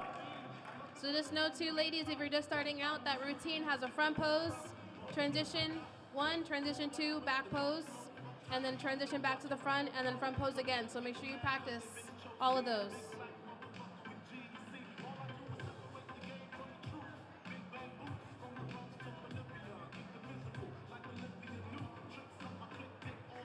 All right, number 95. And when you sign off, try not to sign off with the armpit that's facing the judges. Use the back arm.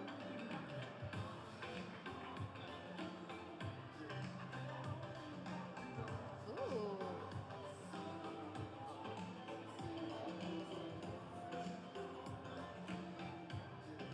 Nice tempo. I see you, I see you. Gorgeous. Very nice, very nice. Next up, we have 112.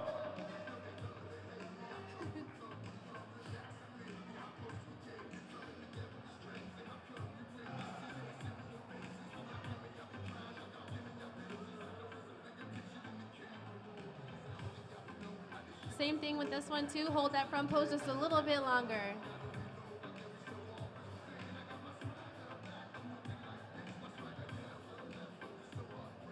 And careful with that bowing out of that arm. Next up, 113.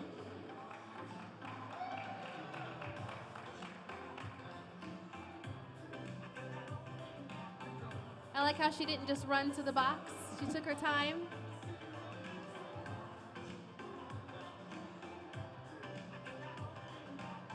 And really nice pace with her routine.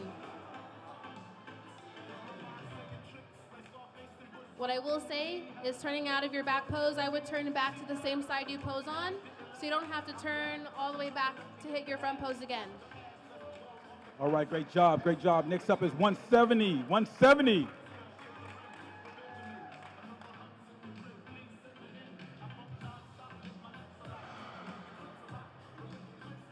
And this pose here, guys, this pose should set you up for your front pose. So if you're sitting really hard and then you end up in your front pose like this, you've missed the point of that. So make sure you're up and then in your front pose. Big difference.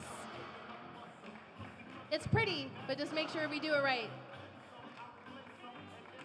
But before we bring out the next competitor, so to your point, Daraja, I see a lot of our amateurs, they sit on it really, really hard. They put too much, like a lot of emphasis in it. And to me, it just throws everything off. Yeah. Okay? Yep. All right, next up we have 120, 120.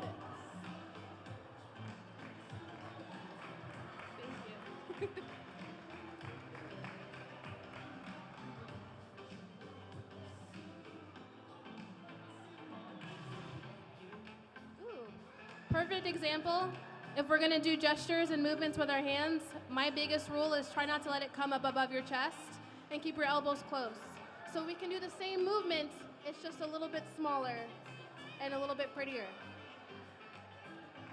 All right, I see you 120, 120. Next up is 251.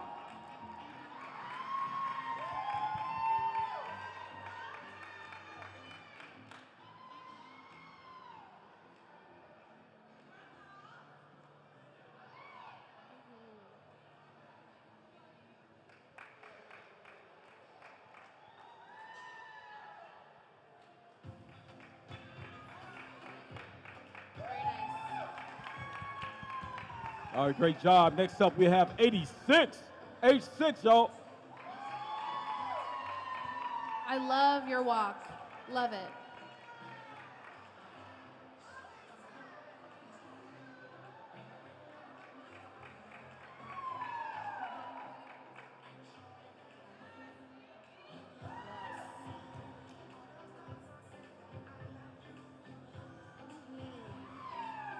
You can tell she's practiced this a few times. Awesome. Great job, 86. Great job, 86. Next up, we have number 88. I love. Good job.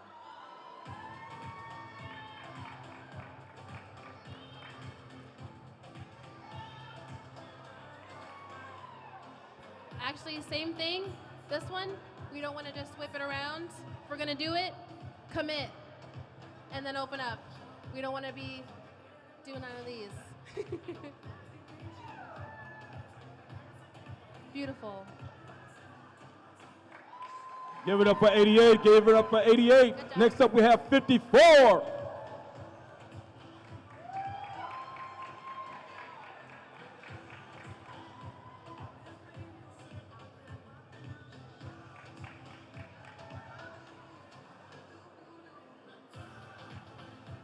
Nice taking your time. Beautiful. That was a really good transition from the back. Very nice. Good job. Next up, we have 38.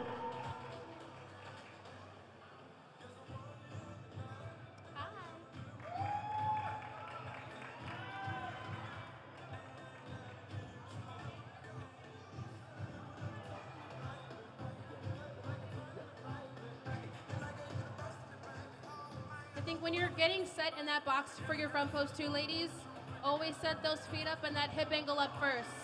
That's gonna set you up for your front pose. If that's already off, it's gonna be hard to hit it after. Good job, number 38. Next up, we have 227, 227.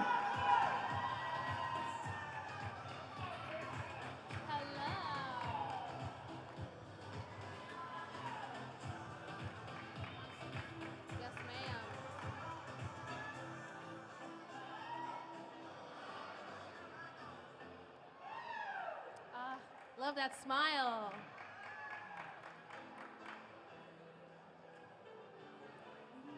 Gorgeous. Very nice, very nice. Next up, we have 288, 288.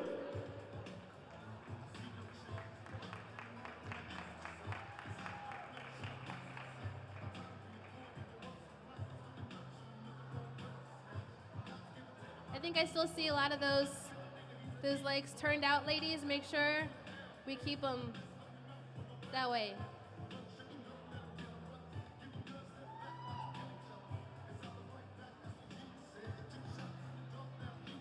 Another nice transition from the back pose.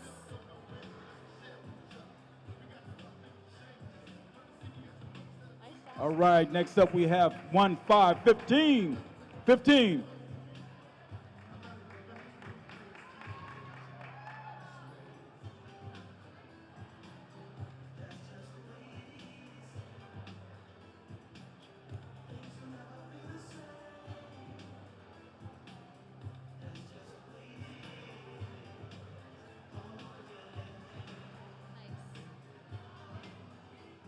Very nice and controlled routine. I love that. Next up, 216.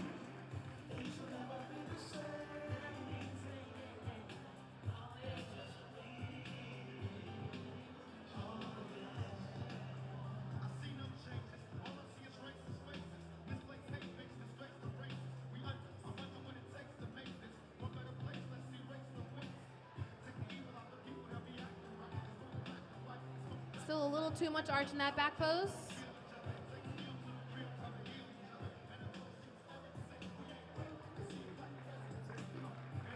Good job. Next up we have 130, 130.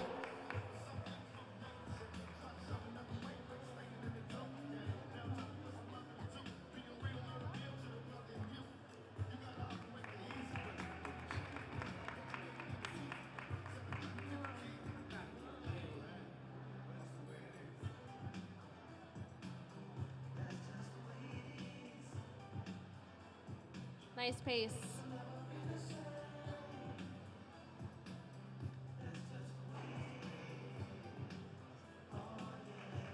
All right. Next up we have 69. 69.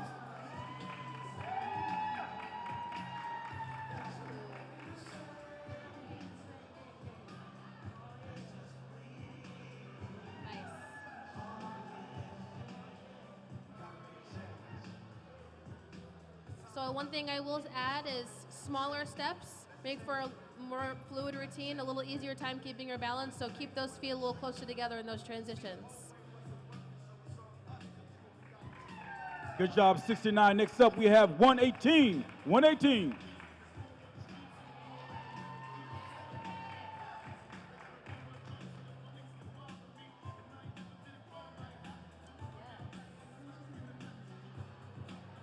The way she just moved her hair in her routine, you can tell that was planned. It wasn't an accident. That's what that should look like.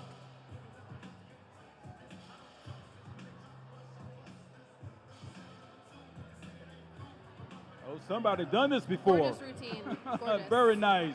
Very nice. Next up we have 173. 173.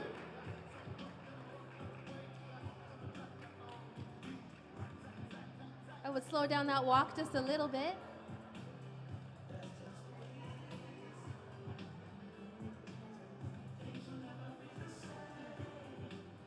Bend over a little too far in that back pose.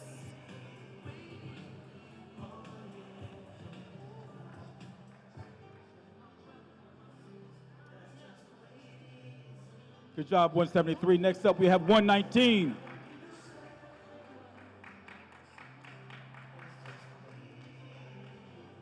Uh-oh. It happens. That's what I would do. Just kick it.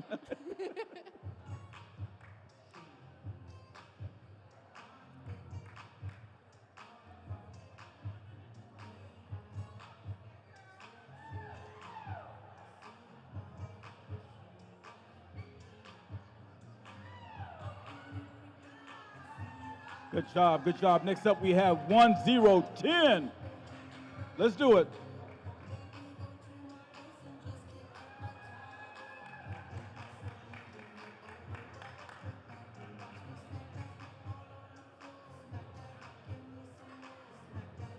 I like how she's scanning her judges. It's good to practice that because when you get up on stage, even if you're nervous, you'll still do that out of habit and it helps slow you down.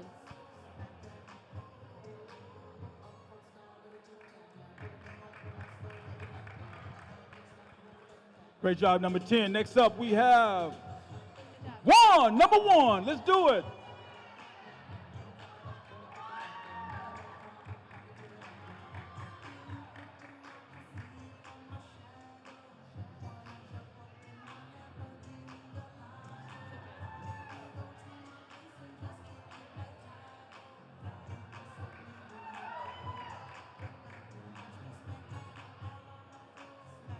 Nice fluid routine. Very nice, very nice. All right, great job. Next up, we have 1, 2, 1.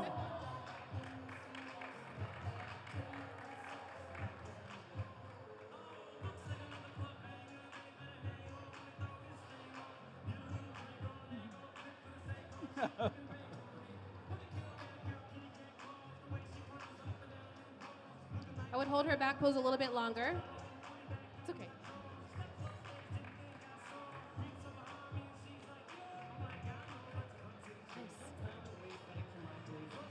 All right, great job. 1, 2, 1. Next up, we have 97.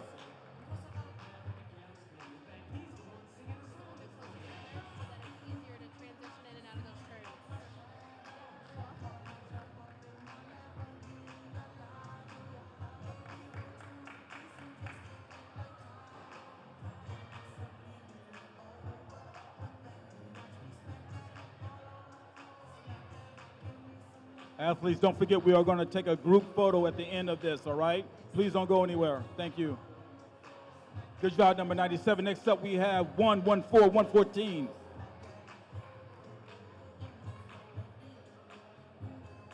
So one thing I will say is walking to the box, try not to look straight down. Make sure you look up a little bit. You can look at check, make sure you're in that box once you get there, but try not to walk with your head down. Confidence.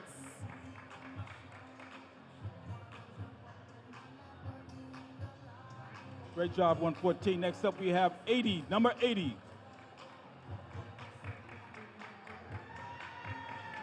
Another great example of that walk on stage.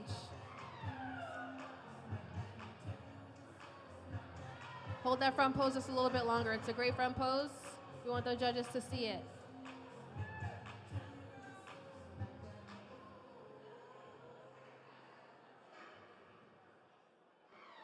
Beautiful. Great job, 80.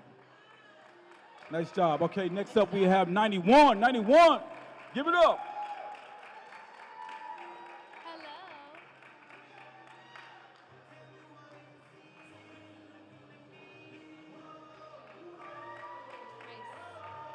Nice pace throughout her routine. Not too fast, not too slow.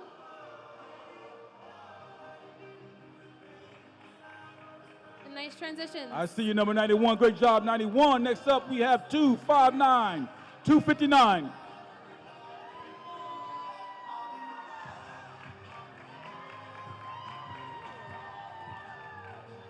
Careful with that left knee, girl. Mm-hmm.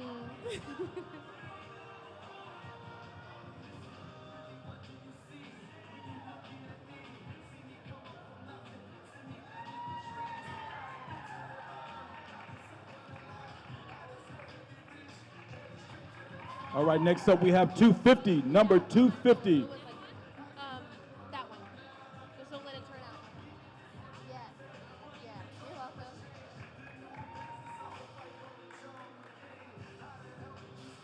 Nice fluid transitions to the back. I love it.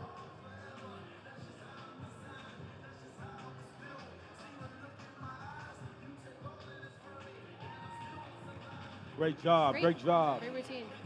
Next up we have 99, number 99.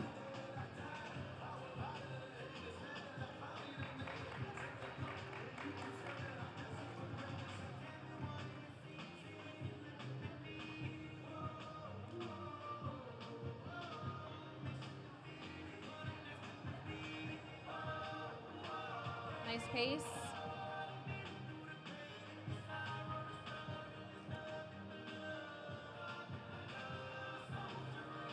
What I will say is it might help to have a slightly shorter transition from that back pose just because usually the judges like to keep the show moving along.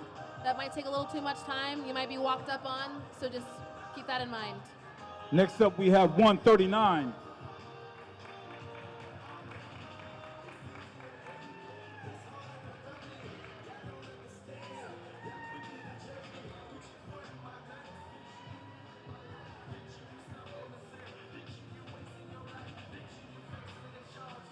Beautiful pace. Nice transitions.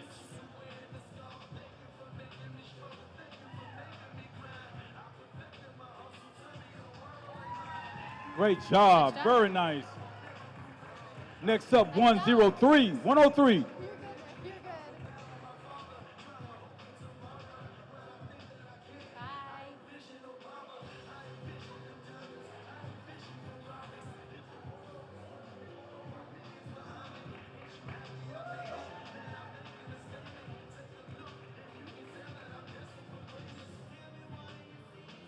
Very nice.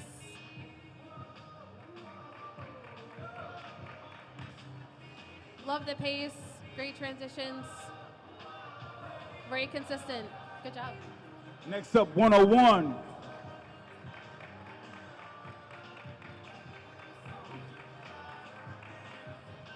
good?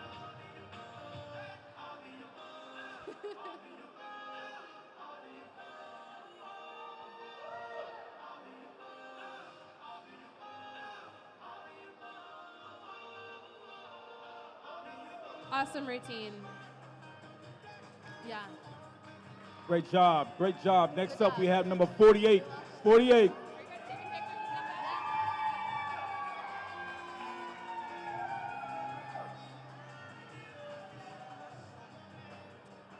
That's strut.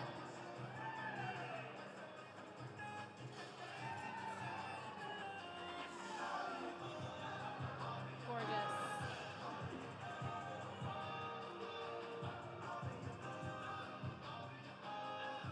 Notice that smile and that presence on stage. It just looks like she's happy to be there.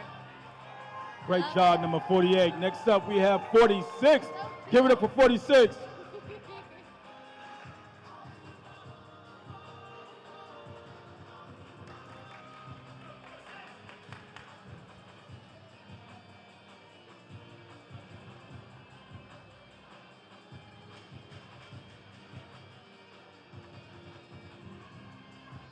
Now her hair in her back pose is a little too long for stage.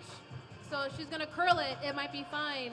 But when she gets ready to compete, she might want to trim that to like just, maybe just above here, so it doesn't hit this. You don't want to cover up your suit. Give it up for 136. Excuse me, 36.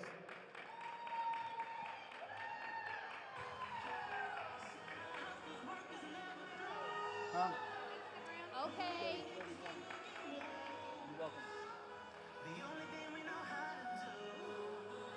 She looks like she's done this before.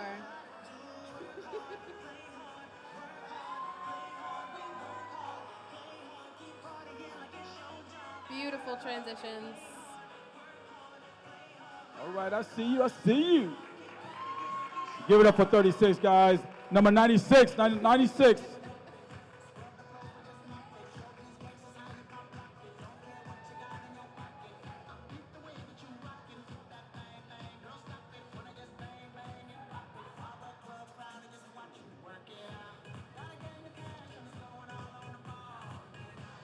What I will say too is be mindful of that sweep of the glute.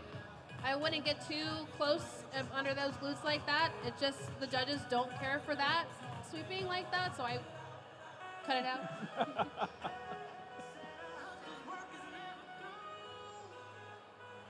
A beautiful routine. Next up, we have 252.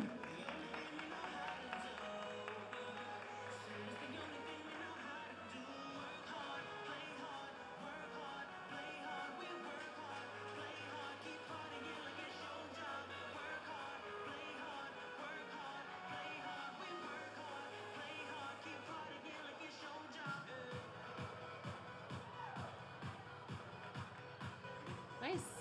Very nice, very nice. Next up, we have 65.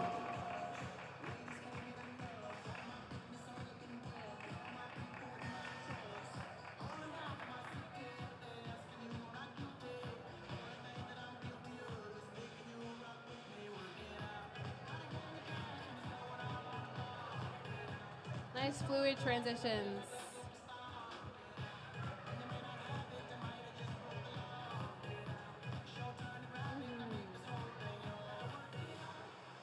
Nice. Beautiful. Thank you, thank you, 65. Next up, we have 115.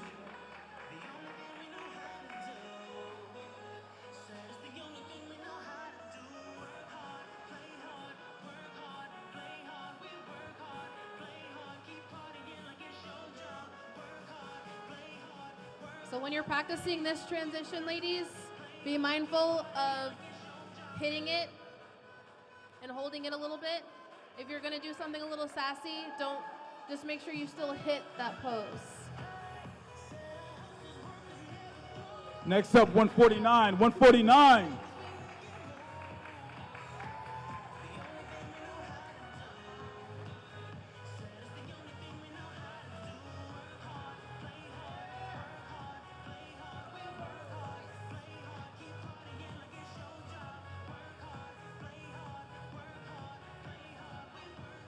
Nice, taking her time in those transitions to the back.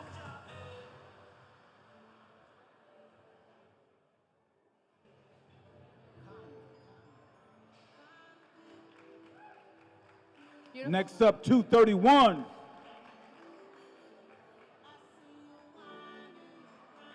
This brings me back to like school dances, you know?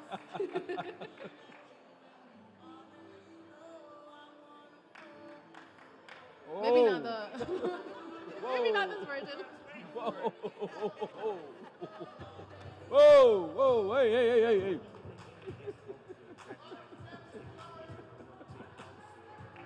Nice job. All right, next up is 275. I wasn't expecting that.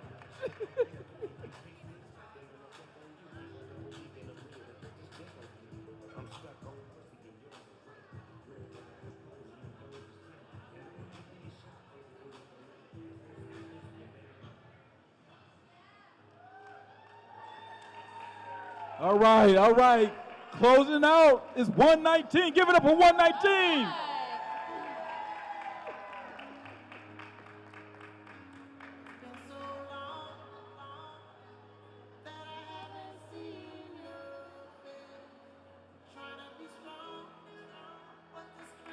When you're flipping your hair, ladies, make sure that when you're adjusting it, it doesn't end up covering your shoulders. You do want to have it nice and centered down the middle of your back so it's nice and collected, not messing and covering up your shoulders like that. All right, give it up. Give it up for these ladies. Thank you guys for your patience, your professionalism. I would like for all my bikini competitors to back on stage. Let's get this group photo real quick, ladies. Let's do it. I want you two right here. I want you guys to take a picture with all the athletes, all right?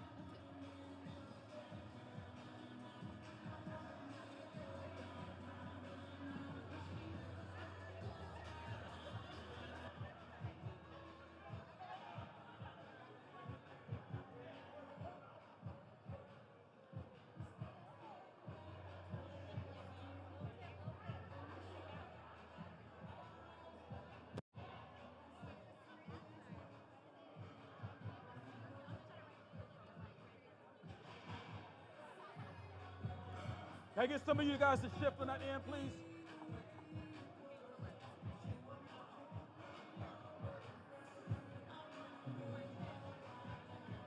If the first row is comfortable with squatting a little bit. Okay, are we good? Are we good?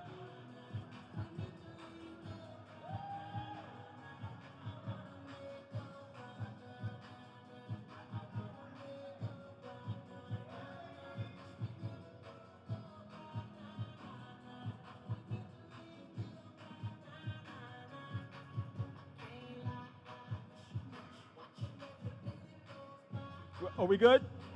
All right, all right. Thank you, ladies. Thank you, ladies. Give it up. All right, great job, guys.